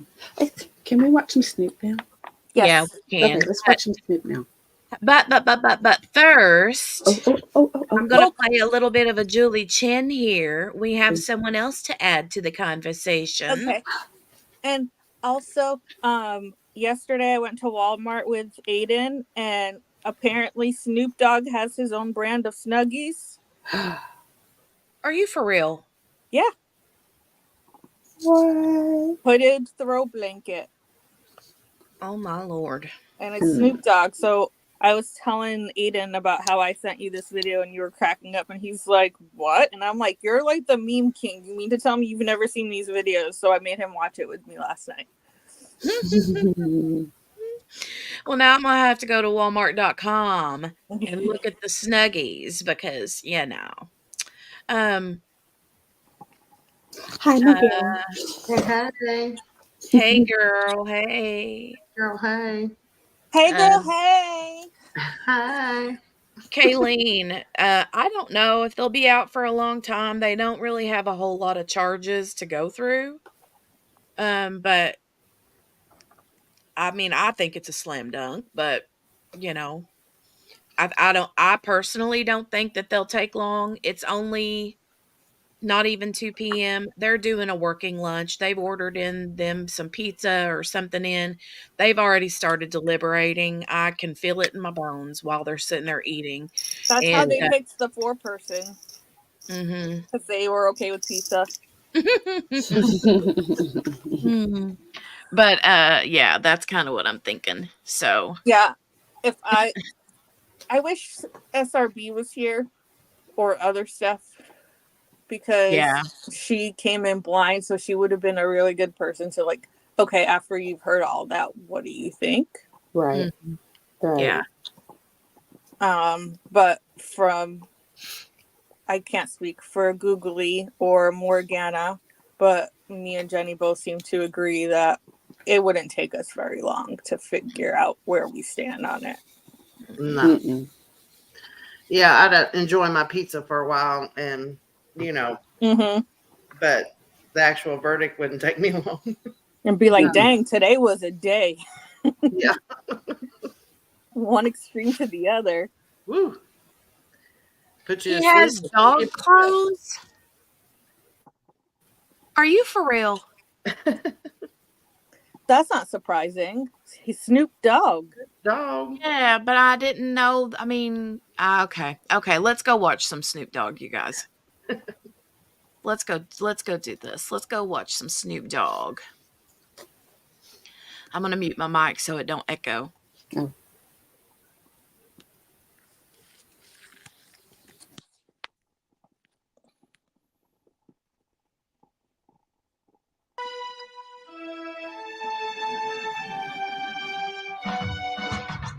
I'm your host with the most, Big Snoop Dogg. We're gonna be checking out some animals today. Roll the footage, man. Let me see what we got up here. Looking at rams and elks and This is some old, ancient that the Rams did in the 1800s, you know what I'm saying, to prove their toughness in order to gain the stability. Oh, he double teaming his ass. That's right there. That must be his son or something. It's supposed to be one-on-one fights. They done doubled his ass up. I never understood Rams. Why do they do this? What do they get out of this? Ugly too. Is them Rams or Billy Goats? Well, what I've learned from watching this is jack. Oh yeah, it's gonna get real cold up in here right now. Check this out. They get better as he goes on and gets more comfortable with them. Yeah, they do. He's like, this is cold. A Billy Goat or something? This is a ram or a Billy Goat? He doesn't know what any of the animals are. That's what none of them are. The Billy Goat? No, that's not a Billy Goat. Oh God, he cracks me up. Seals, a whole bunch of seals or walruses? Okay, walruses, because see, seals don't got long teeth like that. Oh, polar bear. Don't he eat walruses? You, Jenny. Wait a minute. There's too many of them. We gonna get one of y'all. If I was one of the walruses, I'm jumping right in the middle, so I'll be the last he gonna get. See, you on the outside, he finna get you. What you thought? Your black ass in the middle. Oh, that's up, and ain't nobody gonna even help. Be jabbing him in the back with them long ass teeth. They ain't doing. Look at it. Let me go. Get swim. Look at this. This is a dumbass polar bear. He can't even get one. Let me mute myself so you guys don't have to listen to me laugh. Swim. Dumb AWS polar bear. He said, swim. That's a dumbass polar bear. Oh my god. Oh, what do you mean, Patricia? You can't watch this. Oh, is it like triggering because of the animal stuff? Oh yeah. Yeah. Oh, Probably, he's killing me. we probably should have realized and gave a warning. Well, there is a trigger warning at the top of the thing. I mean, It is a circle of life, you know. right. That is true. Right. There is some making babies later. Yeah. Oh, yeah. Okay. I'm gonna start it back. The lame one. You can't fight. You got the toughest one he trying to fight with. Oh, see, there you go. That's what I'm talking about. Stab his ass. Help him out. Help your homie out. Stab that with them long ass teeth. Yeah. Oh, yeah, it's going to get real cold up in here right now. Check this out. What's this, a bobcat? Or is that a leopard? I wouldn't know what the... Oh, them is in trouble. They in trouble. Look at the baby. Oh, wait. You ain't getting away from him, nephew. No. Down the hill he go. Oh, man, it's cold, buddy. No. Down the hill he go. Oh That's man. what I was When he says the cold-blooded stuff, it kills me. Mm-hmm. Kills me. Oh, I know, Sherry. He does have his name on vapes too. Yes. And his face is on like one of the 9 crimes wines. Yep. Yep. He has his own line of wine, and I've had it. It's poof. But I'm not a wine drinker either, so. My mom had some for Christmas. Which I guess makes sense with my sister who's 25 and smokes weed, but it was weird to see like my mom be like, pass me Snoop. Lord. Oh Lord, hold on, let me I've got to go back over here to the I'm just keeping an eye on the actual I've got it up on backup, Jenny. Okay, good. I'm sure it'll at least be an hour for them to eat. Yeah, they got to make it look like something. Yeah, I'm just wondering if they're going to come in with a question or something, you know? Oh, true. Yeah. But they're probably not even talking yet. They're just eating. Yeah. Okay. Let me mute myself. They finna catch him to the baby. He gonna get the baby. Oh, jump. Run. Oh, they got him. He got him by his hind leg. Now what he finna do now is, he got away. To the water he goes. Swim. What kind of animal is that though? Is that a leopard and a cheetah and a lynx mix? That's an albino tiger, right? Y'all made that up on y'all on my imagination, man. I'm high. What it do is your boy Big Snoop Dogg. Hey, let's look at another animal. These are beavers. Oh, look like, oh my God, that's a crocodile. That's a crocodile. Oh my. These are beavers. You're like, that's a crocodile. Oh, it kills me. Are these beavers too? Huh? They kind of look like meerkats. Those are otters, I would think. Yeah, those are otters. Okay. I want one.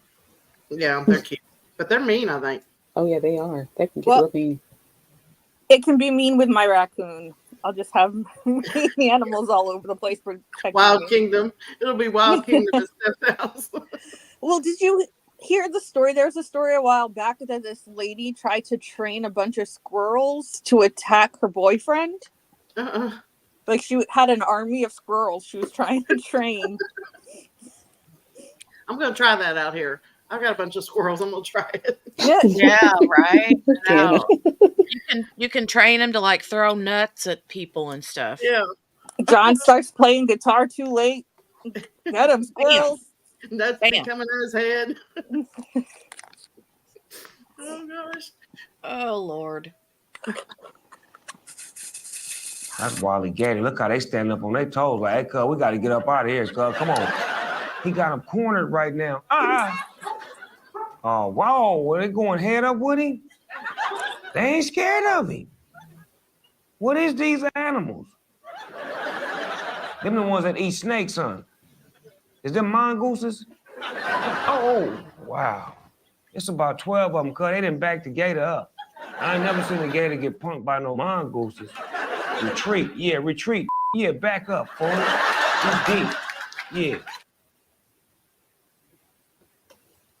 Oh my God, I keep laughing. Like every time I don't know of anything better than this. I don't know of anything better than this.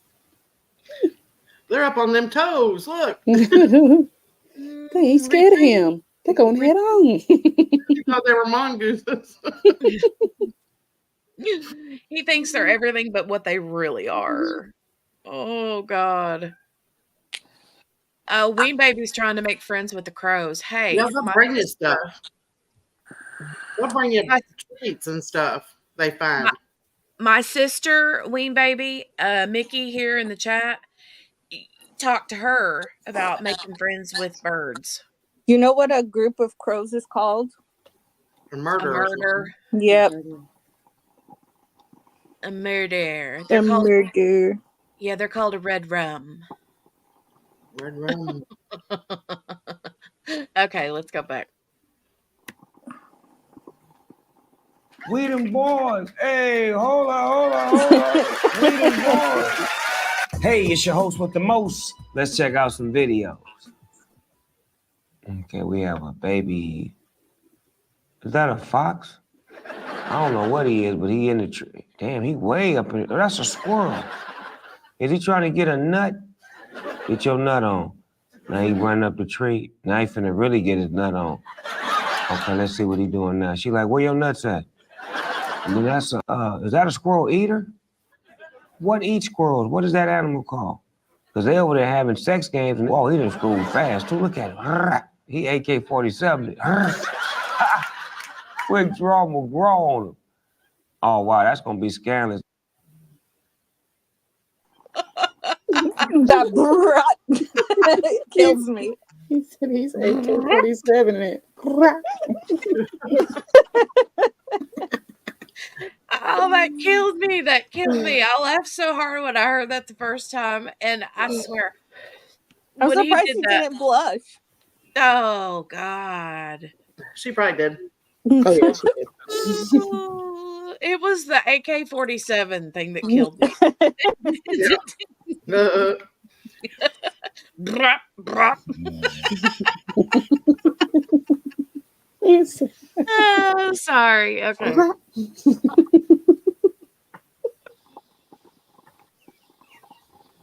Is he going in their house to get their babies? What's going on?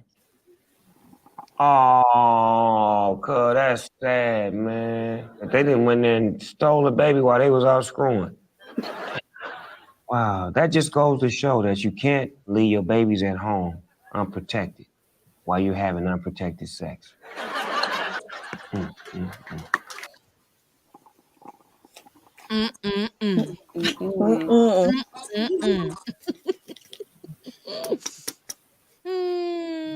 That's funny right there. QB says Ween Baby's man-child is friends with all the crows here. They have names. I'm serious. Mickey will talk them to teach him to talk and stuff. Mickey's Mickey good at Joe? that kind of stuff. Yep, Mickey Joe. Oh my Now I'm picturing Mickey Joe like that bird lady from Home Alone 2. Yeah, she stands out in the park with the big long Amish dress on. And Like a scarecrow. yeah, or I'm thinking of is that I'm not thinking of that one. What's the one? What was it in Mary Poppins? Feed the birds. What was that one song in Mary Poppins? I haven't watched Mary I don't know Poppins. if I've watched Mary Poppins. Oh It's my been so God. long since I watched it. If you're talking about the original one, it's been a long time since I've seen that one. So good, so good, so good. Oh yeah, it's gonna get real cold up in here right now. Check this out. Okay, what is this? This is a seal. What is he doing acting like a dolphin? He's either gonna keep jumping or something gonna jump out the water and jump his ass in mid-air. And then there he goes. There that big mouth go. Damn. Look at that jaws. That's a whale or a shark. Damn. Look how big he is, God. Is that a shark? Damn, he didn't even chew. He just swallowed. That's cold-blooded, man. A shark tail. I'm your host with. Oh my God. Okay, you Like guys. Shark Tale. That's it, Gail. Feed the birds. Tuppence a bag. Yeah. Okay, I'll be right back. I gotta go check on the kiddos. Okay. Hey, JB and Morgana, how you doing? Hey, I'm eating some nuts. Yep. Because the squirrels. They're the sweet and spicy kind too. Oh. Yum. You can't hear me chewing, can you? Nope. Okay, good. My dogs are being lazy again. I got one upside down with her feet up in the air, wiggling and worming. We got My what? pit mix does the same thing. I love it. She's a hot mess, man. I'm telling you. She's a hot mess. Ween Baby said she loves crows and ravens. My mom used to go outside and we'd be on the porch sitting and you'd hear the crows. Uh-huh. And she'd start talking to them. And she'd be going, caw-caw, caw-caw. And then they come back to her. I said, they're going to come over here and attack you in a minute. I'm going to laugh. They're gonna attack you. They'd be like the baby birds.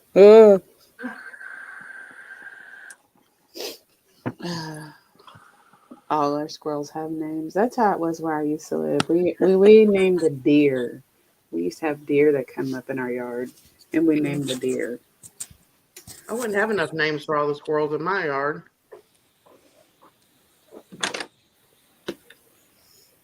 Just leave it to my 7-year-old. He'll help you get names. Yeah. I had to I'm call gonna him. mute myself for a bit because I gotta pee, and then I'm gonna be washing dishes, and you guys don't want to hear the water running. No, it might make me need to go to the bathroom. Yeah. Exactly. Yeah. So I'm gonna just mute for a bit, so you two talk until Jenny gets back. But behave. We'll try. Yeah. I'll try. Can't promise anything. Look, I got Morgana now today. I ain't by myself. So That's yeah, right. I'm good. That's right. Ween Baby says they have, I guess their names are Nubs, Chubs, and Humble. Ah, Nubs and Chubs. Nubs and Chubs. They were my. It's like my boy pet over here. He's Tubbs. Chubs. Well, our cat that we took in, we named her Stink.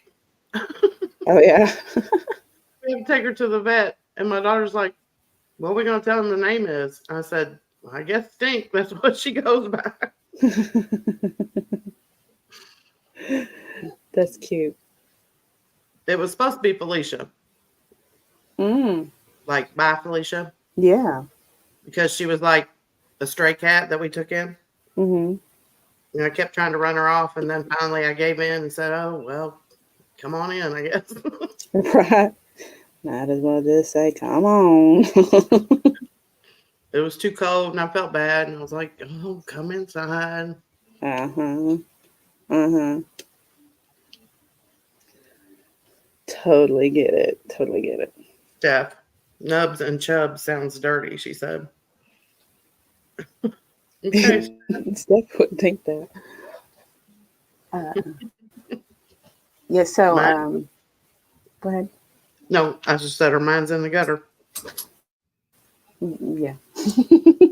But we still What? love her. What were you gonna tell me? I was gonna say jury deliberation. I don't think it's gonna be that long. I don't think so either. I mean, I really wouldn't be surprised if it's before the end of the day. Yeah, The work day or court session day, whatever.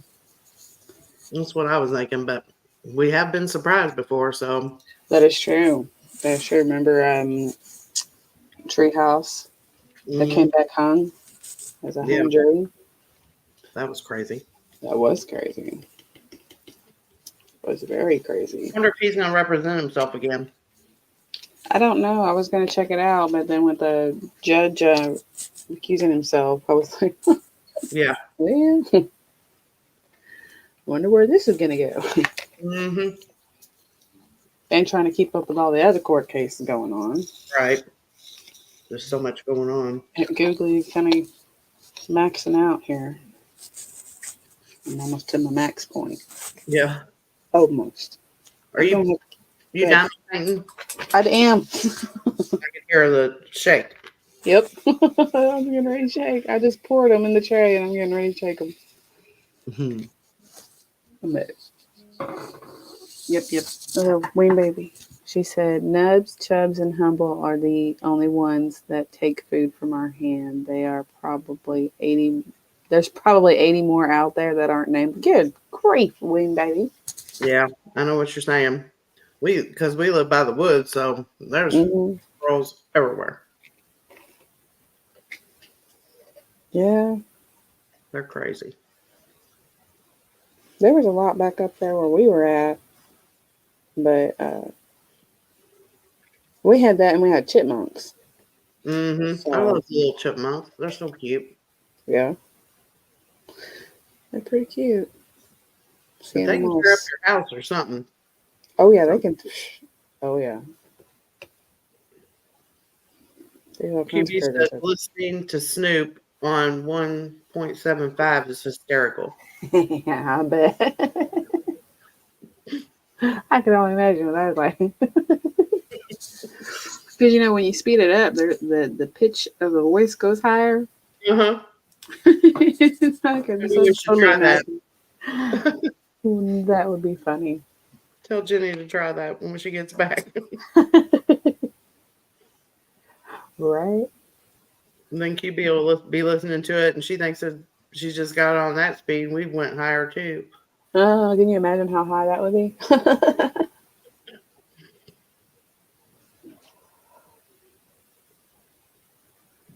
We live in the woods too. Mm-hmm. Yeah, they're everywhere. You used to live up in the woods, up in the mountains is where I used to live. Yeah, bet you had a bunch. Mm-hmm. Yeah, we did. We had animals all the time. Mm-hmm. We had hogs. Hogs came out. Turkeys. Like wild hogs? Yeah, wild hogs. Wild turkey. Of course, a deer. Yeah. The chipmunks. Squirrels. We have possums and the raccoons. Oh, Lord, armadillos, possums. We don't have armadillos, but groundhogs. Armadillos tear your yard up in no time flat. Do they? Oh, yes, they do. Don't they carry some kind of disease or something? Oh, yeah, they can. I thought they carried it's not listeria, is it? Something crazy. It is something weird, but all I know, there was one time I took a baseball bat to one. Get on out of here. It didn't hurt it. It didn't hurt it. He just bumped his shell and he took off running. JB chasing the armadillo. Well, they was aggravating my dogs. Yeah. And my dogs don't like other critters like that. Right. He was getting right up to him, like real close to him. Of course, we had them on chains when they was outside because we knew there was bobcats and all kinds of stuff up there, Yeah. And leprosy. Leprosy. Yeah. Right. Leprosy. Thank you, Kayleen. But it was something. Yeah, I didn't hit it hard enough to really hurt it. I just get enough to get it away. Move it on out of here. Yeah. We have fox sometimes, and they'll get out there and they bark like a dog. Mm-hmm. Like they sound like my Pomeranians. They were that kind of pitch. Mm-hmm. Heck. And then the coyotes start going. Oh yeah, coyotes. We had coyotes, bobcat, black bear. Yeah, we don't have the bear. We did have a bear in the area, but they're not normally in the area. They said they think they swam across the river. Mm-hmm. The big, Ohio. Mm-hmm. But he was roaming around for a while. Yep. Oh, we have. And that's weird if you're not used to seeing them. It's weird. Like we were driving down the road and saw this thing and it took off. And first we were like, what was that? And then after that, we started hearing reports of people seeing this black bear. Mm-hmm. I was like, we saw that daggone bear. But that's strange. Not used to it. Oh, yeah. But, no, that armadillo would come right up to the end of their chains and just like tease them. Yeah. So I was like, the heck with you? Here comes JB out with her baseball bat. I did, man. I tell you. Oh, hi. My puppy's saying hi.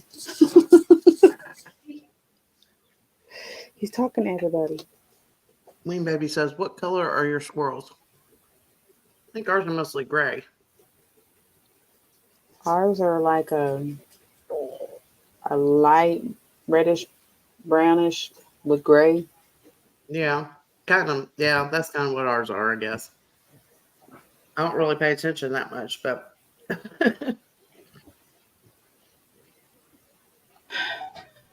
I'm back, guys. Hi. Hi. Sorry. We've been talking about. Yeah, we've been chit-chatting.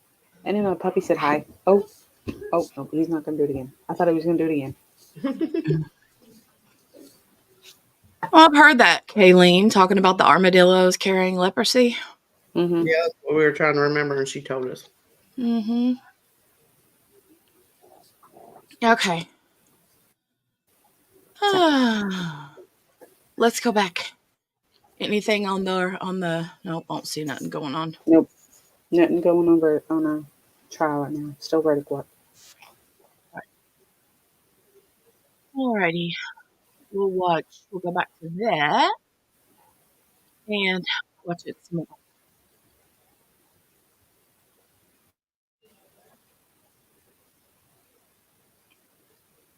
With the most big Snoop Dogg, we're gonna be checking out some animals today. Roll the footage, man. Let me see what we got up here. Wildebeest, crocodile. Oh, I like this kind of. They down there sipping water and watch this. He gonna get under the water and creep up on these. I love this right here. Look at this dumb sipping water. Get his black ass. Pull his head in there. Pull his dumb in. Break his in there. Sipping water with a lake full of alligators. He's supposed to bite your dumb ass. Get his dumb ass. Get him. Dumb ass wildebeest. That's what I want. I want to be a wildebeest. They just dumb as a drinking out of crocodile lake. Eat his ass up. You ain't getting out of that hole. See how he's sinking now? Now they going in on the head now. That's it. That's it. You dead, buddy. Ugly brown sugar. Back with another exciting episode of Planet Earth. I'm your host with the most, finding Nemo, aka Nemo Hoes, animalistic behavior. Roll the footage. As you see right here, we have a big, what is that, a pigeon? Oh no, what is that, a goat? Oh, they own him, cuz. He got two birds. They circling the goat, cuz. He trying to get out there. He ain't got nowhere to hide, cuz. They got two. What is them, hawks? Oh, they on the go, cuz. They chasing him, cuz. Oh, no, he can't get away. He got to do some moves. Jerk, jump, dip, slip. He running from a bird, cuz. I hope that bird catch you and eat you. That was running hard. He ran like OJ on the Hertz commercial through the airport.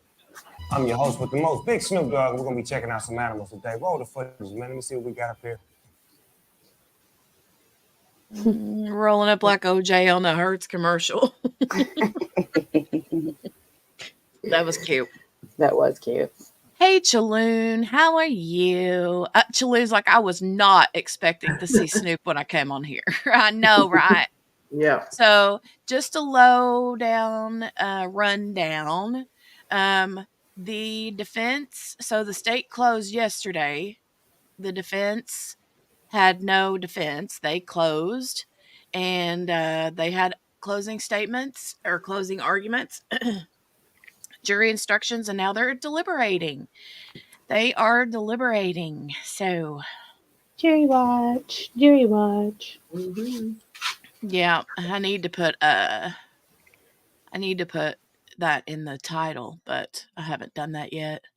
And I went in there and took care of the kids, did all that stuff, cleaned up a couple of messes, and then I had the I had to change the laundry over from one to the from the washer to the dryer, and came back in here and realized my coffee cup was low, so I'll have to get a refill here in a few minutes. But Yeah. Yeah. That his lawyer was not so good. But Jenny, you just reminded me I gotta go switch laundry. I'll be right back. Okay. Oh, funny. Okay. The prosecution side was really good, though. Yeah, it was. If you can get through the prosecution, through the defense, then get into the prosecution. It's really good. Yeah. Okay. Mobbing with some chimpanzees or some bamboos or whatever they is. But they're trying to be real cool with their walk. They're looking at this thing. I can't get my feet. Damn it. I don't want to get my feet. This water. I got some new socks I just put on. Look at this right here. Damn it. My feet cold. I got to hold this big head ass baby and walk through here. Cold as a man. That was like, yeah, man. Say, where my bitches at, huh? Where my money, huh? Where my money at, man? Hey, it's your boy Big Snoop Dogg. Let's look at some animals. Here we go. We got flamingos, right? Them is flamingos. I know what flamingos is because they pink. What's wrong with him? Oh, no, cuz the alligators is camouflage.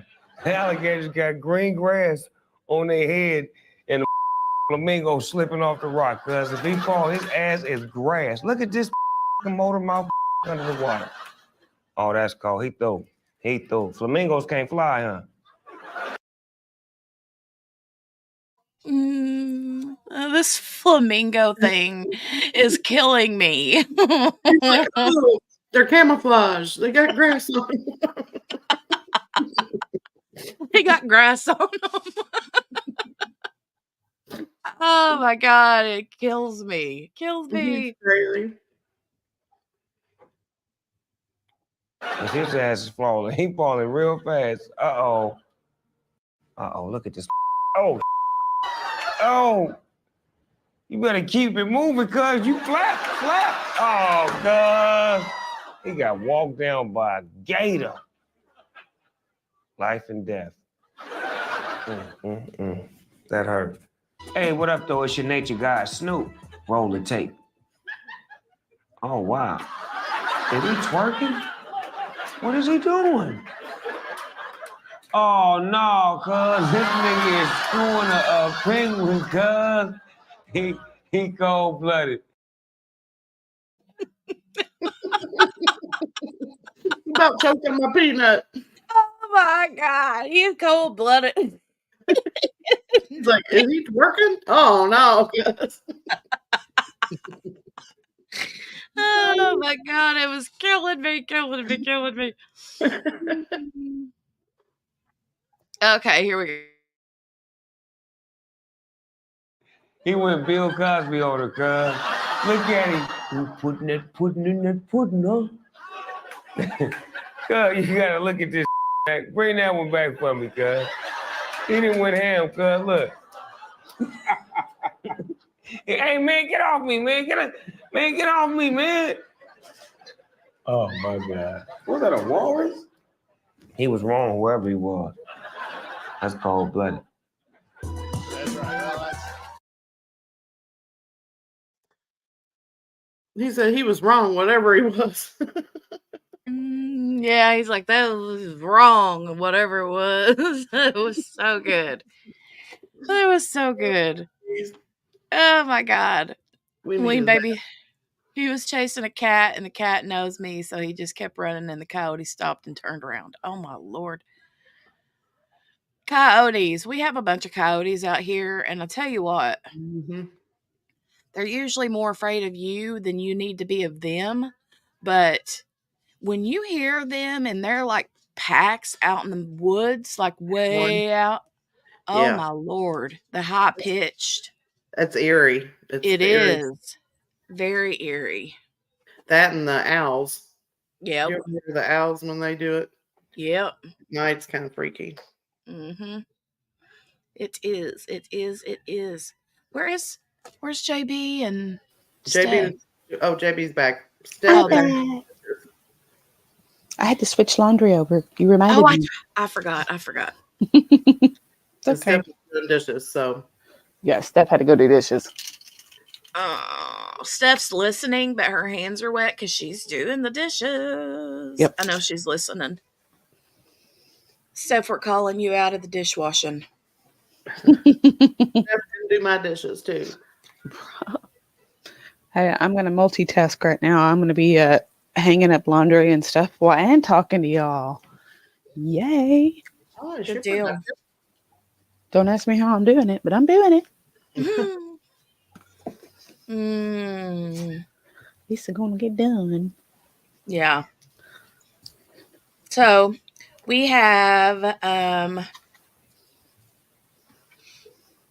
let's see, there was a lot of other things going on today. We have Lori Vallow Daybell. Mm-hmm. There's something going on with her. I think they were coming in for some sort of pretrial hearing.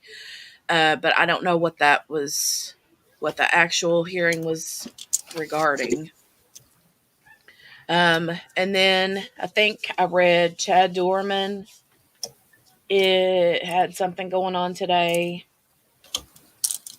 And then there was something else, and I can't remember what it was. Oh,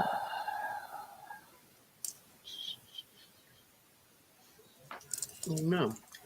Oh, wow. Look at that. QB and Abigail both caught up at the same time. Whoa. Yes. Are your Zoomies, are you talking about the Daytona? Mm-hmm. Mm-hmm. I thought that's what she was talking about. Abigail, where are you at on it? Because it gets really, really interesting at the end. Just saying. Just saying. Spoiler alert. Spoiler alert. It gets really, really good. Turn this down. NASCAR. What is it? Let me see what Wing Baby says. We have a bunch of hawks, and my neighbor is convinced this 5-pound hawk is going to pick up her 20-pound dog. I'm like, no, ma'am. Hey, now I will tell you what. My husband tells me that these owls and hawks can snatch up nice size animals. Yeah. Yes, they can. And we have eagles around here too. Oh yeah, we got eagles here, and obviously we got vultures, and we have bald eagles around here too. That's what we have around here. We have the hooded eagle, and we have the bald eagle. Ooh, we rarely see eagles. We see them quite a bit because of the river. So, yep. When you're driving down the road, you look in the trees; they'll be sitting up in there. That's how ours are. It's because we got rivers, and of course the mountains are not far from here either. So, Right. yep. We saw a adult one like teaching a younger one. They were on the little rocky part out in the river, teaching it how to get fish and stuff. Mm-hmm. Mm-hmm. Yep. Well, like I know that my dog Poppy, she weighs probably about 20-ish pounds. Right. That's about average for a Boston, right? Mm-hmm. Yeah. And I know they could easily pick her up. Oh But yeah. I don't know how or why. I don't know if it has to do with, even though they weigh less, I don't know if it has to do with the strength of the like, I don't know how that works. I don't know how it works, but um I don't know. Abigail wants you to inform her if the verdict is reached. Abigail's like, I don't want to have to sit and hang out.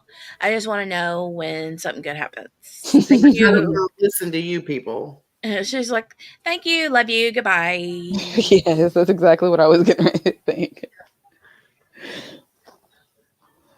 She's like, just let me know when the good stuff happens. I got it. Hawks can't Jockey. pick up anything bigger than their body weight. So, how big are hawks, though?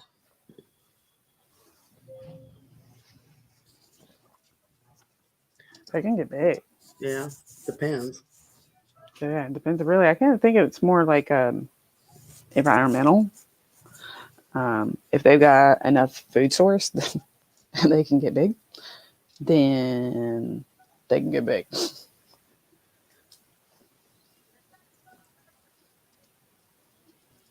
Those eagles can get really big. Oh yeah, they can. Eagles get real big. I'm having to blow my nose because I ate those spicy peanuts. Oh, look at her. I'm on mute. Done opened up the sinuses. She done opened up.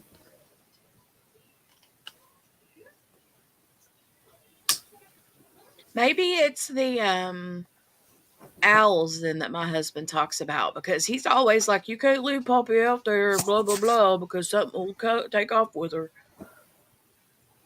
When I get done with laundry, I'll Google it for you. I'll look into it. Oh, I'm looking. I was Oh, okay. Googling, and it Good. says Good. right here, it says she's right. It says that they can't pick up things that weigh more than they do. Mm. Uh, So look and see if owls can do it.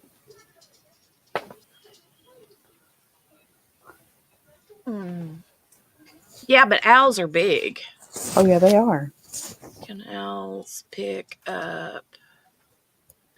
Elizabeth said she saw a hawk swoop down and grab a rooster once. Mm.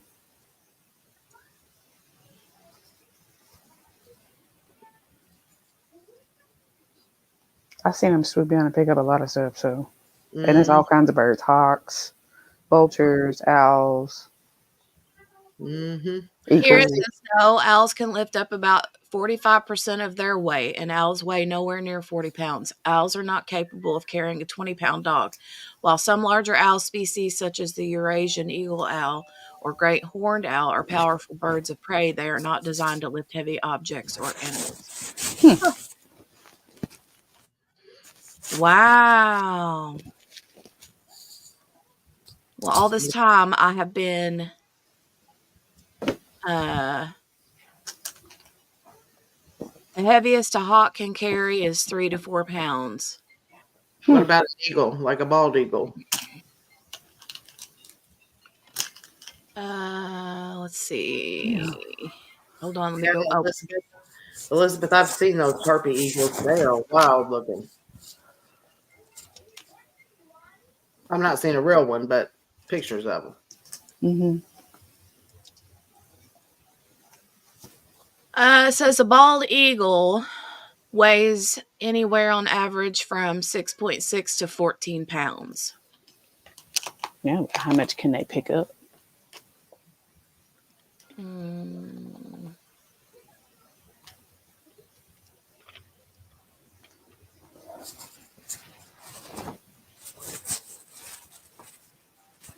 Me either, According to Mickey. the Alaskan, it says here, according to the Alaskan Fish and Game Department, the wings of an eagle need to support the 8 to 12 pound bird as well as whatever the bird is carrying. The best estimates put the lifting power of an eagle at 4 or 5 pounds. Hmm. Hmm. That's interesting.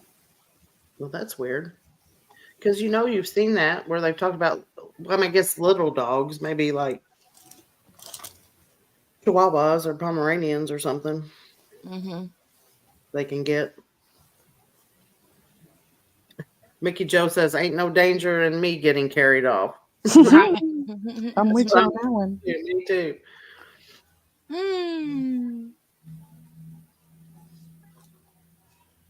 Look up the harpy eagle. Let me look that up.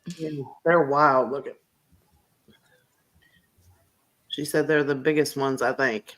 Huge, but beautiful. Oh wow. Well, they live, it says 25 to 35 years. 40 pounds. They usually can get up to 40 pounds, it says. Yeah, they're big. Well, then there you go. There's your 40 pounds. Harpy eagle is a neotropical species of eagle. It's also called the American harpy eagle to distinguish it from the Papuan eagle, which is sometimes known as the New Guinea harpy eagle. Blah, blah, blah. It says female normally 13 to 20 pounds average, and the male average 8.8 to 11 pounds. QB's at the backstage. Oh, okay. Let me go. I didn't mean to interrupt, but Oh, no, thank you. Thank you. Hi, QB. Hey, Hey, y'all girl, were hi. ignoring me in chat. I'm not trying to. I was down there telling y'all. Telling us what? Hawks are like 4 to 5 pounds, depending on how much they weigh. Owls are like about the same, I think it's like 5 to 10 pounds. Eagles are 105-ish% of their body weight. So if they weigh 40 pounds, then they can pick up 40 times 8, 32. No, 8 times 4 is 32. No, it would be 3. So like 45 pounds. Wow. Yeah. Don't ask me how I know these things. I am a wealth of useless information. But Elizabeth also, QB said she was ignoring you. what? Elizabeth said she was ignoring you, QB. Look, I had stuff today. You can't be mean to me. Yeah. You gotta be nice to QB today. That's right. You have to be nice to me. She's been tortured. I have been tortured. It was rude. Very rude. You won't be ignoring me on Tuesday. Why? Because that's when we get nachos. Oh. Yeah. Oh, good Lord, Elizabeth. Those claws are huge. Look at this. They're Hold huge. on. Let me stream this. Hold on. Let me stream this or share this. Show and tell. Look. They're huge. Like your hand. Look at that. Yeah, they're like the size of your hand. Yeah. Good Lord, baby. I will tell you that Your we had a faces chihuahua. are weird. Ooh. Sorry. It's okay. We had a chihuahua. I never know if I just bounced out or not. No. We had a chihuahua that weighed like 4 pounds. And we had an eagle swoop in and pick her up. She was on the leash, and it was weird because we never had her on a leash because we would just go in the front yard and watch her, and she never ran. Yeah. But we were going to get in the car to go somewhere, and it picked her up. And I was like, okay, mental note, from now on, we don't walk the dog out front. the back had lots of tree coverage, so we weren't so worried about it. But oh my gosh, yeah, we were like, nope. Yeah, that's scary. That'd have Look been at like, that's my bird. dog. Not your dog. My dog. Oh, Yeah. Lord. Wow. Look at that. How cute is that? Pretty. Imagine Is that seeing snow that at owl? night. That's a So snow owl. this says, now it says, did you know that a harpy eagle's talon is bigger than a grizzly that's the bear's eagle. paw? This fun fact is brought to you by our resident harpy eagle, Kia. Oh, Kia. Isn't she pretty? Yeah, we say all until she claws your face off. Look She's at her pretty, except for face. like at night if you came across her. Then I like She's I pretty scary. know. on that screen. Yeah. Another CG says more scary than cute. She's got a pretty face. It's a little Mhm. scary. Look at that face. Look at that face. She If it was attends show and dark, she'll claw your face off. I'll yeah, show she you can. what's cute. I'll show you what's cute. And hold on, let me go find it, and I'll show you what I'm talking about. Hold on. If she Y'all, came what's up cute? out of a dark alley, that would scare you. You Mm-mm. joke. That's what I was thinking. Be like, I don't know. No, what's cute is listening to Snoop and y'all laughing in 2x speed. That's what's cute. Me and Morgana were talking about that. She was like, we should speed it up when Jenny comes back. That way QB's listening to Oh no. Snoop at 1.5 speed, and then the rest of us. Yeah. See, Abigail and I caught up at the same time because I actually listened to the whole thing. Abigail like quit when my new husband, the AG was up there. He's the senior assistant AG. Whatever. The AG. Yeah. He wrote that brief or that response. And that Oh, yeah, he response, did. okay, now I need to talk to him because I need to be able to edit his stuff. Yeah, But he I needs to feel start that. like he was angry typing. Oh yeah, you know he was. And that's where that came from. But that brief was solid. Mm-hmm. What? Solid. Like, Misunderstanding Elaine, of the who? law. I was like, Right? woo.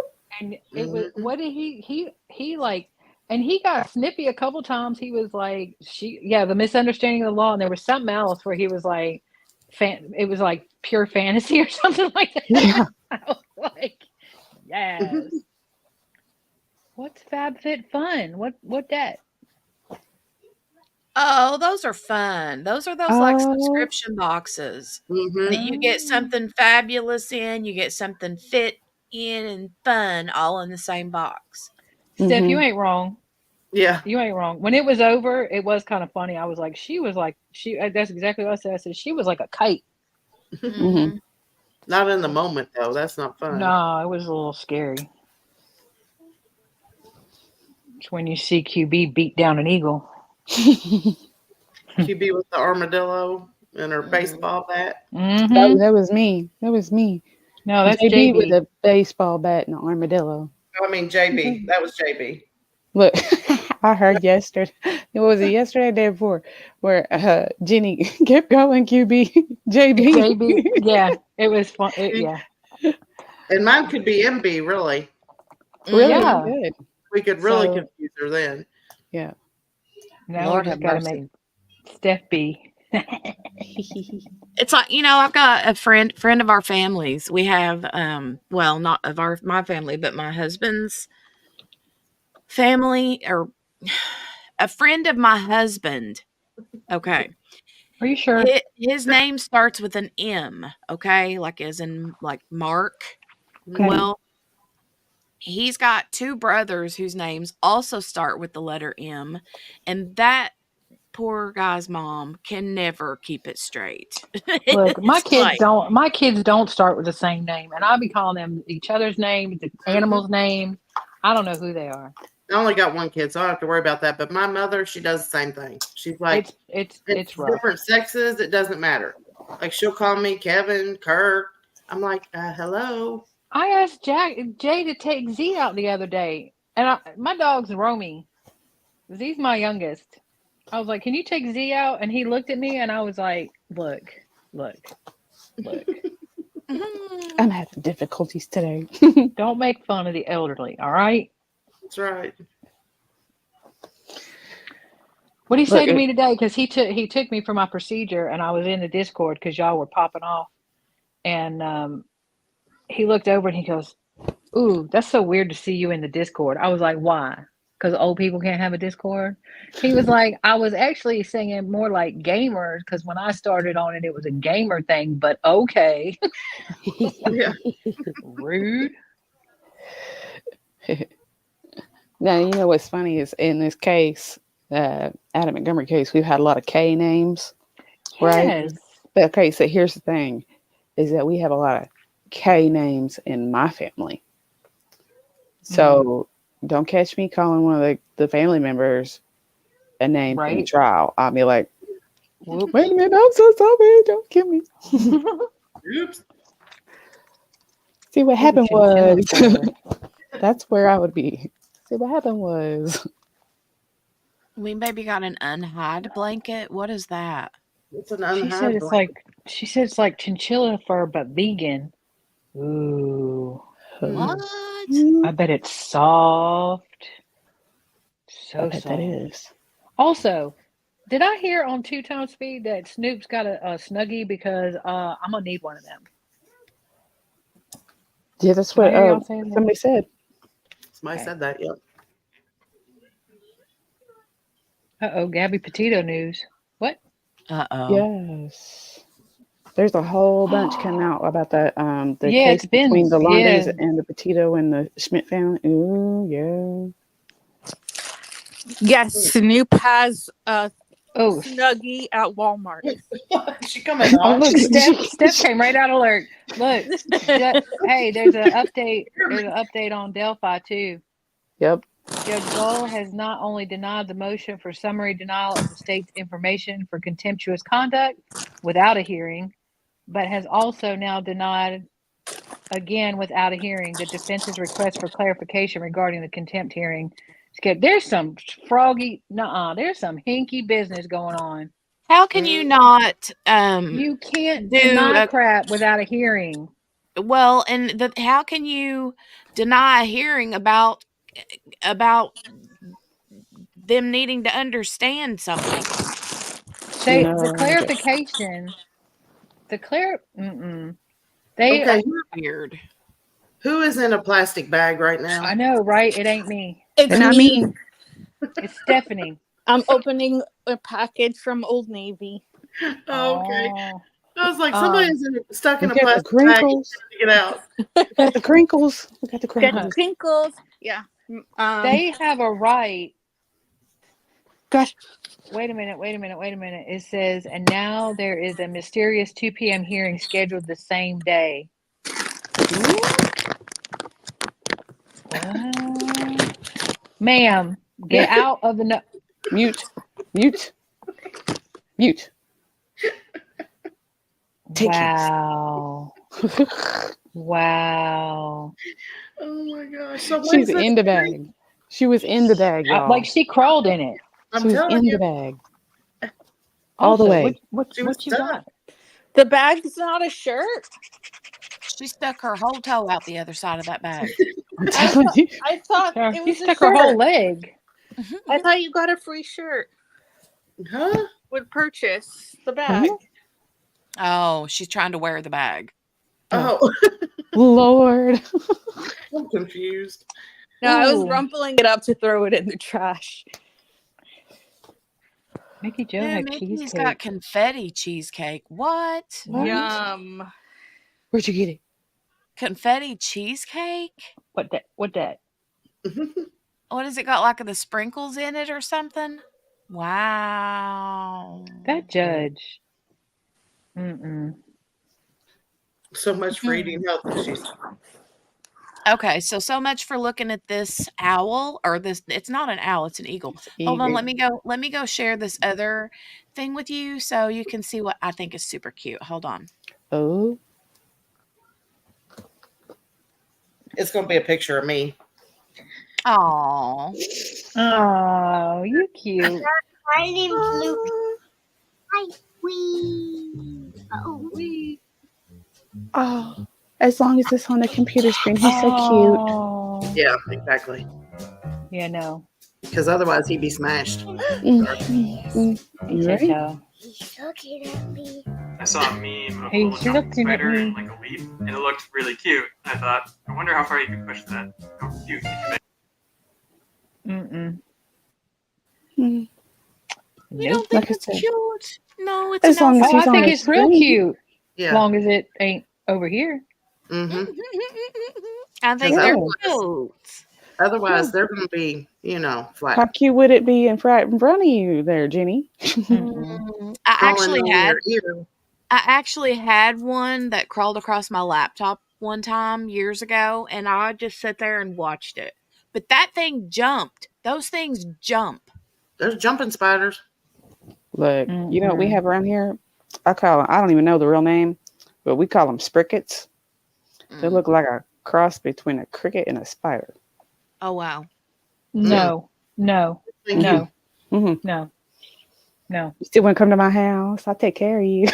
Mm-mm. She said, nope, retract. When somebody toots around here, Mm-hmm. we call it Tennessee barking spider. Mm. Now we had wolf spiders, Yeah, and we have those too. I don't know. Mm-hmm. Do y'all know they carry their babies on the back? Oh, yeah. Yes. Don't Yeah. ever hit one. Yeah. Nope. Mm. They'll We be did. everywhere. Yeah, on the porch. Yep. Mm-hmm. Mm-hmm. Yeah. Babies everywhere. Babies Oh. everywhere. Babies everywhere. Daddy long legs are the same way. I ain't worried about those. I ain't scared of those. But Do you know Yeah. daddy longlegs are the most poisonous spider Yes. yeah, known to humans, but they can't bite us? Hey. Mm-hmm. Yeah. Yeah. Elizabeth, me too, in the house. oh no, I ain't doing it in the house. I didn't know, ma'am. I know now. Thankfully, we had just moved in, and I hit her, and they went everywhere, and I was like, nope. Mm-mm. Mm. Elizabeth said, "Did I mention that this was inside the house?" Yeah. Yeah. Me too.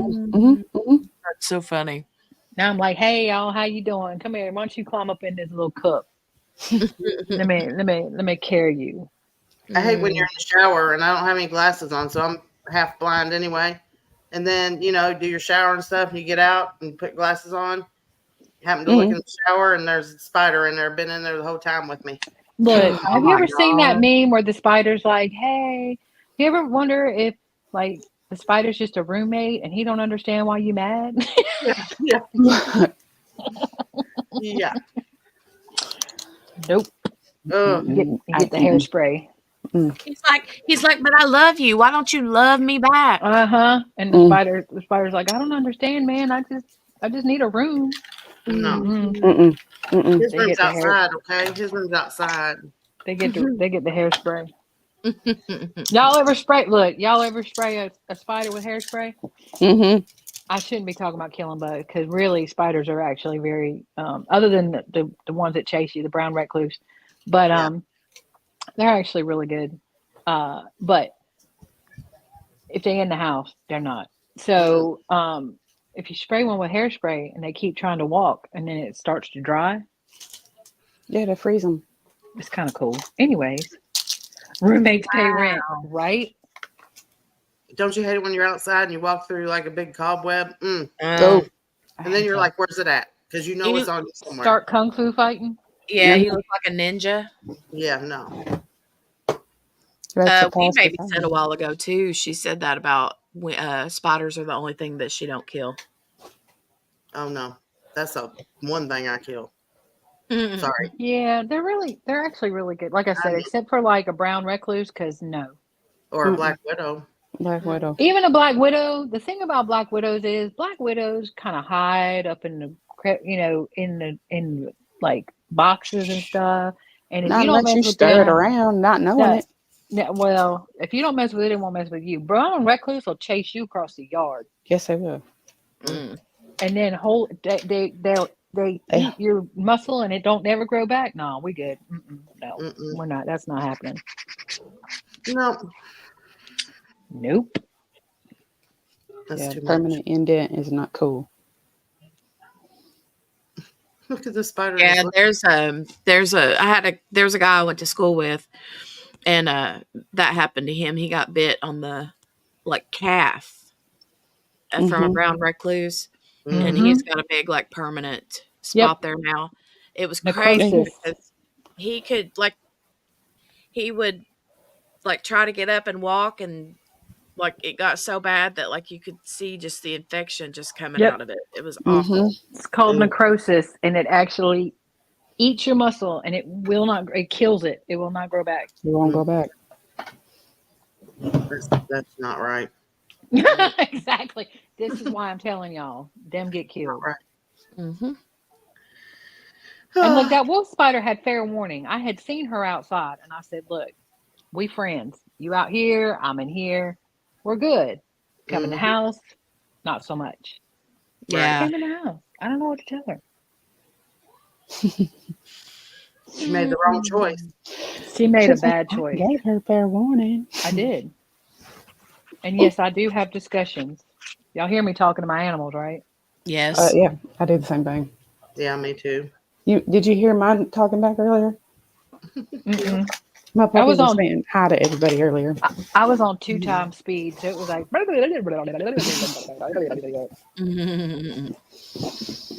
When y'all were laughing, I was cackling.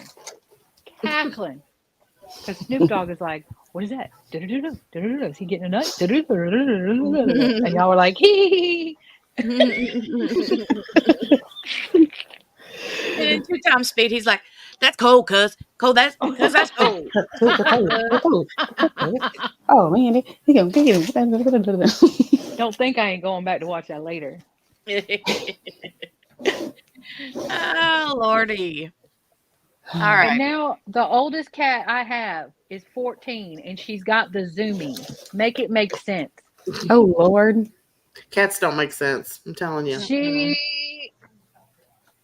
She's my oldest, and she acts the youngest. She cracks me up. She is literally doing laps around the house. Ma'am.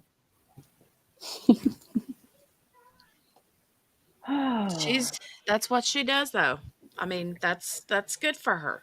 That's why she's so young. Yep. Yeah, it keeps her young. She does laps. I don't know. Yeah, Ween baby.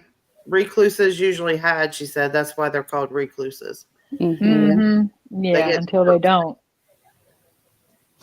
When so you they chase you across the yard. Yeah, reach in and then they get you. Right.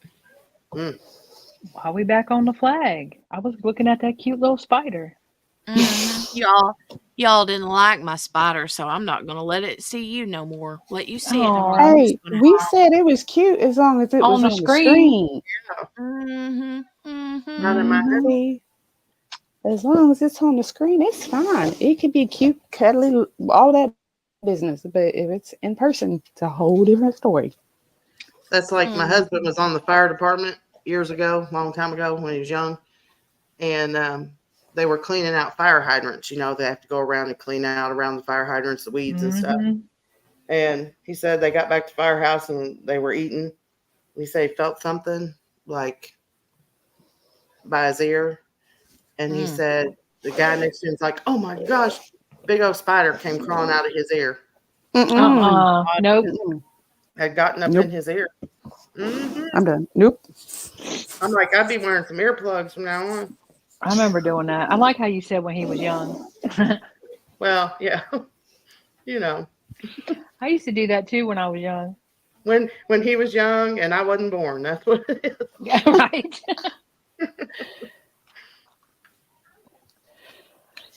Okay, Steph. Oh, she's there he hopping is. He back. Look how cute him is. He's back. Oh, bye, Brenda. Bye, Hey, Brenda. Have a good Brenda. doctor's appointment. Yeah, I'll have a good doctor's appointment. Yes. Today must be the day. I gotta go next week. Gotta Mm. go get blood Friday. Yuck, yuck. Appointment next Wednesday. Yeah, I gotta do all that too. I hate that. Not looking forward to it, but gotta be done. Steph, if you need to, honey, go right ahead. We'll What's miss you, this? Steph. Me Bye, too. Steph. I'm tired too, but Love you, Steph. She said, love you, Steph. Love Love you. you. I don't know why I'm typing it because I'm still here, but love you Ah! guys. Love you so much. Love you. I'm gonna go lay in bed and maybe fall asleep. Okay. Take you a nippy nap. But I'm gonna be listening to you guys. You guys are gonna lull me to sleep. I No. don't All know about all right. that. Right. Love you. Have a good Bye. night. Not singing stuff. Bye. Well, Jimmy might sing. She sings sometimes. Mm-hmm. What was I gonna say? I gotta watch that Crime Nation. Yeah, I didn't watch it last night. No, it's free. It's free the next day. Yeah. Which I'm fine with. I mean, if I just decide it airs on Wednesday, then in my mind I'm watching it. Yeah. So I had taped it last night, but I haven't watched it yet. Oh yeah, I don't have cable. Me neither. Oh, We stream everything around here. well, we've got all that to do. Why? I don't know. I haven't had cable in years. You just have a la carte. You just had the what? A la carte. That's what I called it. Oh, because you had a little bit of everything? Get a little bit of everything. Get whatever it is I need. I know, Margaret. Lucas the spider. He's so sweet. He's so cute on the screen. I'm totally with you. As long as he stays right over there in the screen, I'm good. Y'all, I ain't gonna lie to you. This gel stuff, I love it. This dip gel stuff. Oh, yeah. Trying to get it off. Not so much. I mean, if I would soak it, it would probably be good. I have some stuff that you paint on and it's supposed to like take it off. Mm-hmm. And it kind of does, but kind of in layers. So that's like if you didn't foil it long enough, it come off. What is she talking about? Oh, sorry. Nails. Yeah, that could be a trigger. It could be a trigger warning, Elizabeth. It is. The spiders might trigger you. It could be a trigger warning. Oh, so funny. All right, I'm gonna go get me some more coffee, and I will be right back. I'm ladies' room. I'll be back too. You guys are in charge. It's the bees. We in charge. Yep. All right, you bees. I'm waiting for my timer to go off to put the ice back on. So yep. I'm trying to be good. She told me she didn't want me doing nothing else today but 20 on, 20 off, 20 on, 20 off. Are you alternating heat and ice or just ice? Nope, just ice today. Okay. No heat. Yeah. So good. But yeah, no heat today. No heat today. I don't like the ice, but it does. I mean, it helps. It helps. So I ain't gonna lie, that was. But my PT showed me a trick one time. I was like, "What is this?" They put the tins on, and then put ice pack over the tins. Yeah, that's what they do for me after PT. Yeah, they put the tins on, and then they put the heat. They put the heat on top of it. That RoboCop thing that I was showing y'all. Yeah, they put the tins on, and then they put the RoboCop thing on top of that. That's the only reason why I go back. I told him that. Like, it was the only reason why I come. Yeah, that was mine. Yeah, because I had limited range of motion in my neck. Yeah, and so they sent me to PT to try to increase that, which it increased it, but the pain's still there. So that's what. Okay, so I had a whole. I'm sorry, we're having a whole conversation. We probably don't need to have in chat. I'm watching chat then. That was a conversation I had with them yesterday because the shoulder got frozen. And so we're working on range of motion, and I'm like, so I thought when my range of motion came back, it wouldn't hurt as bad. And he goes, "That's cute." Yeah, no. The pain But don't go away. The range of motion yeah, comes back. Pain don't go away. yeah, pain don't go away. So he's like, it's just checking boxes. So we get the range of motion. Then once we do that, then we work on strengthening it. Uh, So and anyway. strengthening sucks. Just to warn you. Oh yeah, no, I'm yeah, because that's what they're doing on my back, and it's like I'm not a fan. And there's still something possibly wrong with my neck, but they're not addressing that until the shoulder is because they can't tell if it's coming. They don't think it's coming from the shoulder because I have neuropathy in both hands and the tingling and stuff. But they have to address the shoulder first. So I'm like, man. Don't be surprised if they suggest if you just got tingling, keep an eye on that because if you get full numbness, you use surgery, either in the wrist or in the elbow. Heads up. Yeah, so I have numbness, tingling, and weakness and cramping. I got all the things. I had all that too. Yeah. Every bit of that. In my left hand, that's why I can't crochet or embroidery anymore.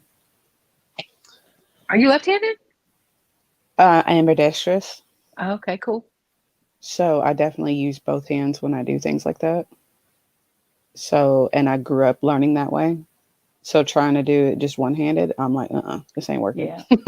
Yeah, there's no crocheting right now. I've been trying to do a little diamond painting, just like little snicky snacks. But I can only do it for a little bit. They're like, your only job right now is to heal.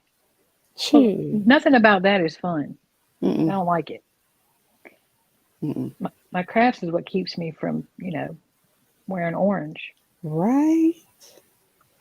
That's why y'all are stuck with keeps me out of the straitjacket. Yes. Where'd everybody go? Did y'all all leave? You I know, right? Where did chat? Chat disappeared. Chat. Where's y'all at, chat? Nightbot hanging out. Right. They coming back. They're with Abigail watching the Zoomies. I was watching the Zoomies yesterday. I was multitasking. Multi-viewing. There we go. I was multi-viewing. Multi-viewing. There you go. Multi-viewing. Oh, the orange is the new black. There's Morgana. Oh, you know what? Let me jump over here because I'm not in the. Let me go. Y'all leave your DNA. I don't care what Stephanie says. We're not checking. All right. It's just to exclude you and for the future cases. That's all. Right. That's all. Orange is the new black. I look bad in orange. I have to tell myself on the reg. You know, that bright orange I don't look good in, but that burnt orange, I'm all right with. That burnt orange, now I can roll with that. Yeah, the burnt orange is good, but the bright orange, big old negative. And that reddy orange, like what Kayla was wearing and Rachel was wearing, no. Nope. Besides that, they won't match that blue wig out of your knee. I like. Half my hair's already gone. I like that teal. I know. I love that teal wig. So, Steph done ordered a bunch of stuff. I want some swoop merch. Right. I want that one. And she had a teal one that said, said, petty is my love language. And I was like, yes, but it's gone now. Yeah, she rotates her merch like super fast. The valid stuff is up now. She still got some of the Petty University stuff. Yeah. And we say that all the time, #Petty, but that Professor Petty and the cartoon. Look.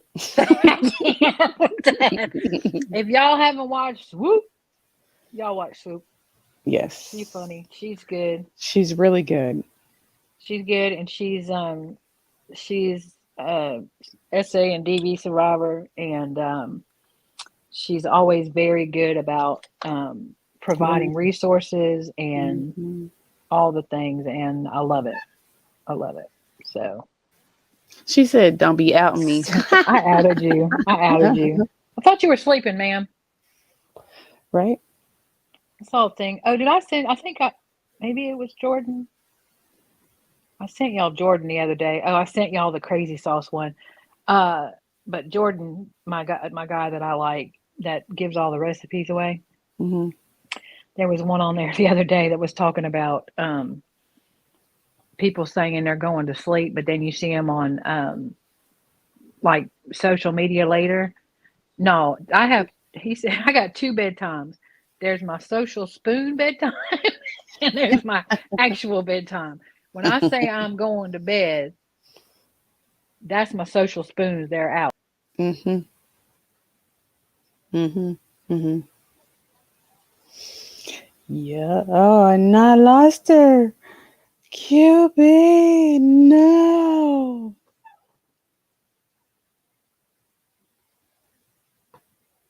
Steph, not me posting my whip on IG before sleeping. Ha. Yes, I lost my QB now I'm by myself.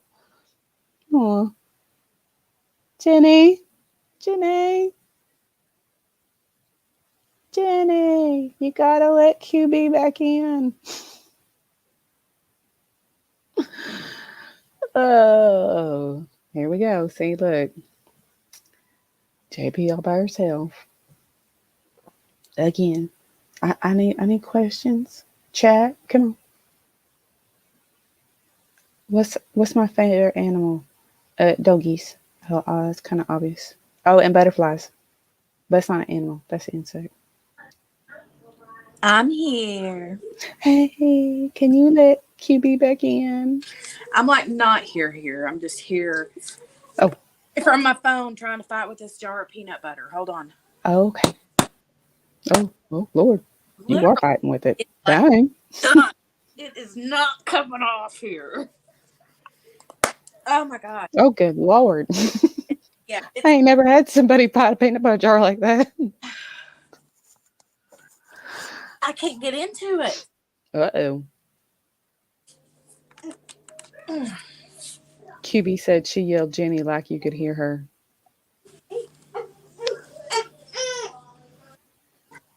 What'd she say? I'm QB back. said she yelled Jenny like you could hear her. She says, "Let me in so you can open it, so I can open it for you." Right. Oh, There she. Oh. hey. I literally cannot open this up. I'm like, Wait, ma'am, is it a metal top? No, it's plastic. Wow. I don't know what to Ooh. tell you. I was going to tell you to hit the bottom. Is it new? No, but what happened was somebody got syrup on it. Somebody was Oh. eating no, peanut butter and the syrup. because I try to keep the lid on it to keep Jolie out of it, and I couldn't get it twisted on right the last time I made a sandwich for one of the kids. So she done bonked it on there and now it's stuck. Like stacked it on there so that I could get it loose, and now it's tight. Like I think it's like lopsided. I think you went against them threads. Mm-hmm. I did. Oh my God, there ain't no opening this. No.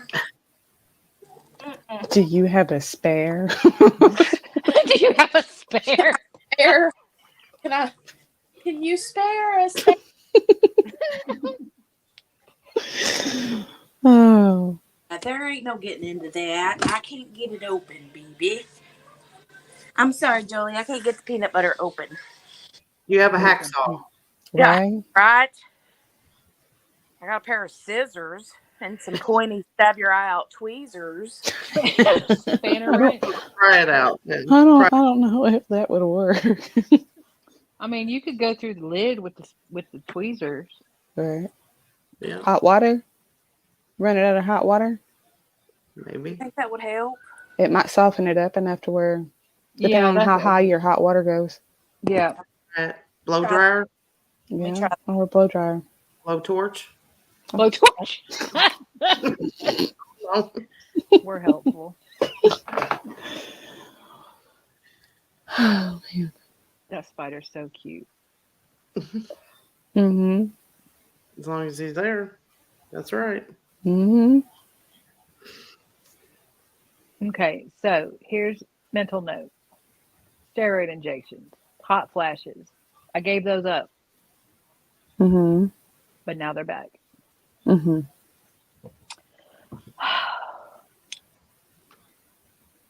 Just saying. But Jenny's having problems opening peanut butter. QB's having hot flashes. Not a fan. I don't really have anything else going on. And the fact that it's almost time for me to go get my little one. Oh, Mm-hmm. Don't leave us. No, but I got a few minutes. I'm Well, waiting you for this verdict to come back. I mean, it's got to be. They got to be done with lunch now. They're done. Come on now. Y'all What know time you ain't did got to they think leave? about it. Does anybody know what time it I was think when it they? was like, oh, I don't know because I was behind. They was like at least an hour and a half ago. Yeah, it was. I was gonna say it was like 1:30, I think. We forgot No, to it was start. before. It was. I think it was before that because we were talking about they were gonna eat lunch. Were they gonna take a break for lunch? Remember? It was I think it was already. like. It was Yeah, I think it was afternoon. like. Yeah, I think it was 12:30 or so. Mm-hmm. Yep. If I get up and get something to soak these nails off with, it might be better. But I can get up, get the ice pack, get the nail stuff. Mm-hmm. Two birds with one stone. Look, that's how I try to say. I'm like trying to condense all my stuff I gotta do at one time.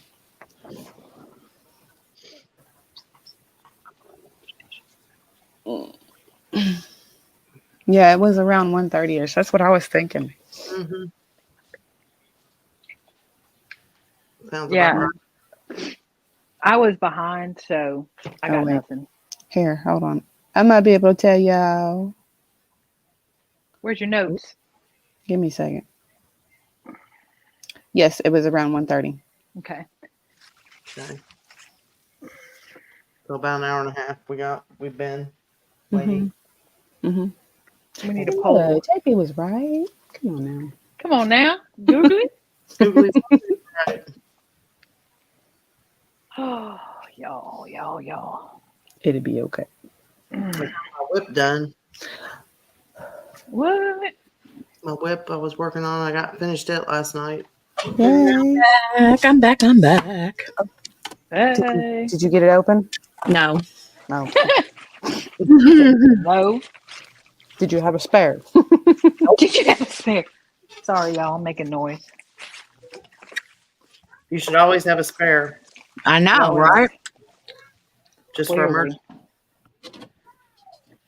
Yes, babe. I know. Baby, we are still here. Yep. Chit chat and seeing if the verdict's gonna come back. Yeah, we need a poll. Oh, yeah. Okay. Like court Let me TV's go got a here. poll up, and it's yeah. What's their poll? The kind of obvious. Their poll is, what do you think the verdict will be? Guilty, not guilty, or hung jury? They got like 2,000 votes. Wow. And 93% says guilty. Did you tell me how you really feel? Yeah. Right. 93% say guilty, 2% say not guilty, and 5% say hung jury. At a 2,100 votes. Yeah, that'd be right.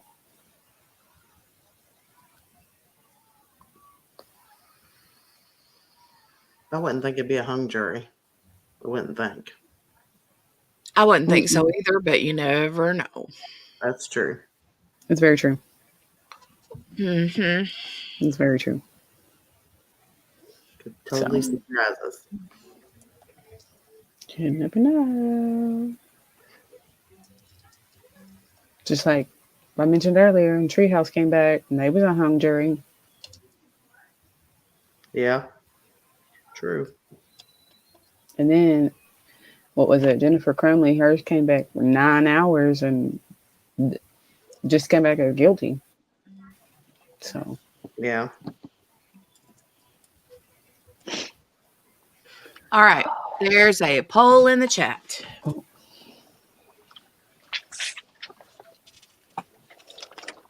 And I'm eating stale Mike Sells cheesy popcorn. No, ma'am. I thought we threw that away. All right. I thought we did. No. That was popcorn. This is puffcorn. Okay. Alrighty then. Different. This bag of puffcorn was just opened a couple of days ago and it's already stale. You got to eat that stuff No. fast. Rude. Ooh. I know, right? This is Sweet not baby's good. asking if we're still here. We're here. You here? Uh-oh. We are. Let me type it in the chat in case she's behind.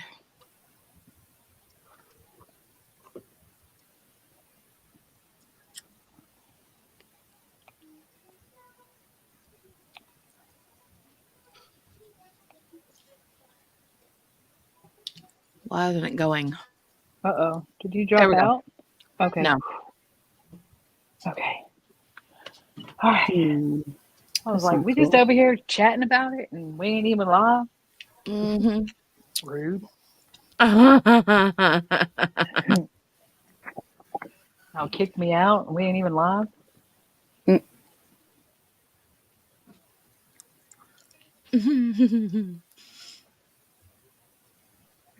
All right. Should we go see what was up with Lori Vallow Daybell today? Yeah. Sure. Mm-hmm. All right. Let's do that.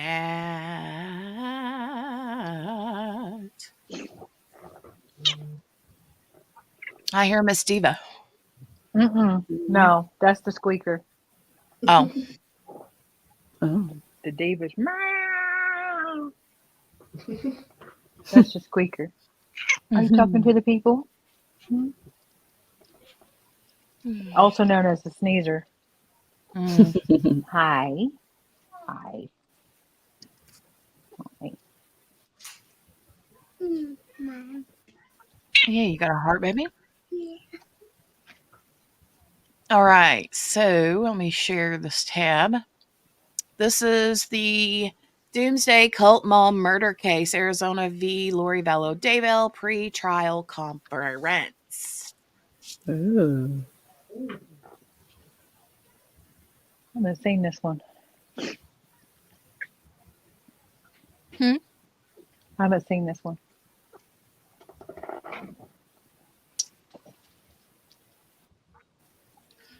Okay, let me make it big here.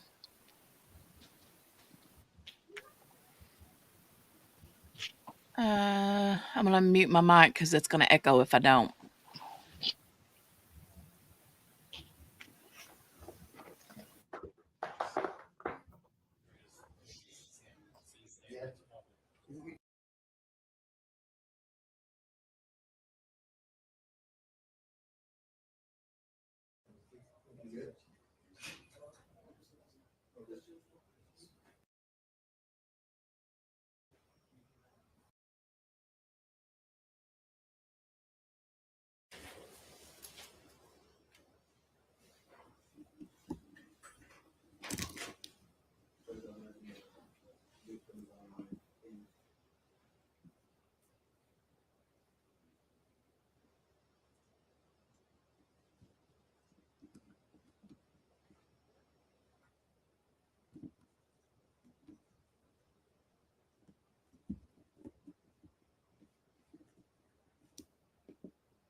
ready to go on the record. State of Arizona versus Lori Vallow, CR 2021-001704, CR 2022-001242. Attorney Kay, on behalf of the state, for the record, the next of kin and victim are appearing virtually. Good morning, Keith Terry and Denise Suki on behalf of Ms. Vallow, who's present appearing in custody. Thank you, ma'am. Can you tell me your name and date of birth? Lori Vallow Deva, 6/26/1973.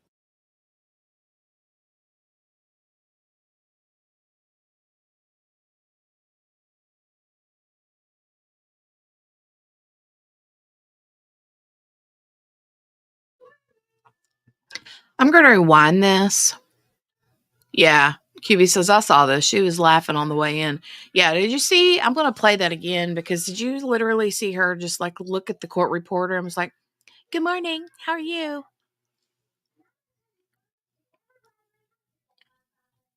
It was gross. Yeah. I remember seeing it. I didn't know what the case was, but Yeah. This is going to be on the charges of, hold on. The first one was the kids and was it Tammy Daybell? And then we have this one, I think, is It's Charles. Charles. Yeah. I thought there was two though, wasn't it? Charles and Her previous husband, her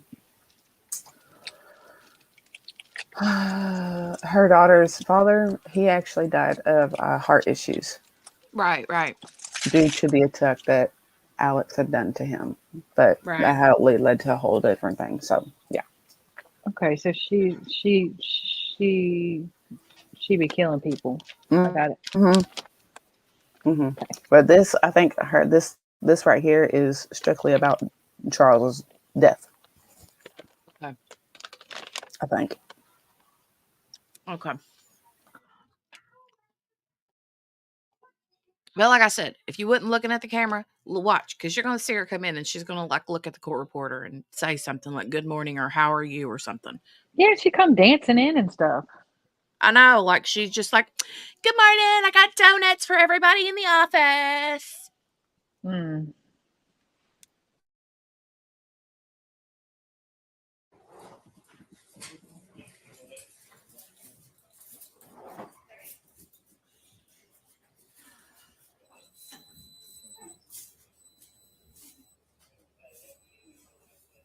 right, we're going to go on the record. State of Arizona versus Lori Vallow, CR 2021-001704, CR 2022-001242. Attorney Kay, on behalf of the state, for the record, the next of kin and victim are appearing virtually. Good morning, Keith Terry and Denise Suki on behalf of Ms. Vallow, who's present appearing in custody. Thank you, ma'am. Can you tell me your name and date of birth? Lori Vallow Deva, 6/26/1973. All right, this is the time set for a complex case scheduling conference. I've received the complex case joint case management report that indicates discovery is ongoing and a large amount of discovery is about to be disclosed to approximately 88,000 pages of discovery. I imagine that's going to take some time for the defense to get through. Mr. Terry, do you have any specific discovery issues that you need to bring to my attention today? Judge, we have yet to receive the bulk of the discovery that's listed in there. So we don't know whether we have issues at this time. So it's going, as your Honor said, it's going to take some time to get through all the discovery. We have yet to receive, I guess, 20 terabytes of discovery. So we will make the court aware if there are any issues. My intention today was to set another complex case management conference in approximately 60 days. Prior to doing that, though, is there anything from the state that we need to discuss? Nothing at this time, Your Honor. Judge, given that we're going to be going through discovery for the next foreseeable months, and we would ask if we could waive Ms. Vallow's presence at the next CCMC. Stay out position on it. No, Your Honor. All right, we'll waive your appearance for the next complex case management conference. We're gonna set that for April 24 at 8:30 a.m. We'll note that her presence is waived and not to be transported. At that time, we'll talk about where you're at in going through all that discovery. I imagine your trial date may not be realistic based on the discovery, but we'll discuss it at that time. Thank you. Anything else? No, no. All right, we'll be at recess on that matter. Thank you.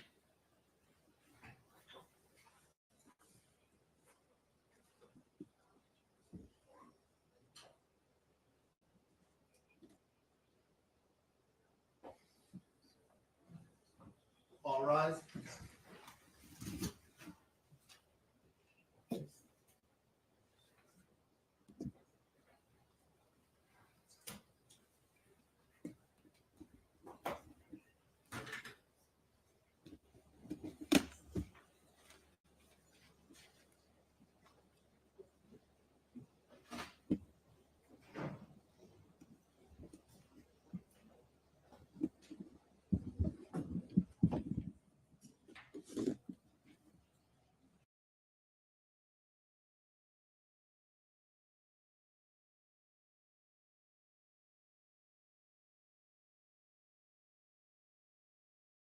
Hi, Mom. Yeah, well, that was nothing. That was Yeah. just a flop. Hi, Jody. So cute. I noticed that Lee, she's like playing for the camera or something. I don't know what she's doing, but man, She's something Yeah, else. she is something I else. I saw her this morning and I was like, mental note, go back, see who this crazy person is. Oh, you don't know her? I'm not familiar. So you didn't know anything about the Lori Vallow Daybell, Chad Daybell? Mm-mm. They're the ones that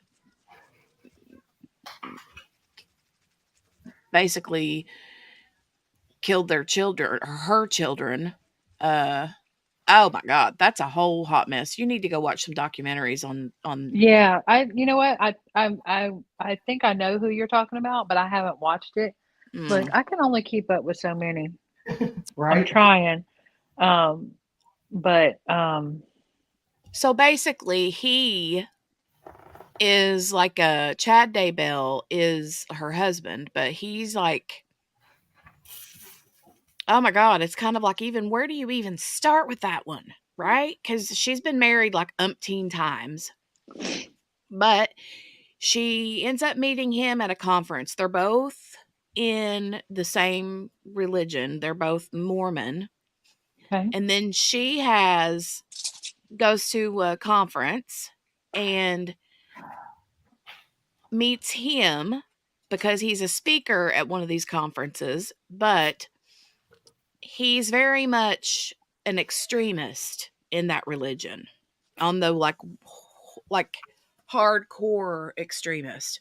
And she and him start flirting with each other. They get together. Well, he has this thing where he says that oh, right, Gracie, there you go. Gracie's like, the Lori case is so convoluted, right? Hi, Gracie. Hi, Gracie. Gracie. But she ends up, he ends up like saying that he was like Jesus in a past life or something wonky like that, and that he can tell by looking at someone. He has a scale of light versus dark, and if they tip the scale and they go too far into the darkness, then they have to die, basically. Okay? No. And yeah, and so basically, in a nutshell, because her two children were making their life a little difficult, they're Let all me of a guess. sudden on the dark side of the spectrum. And Wow. yeah, but she says that she don't know where they're at. Whenever the law starts looking for them, people start like, where are these kids? she don't know. She says that one's with a friend, and another one she went to college, and this, that, and the other. And come to find out, they had been murdered and buried in his backyard. And they literally he was married to another woman. He was married to a woman named Tammy. She was not married, or I think had been married, but she was wanting to leave or something. I don't know exactly what the deal was with that situation. The ex-husband ends up dying. The ex-wife dies. Then them Dang. two, literally like 2 weeks after his wife dies, which he murdered her, then they end up going to Hawaii and getting married. And it's just a whole hot mess. It's a whole hot mess. And then she says that they don't have to physically be together because they can be together spiritually. That there's portals and all this weird wonky stuff. She said something about she had a portal to Chad in her closet. Like she could just go in her closet and be with Chad. And it's so super weird and crazy. It's not even, I don't even know. There are no words. There's a bajillion words, but there are no words to fully wrap around what this even is. Well, I see there's like a documentary on Netflix, and then not me trying to show y'all my face. I missed it. And then Law and Crime. Did it? There's a yes. I'm making a playlist. Okay. I'm making. Whoa. I knew Yes, a little Patricia. bit, but I don't know a whole lot about it either. I know some, just from the news. That's Well, about I it. got to catch up because it looks like the case is about to come up. It is. It is. It is. And then Chad's case is getting ready to come up. His trial. Oh. Well, I thought they already had a trial, Not for Chad. but they've had hers. Mm-hmm. Oh, okay. Googly got it. Googly got it. It's called Skype, what she has in her closet, right, Gail? Oh, my God. Patricia says, and her brother Alex was involved and helped kill her kids and her ex. Yep. Oh. They tried to take out a nephew or one of the niece's husbands or something like that. They did a lot. I mean, it was like they were dropping like flies around them. That's a whole lot of crazy right there. I was like, that's not obvious. Mm. They might be doing the most. JB says, QB, I followed the Lori and Chad Daybell case. I can fill you in later. Yeah, that's why I said Googly got it. Googly got it. It's a lot. Well, Henny, did you follow that one? Henny S in the chat, did you follow that one much? The Lori Vallow? I think you did. I think Henny was one of the ones that's like, yeah, I'm on top of that one. And Chad's is death penalty because he waived his right to a speedy trial, which gave the prosecution time to put together a strong case. Mm-hmm. Oh, Googly got all the dirt. And here's the thing. So the little boy, JJ, God, JB, you're going to have to remind me. I think he was like 7, 8, 9 years old. And he was autistic. And then the teenage daughter, her name was Tylee, but Tylee, the teenage girl, trigger warning, was dismembered. And literally was buried in the backyard in the pet cemetery. And the son, the little boy, JJ, he was also out in the yard, buried. Jeez. Well, I already got triggered because Manchild's nickname when he was younger was JJ, and he's my autistic one, and that just sent a whole lot of. I'm sorry. I'm sorry. No, it's fine. It's fine. It just caught me. It just caught me. I'm good. Yeah. Yeah. From being in medicine and especially in. Oh, she left. She gone. She gone.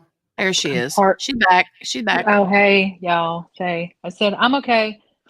I said being in medicine and specifically emergency services, I've gotten really good at compartmentalizing stuff. So I don't. When I say triggers, it's not really a trigger. It just kind of like stabs you in catches the my heart. it kind of catches my attention, like catches my breath. And I'm like, okay, I'm good. Takes your breath for a second. Yeah.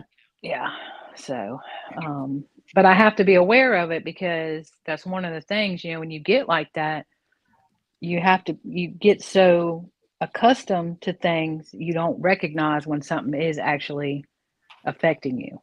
Right. So you kind of have to take a step back and be like, all right, am I good? I'm good. Okay, I'm good. Right. Yeah.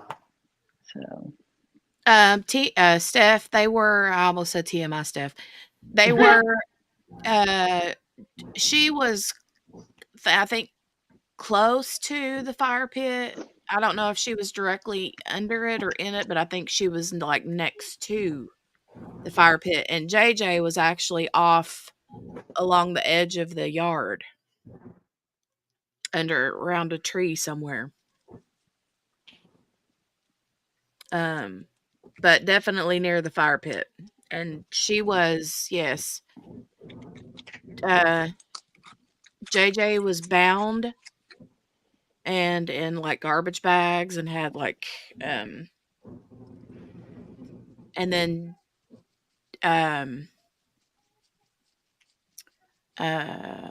Tylee, she was dismembered and burned. wow. Yeah, I'll be Yeah. watching that. Y'all wonder why I ain't watched jury duty yet. It's because I keep jumping. I keep case jumping. Yeah, and Chad told Tammy, his wife at the time, that he did this so that she wouldn't like be on alert or anything or weirded out, but he said that he killed a raccoon and that he had to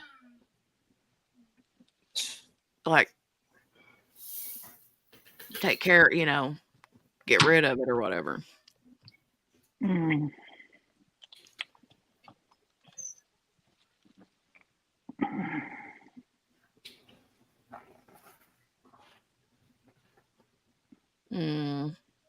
Gail says my Jesse was Jesse Blaine. I called him JB. Oh. And his birthday was 12 and my youngest is 8. Oh, wow.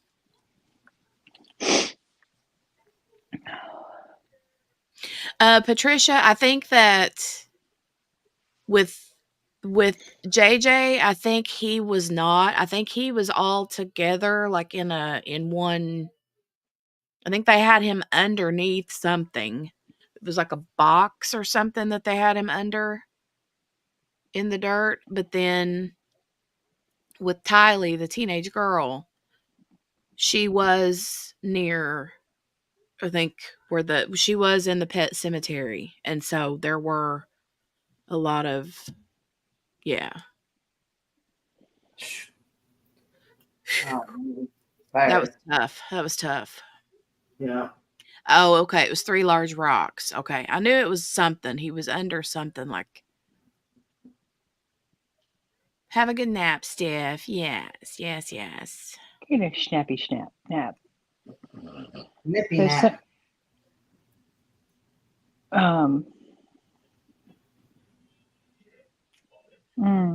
So somebody that was in the courtroom was saying that some jurors nodded, others hold their mouths as defense attorney Smith keeps talking about abuse and how Kayla would have instinctively protected Harmony. Victim's right advocate leaves the courtroom after Harmony's mother and aunt leave the courtroom in tears. That's currently going on? No. That was just notes from the trial today. Some of them that was in a reporter that was in.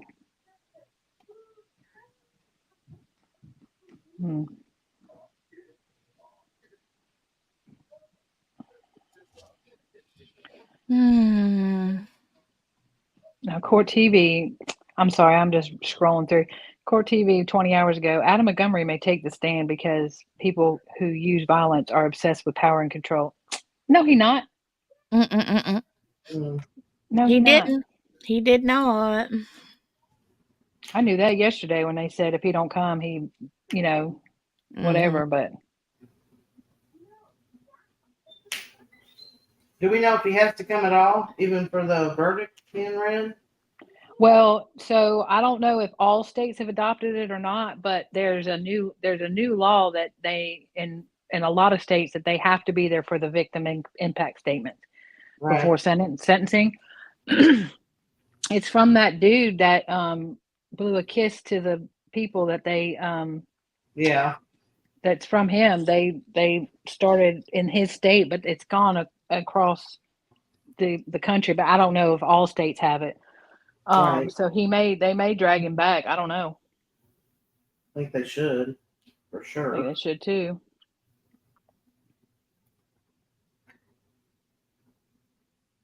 For sure.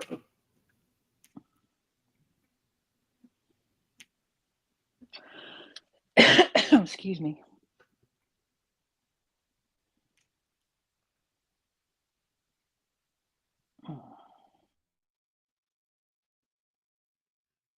Jolie demands all these snacks and then don't want to eat them because, I see why you don't want to eat it. There's a ladybug on it. They're awful right now. Gone. There you go. You can have it back. She does not like bugs. She does, especially ladybugs. Yeah, they're annoying. They're everywhere right now. Yeah, they are. They're everywhere. It warms up a little bit and then they come out. Are they the real ladybugs or the fake ladybugs? They're the fake ones. Yeah. Oh, okay. I don't know what their actually called because they're not the same thing. They just look the same. Yeah, they're more orangey. Yeah, it's like they're red. It's like they're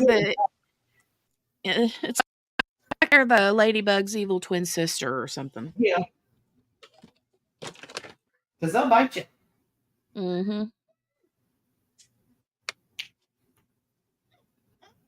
They will bite.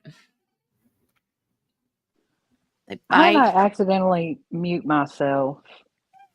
They're it's like Asian lady beetle or Asian. Yeah, something like that. Something like that, but they're more orange than they are. Mm-hmm. Yeah, see, JB got me. Yeah, it's like Asian. I think it's Asian lady beetle, or it's lady beetle. I know. Could be Japanese. Could be, I don't know. But don't ask again. Look, Googly and I have a wealth of information. Mm-hmm. You do. Both of you. Jolie, she's so cute. Yeah, she's slinging around a plastic bag right now. We're talking about she's so cute. You're like, yeah, she's slinging around a bag right now. She's adorable. She's so cute. Me and JB are like sharing a brain. Oh, you are. You guys are being the most. The most. Oh. I wonder what the timer is. Have we found a timer yet or no? So they said it was like 1:30 when we went out. So I guess we're at 2 hours. Mm. Around that. Let me go About that. look at. I'm surprised Long Crime ain't got a timer. Yeah, they When don't you have. said you were watching LNC this morning, I was like, "Who that?" Oh, I thought it Long was like a Crime. person. Yeah, well, I was on my way to the doctor. I might have been in the back room or whatever. I don't know. I was trying to figure it out. I was like, what? Yeah, that too. That too. I figured it out. It took me a little bit. You got it. I did got it. I figured it out. You did got it? I did got it. She did got it. Also English. Mm-hmm. Yeah, I had visions of Sugar plums. Yeah, that too. No, I had visions of the AG writing that brief. Oh And yeah. so I gave him grace because I envisioned him angry typing. Oh yeah. So those mistakes, I was like, it's okay. You all right. I see you angry typing. Like Jim Carrey in what's that movie? Amen? No, not Amen. What's that movie called where he's God? Bruce Almighty? Yes, Bruce Almighty, where he's answering all the prayers and he's like, yeah, that. Hey, Don. Hey, Don.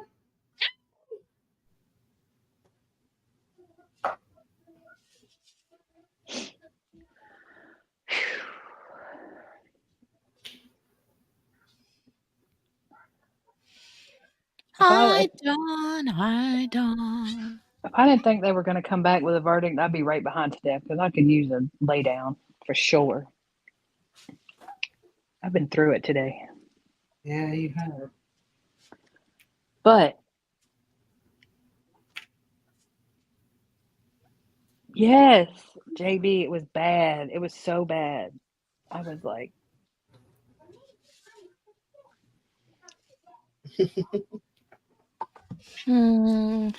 Example typing now instead of no. Yeah. And that was the problem. Yeah. With his. We were talking about. Was we talking about that earlier today, or was I talking yeah, about that with somebody else? no, it was us. Okay. It was still, even with the mistakes, it was so good. Oh yeah, yeah, yeah. It was so good. When you talking about Fantasyland or whatever, I was like,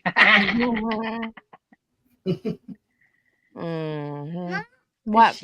Is she delusional? Oh my Lord, have mercy. That was the best.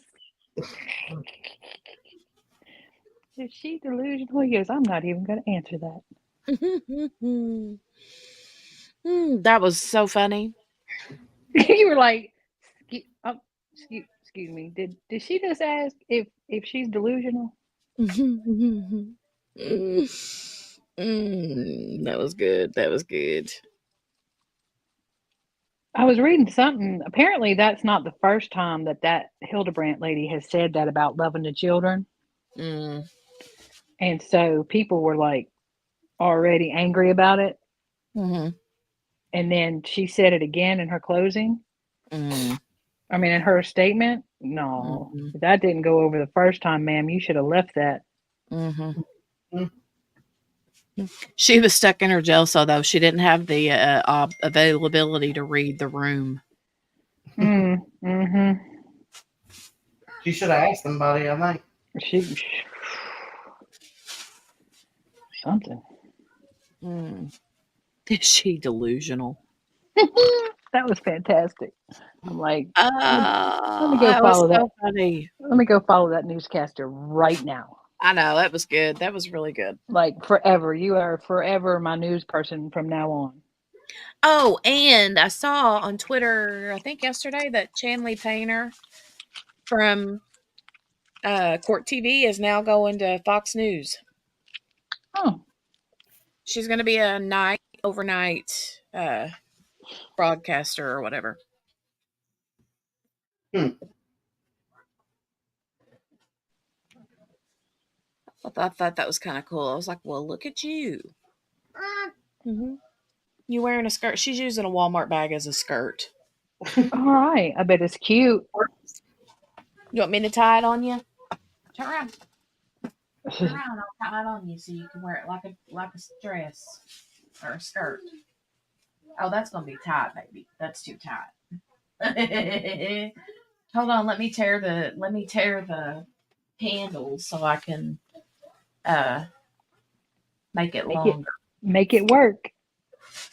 Hold on, baby. Mommy will make it work. Hold on. What's that from? Project Runway. Come on now. Tim Gunn. Make it work. I love Tim Gunn. Me too. Love him so much. So much. You know who else? You know, I love him, and I love gosh, somebody tell me who is the guy on Say Yes to the Dress. I forget his name. Oh yeah, you got me there. I don't know. I don't know what his name is. Oh, you know who I'm talking about though, right? Yeah, I mean I've seen him, but Vaguely. All the girls like want him whenever, I don't mean like want him like that. I mean they want him to be the person. Randy. His name is Randy. Randy. Randy. I like how you said that. Randy. I don't know his last name. Randy something. I'm literally tying this in a bow at her back with the straps of this Walmart sack. Go look in the mirror. So cute. Cute. Cute. Okay, now I gotta go find what Randy's last name is. Randy Finoli. Oh, that's it. Finoli. Yes. Finoli. And I love him. He is the sweetest. He is the sweetest. Randy, say yes to the dress. Mm-hmm. I love him so much. Finoli. Cannoli. Mm-hmm.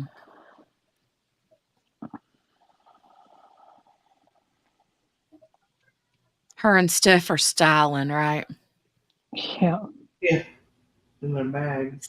Yeah, Steph's wearing her Old Navy bag as a free shirt, and Jolie's wearing her little Walmart sack as a looks more like an apron. Looks more like an apron, but okay, whatever. She loves it, so fair enough. Hey, she happy? Mm-hmm. Okay. Then we're good. She happy. She's walking around like she's walking around like she's something right now. Like she owned the place. Yeah, you gonna go find your purse and put your cute little shoes on and go find your bracelet and your ring. And go find your bracelet. Mickey sat right there and dozed off. I heard y'all cut up now and then.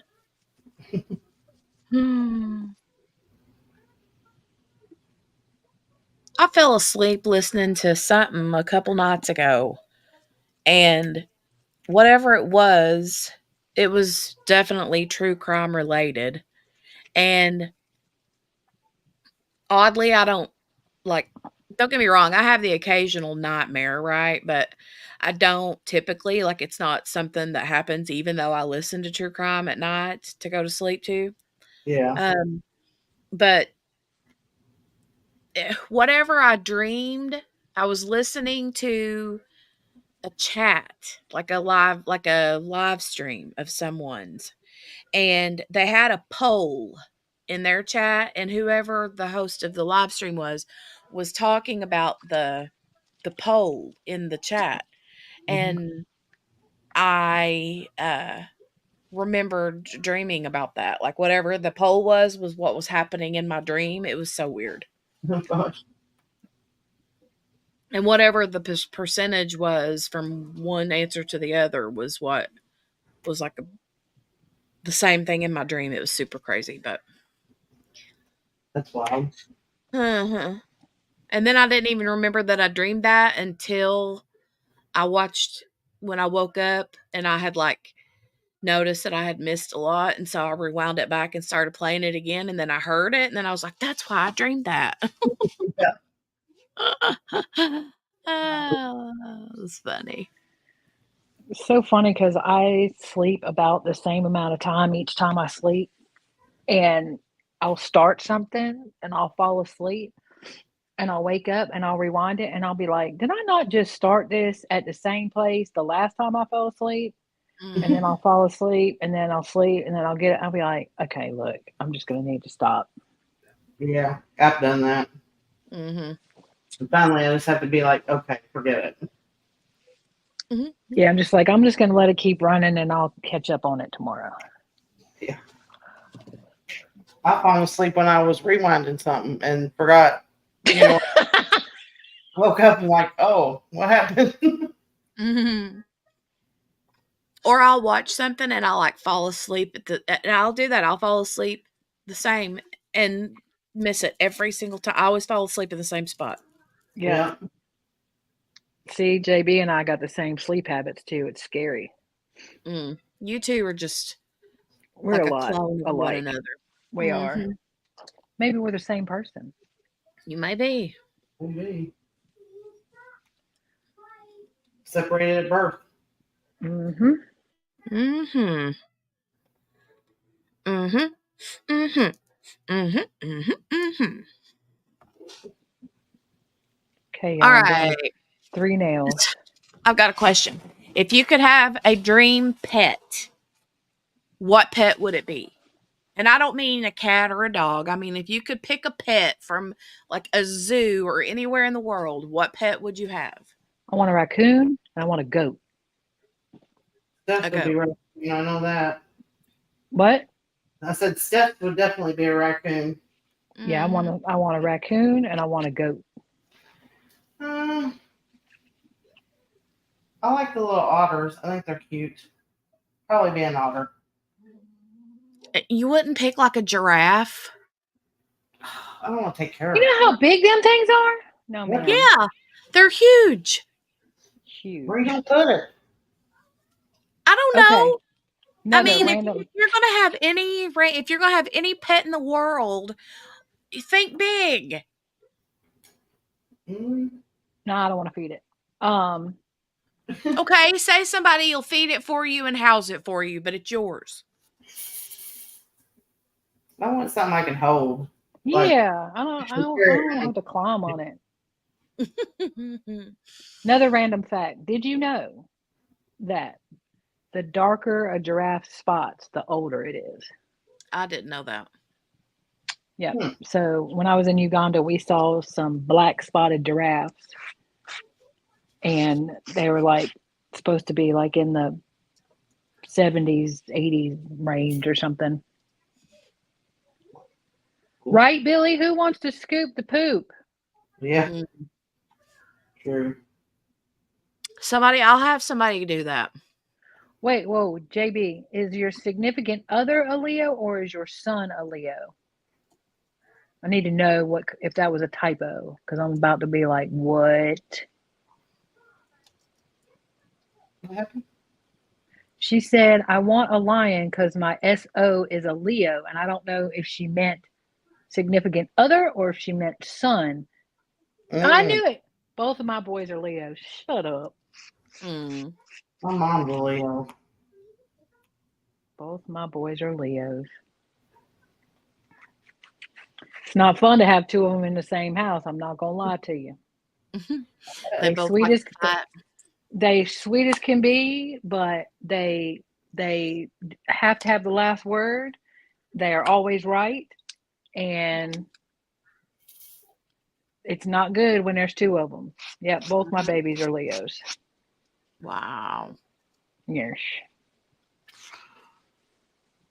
Patricia said she wants a pair of bald eagles, but that's illegal.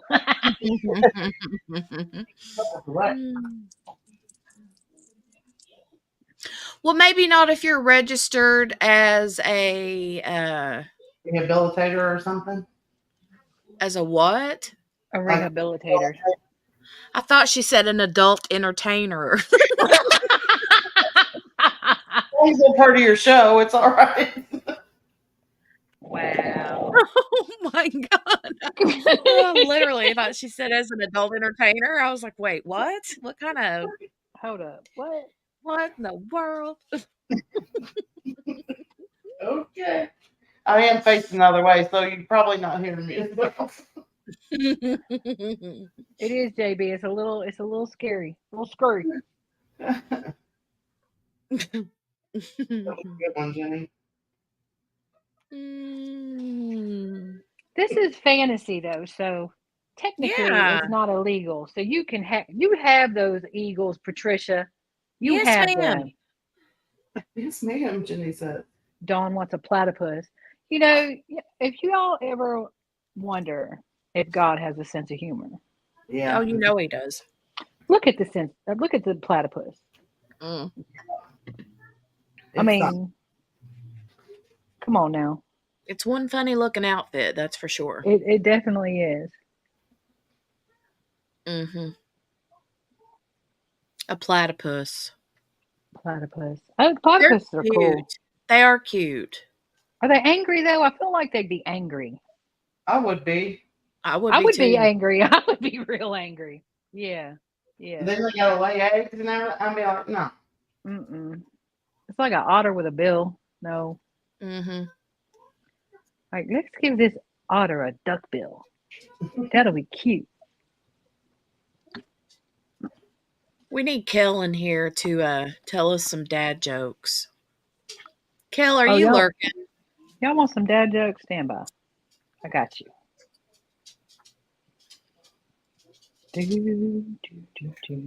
Oh, see, Patricia said LOL. I heard it too, Jenny. It cut out at the wrong time. Literally, I heard adult entertainer. Yeah. And that would be something I'd say sometime, probably. So, yeah, I could see it. Okay, QB, you need to quit sending your hot flashes my way, okay? Ma'am. Uh-oh. I'm not okay. I haven't had hot flashes in like a year, and every time I get one of these injections, it's a steroid flush. Yeah. And that's the worst feeling. I hate that. I don't like it. I don't like when I it. get those. It's because it's only in the face, and it's just like, not a fan. Yeah, see, mine was only in the face too, and it would feel like I felt like I was a literal, like my face was a furnace from the inside. Ouch. Yeah, but it makes me feel like I'm gonna get sick. Mm-hmm. Like, you know that feeling you get when you're about to get sick, and you kind of get the sweat, the cold sweats or whatever, and the hot. Yeah, that. Yeah. No good. Why are elevator jokes so good? Don't know. Hold on. Wait. I like to try to answer them sometimes. Why are elevator... What did you say? Say that again. Why are elevator jokes so good?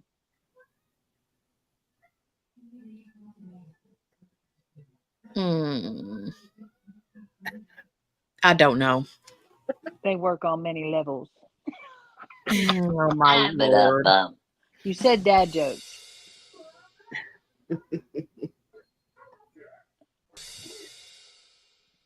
Where do pirates get their hooks? Where do pirates get their hooks? Amazon, probably. I don't know. From the secondhand store. That's a good one. Oh, that was funny. That needs a double. Oh man, I'm dying here. Can you hear the ba-dum bums or no? I can, yes. Yeah. Okay. Why are pupils the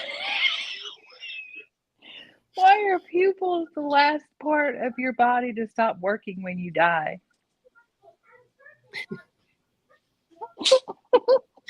Don't know. Because they dilate.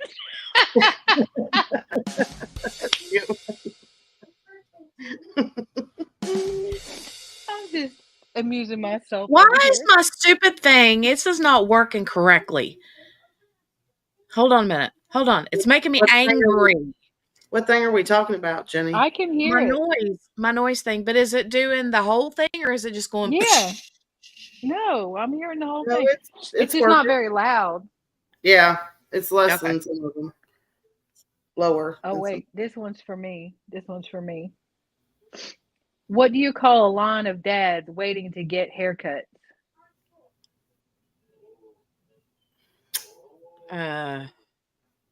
It's not really funny, but it just it's a I don't know. barbecue queue. It's a what? It's a barbecue queue. A line of dads waiting to get a haircut. A barbecue queue. Like a queue, like you're waiting in the queue. Never mind. I told you it wasn't funny. Look. That one wasn't as funny as that one. I get the queue part, the waiting in line, the queue, but I don't understand the barbecue. Yeah, the barbecue. It's not funny. It's not funny. You're fired. You're fired Okay. now. You're not telling No, funny I'm back. I'm back. Wait, I'm gonna make a comeback. What do you call a beehive with no exit? What? Unbelievable. Can't leave the beehive. All right, I'm done. Oh my gosh.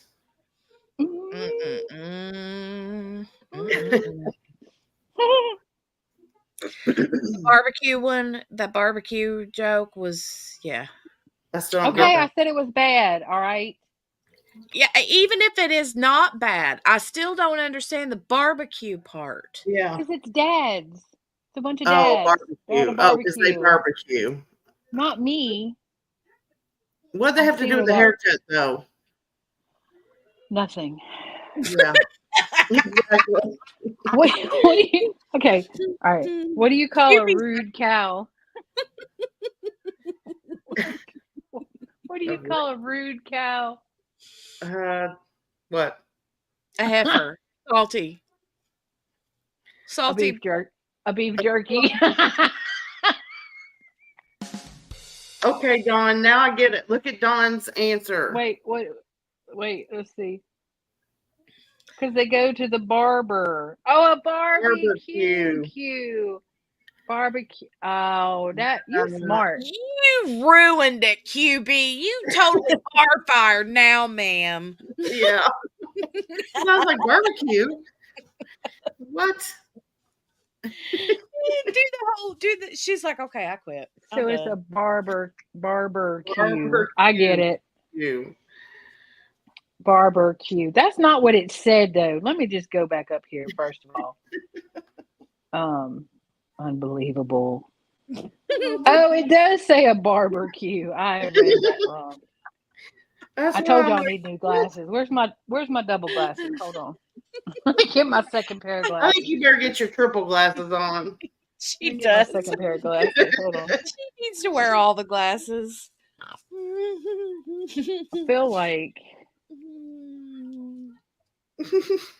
feel like I'm waiting on you to say, I hate it here. I do hate it here. I can't believe you said that earlier. I was laughing so hard. I was like, I love when y'all pick up my stuff. No, that's so this funny. is one of my favorites. This is an oldie but a goodie. Ooh. What do you call cheese that isn't yours? I know y'all know this. Nacho cheese. Nacho cheese. Hey, did you all why hear did the that? screen go black? Hey, what? Did you all hear the sausage joke? Uh-oh.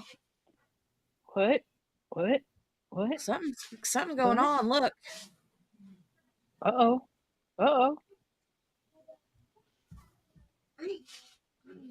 I'm gonna go check out Twitter, see if they're like things around. JB said the other parents are looking at her.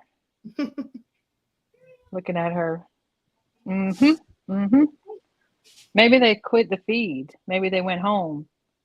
Nah. It's 4:00. Well, it's 4:00. They've been going home at like 4:00 each day. Yeah, but with them being on deliberations, I'd say they'll stay a little bit later, unless the judge is just like, "No, we're going home today." Unless Elaine's got an appointment. Where she needed to be at lunch yesterday? I don't know. She probably need to go get her hair cut or get it colored or something. She did not. She should have got something. She should have washed it.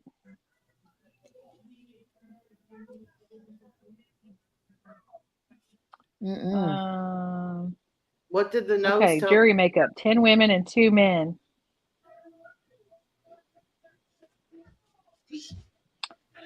It says Adam Montgomery does not have to be present for the reading of the verdict.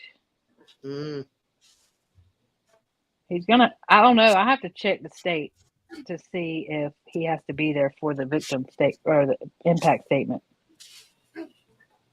Oh, probable Okay, right cause there it complaint says. filed. I For who? got the probable cause complaint for Audrey. Yes. Stand by. All right. Here it says I've been 25 waiting for it. seconds I've been ago. watching for it. It says no Yep, verdict I've been in waiting Adam for it. Montgomery murder trial today. Deliberations resume at 8:45. You're right. Yep, I figured because if they probably said, "Hey, if we stay a little longer, could you, would that help?" And they went, "Nah, we need a minute." Here you go. Here's the Adobe the probable cause affidavit for Audrey. You're welcome. Thank you. For Don McDougal. I've been waiting on it. Okay. Let's see.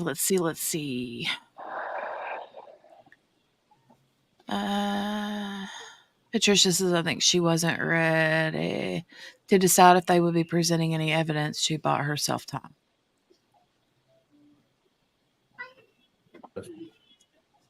Information concerning. Oh, this is the other one. This is the. So the document should be shown to the state. Yeah, that the was one Draconis. I sent you should have been a link to the Adobe Acrobat. Okay. Huh? I see it. Okay.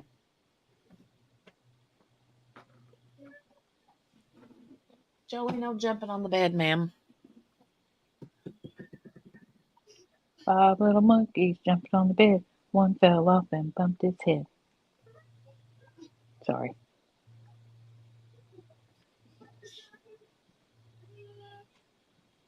I'm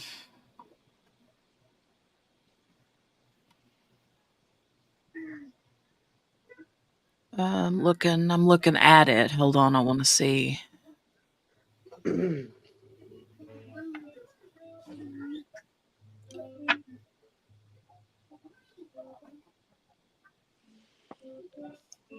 Oh, okay. Did they say anything about? Yeah, a little bit, I think. I don't know. I want to get in here and. Yeah. All right. I have to be careful. Yeah. I think maybe I'll look at it. Why don't we, since they are done for the day, why don't we come back in a separate stream? Would that be okay with you guys?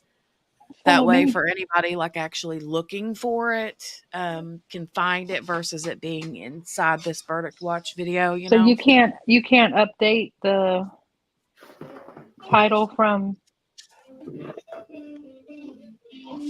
Can you not update? You may not be able to. I don't know.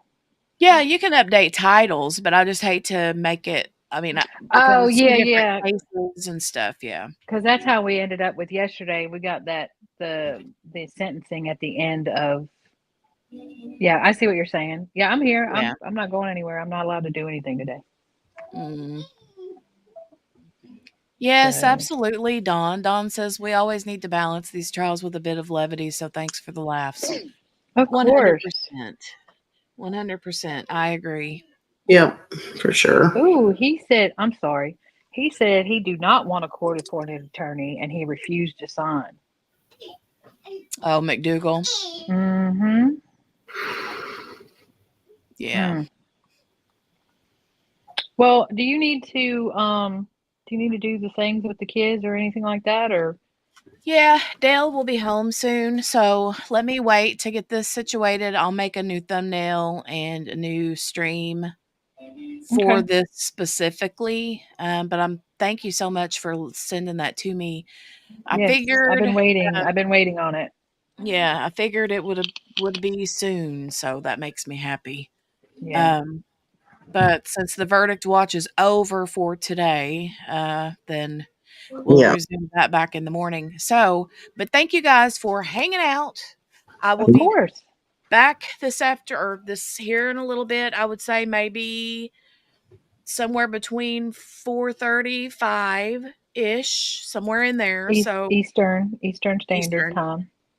Eastern Standard Time, yeah. So just make sure that you got all notifications turned on, and I'll see you guys back if you're interested in the. So what we're going to be talking about, just in case you guys are super confused, I don't know, the Audrey Cunningham situation that happened yesterday with Stephen McDougal, being the alleged murderer. We have his probable cause affidavit that QB Hey, sent me. hey Jenny, just FYI, this might make a difference. It's legit like a page and a half. Yeah, it's small. It's hardly. Yeah. Okay. I didn't know if okay. Never mind. Yeah. Yep.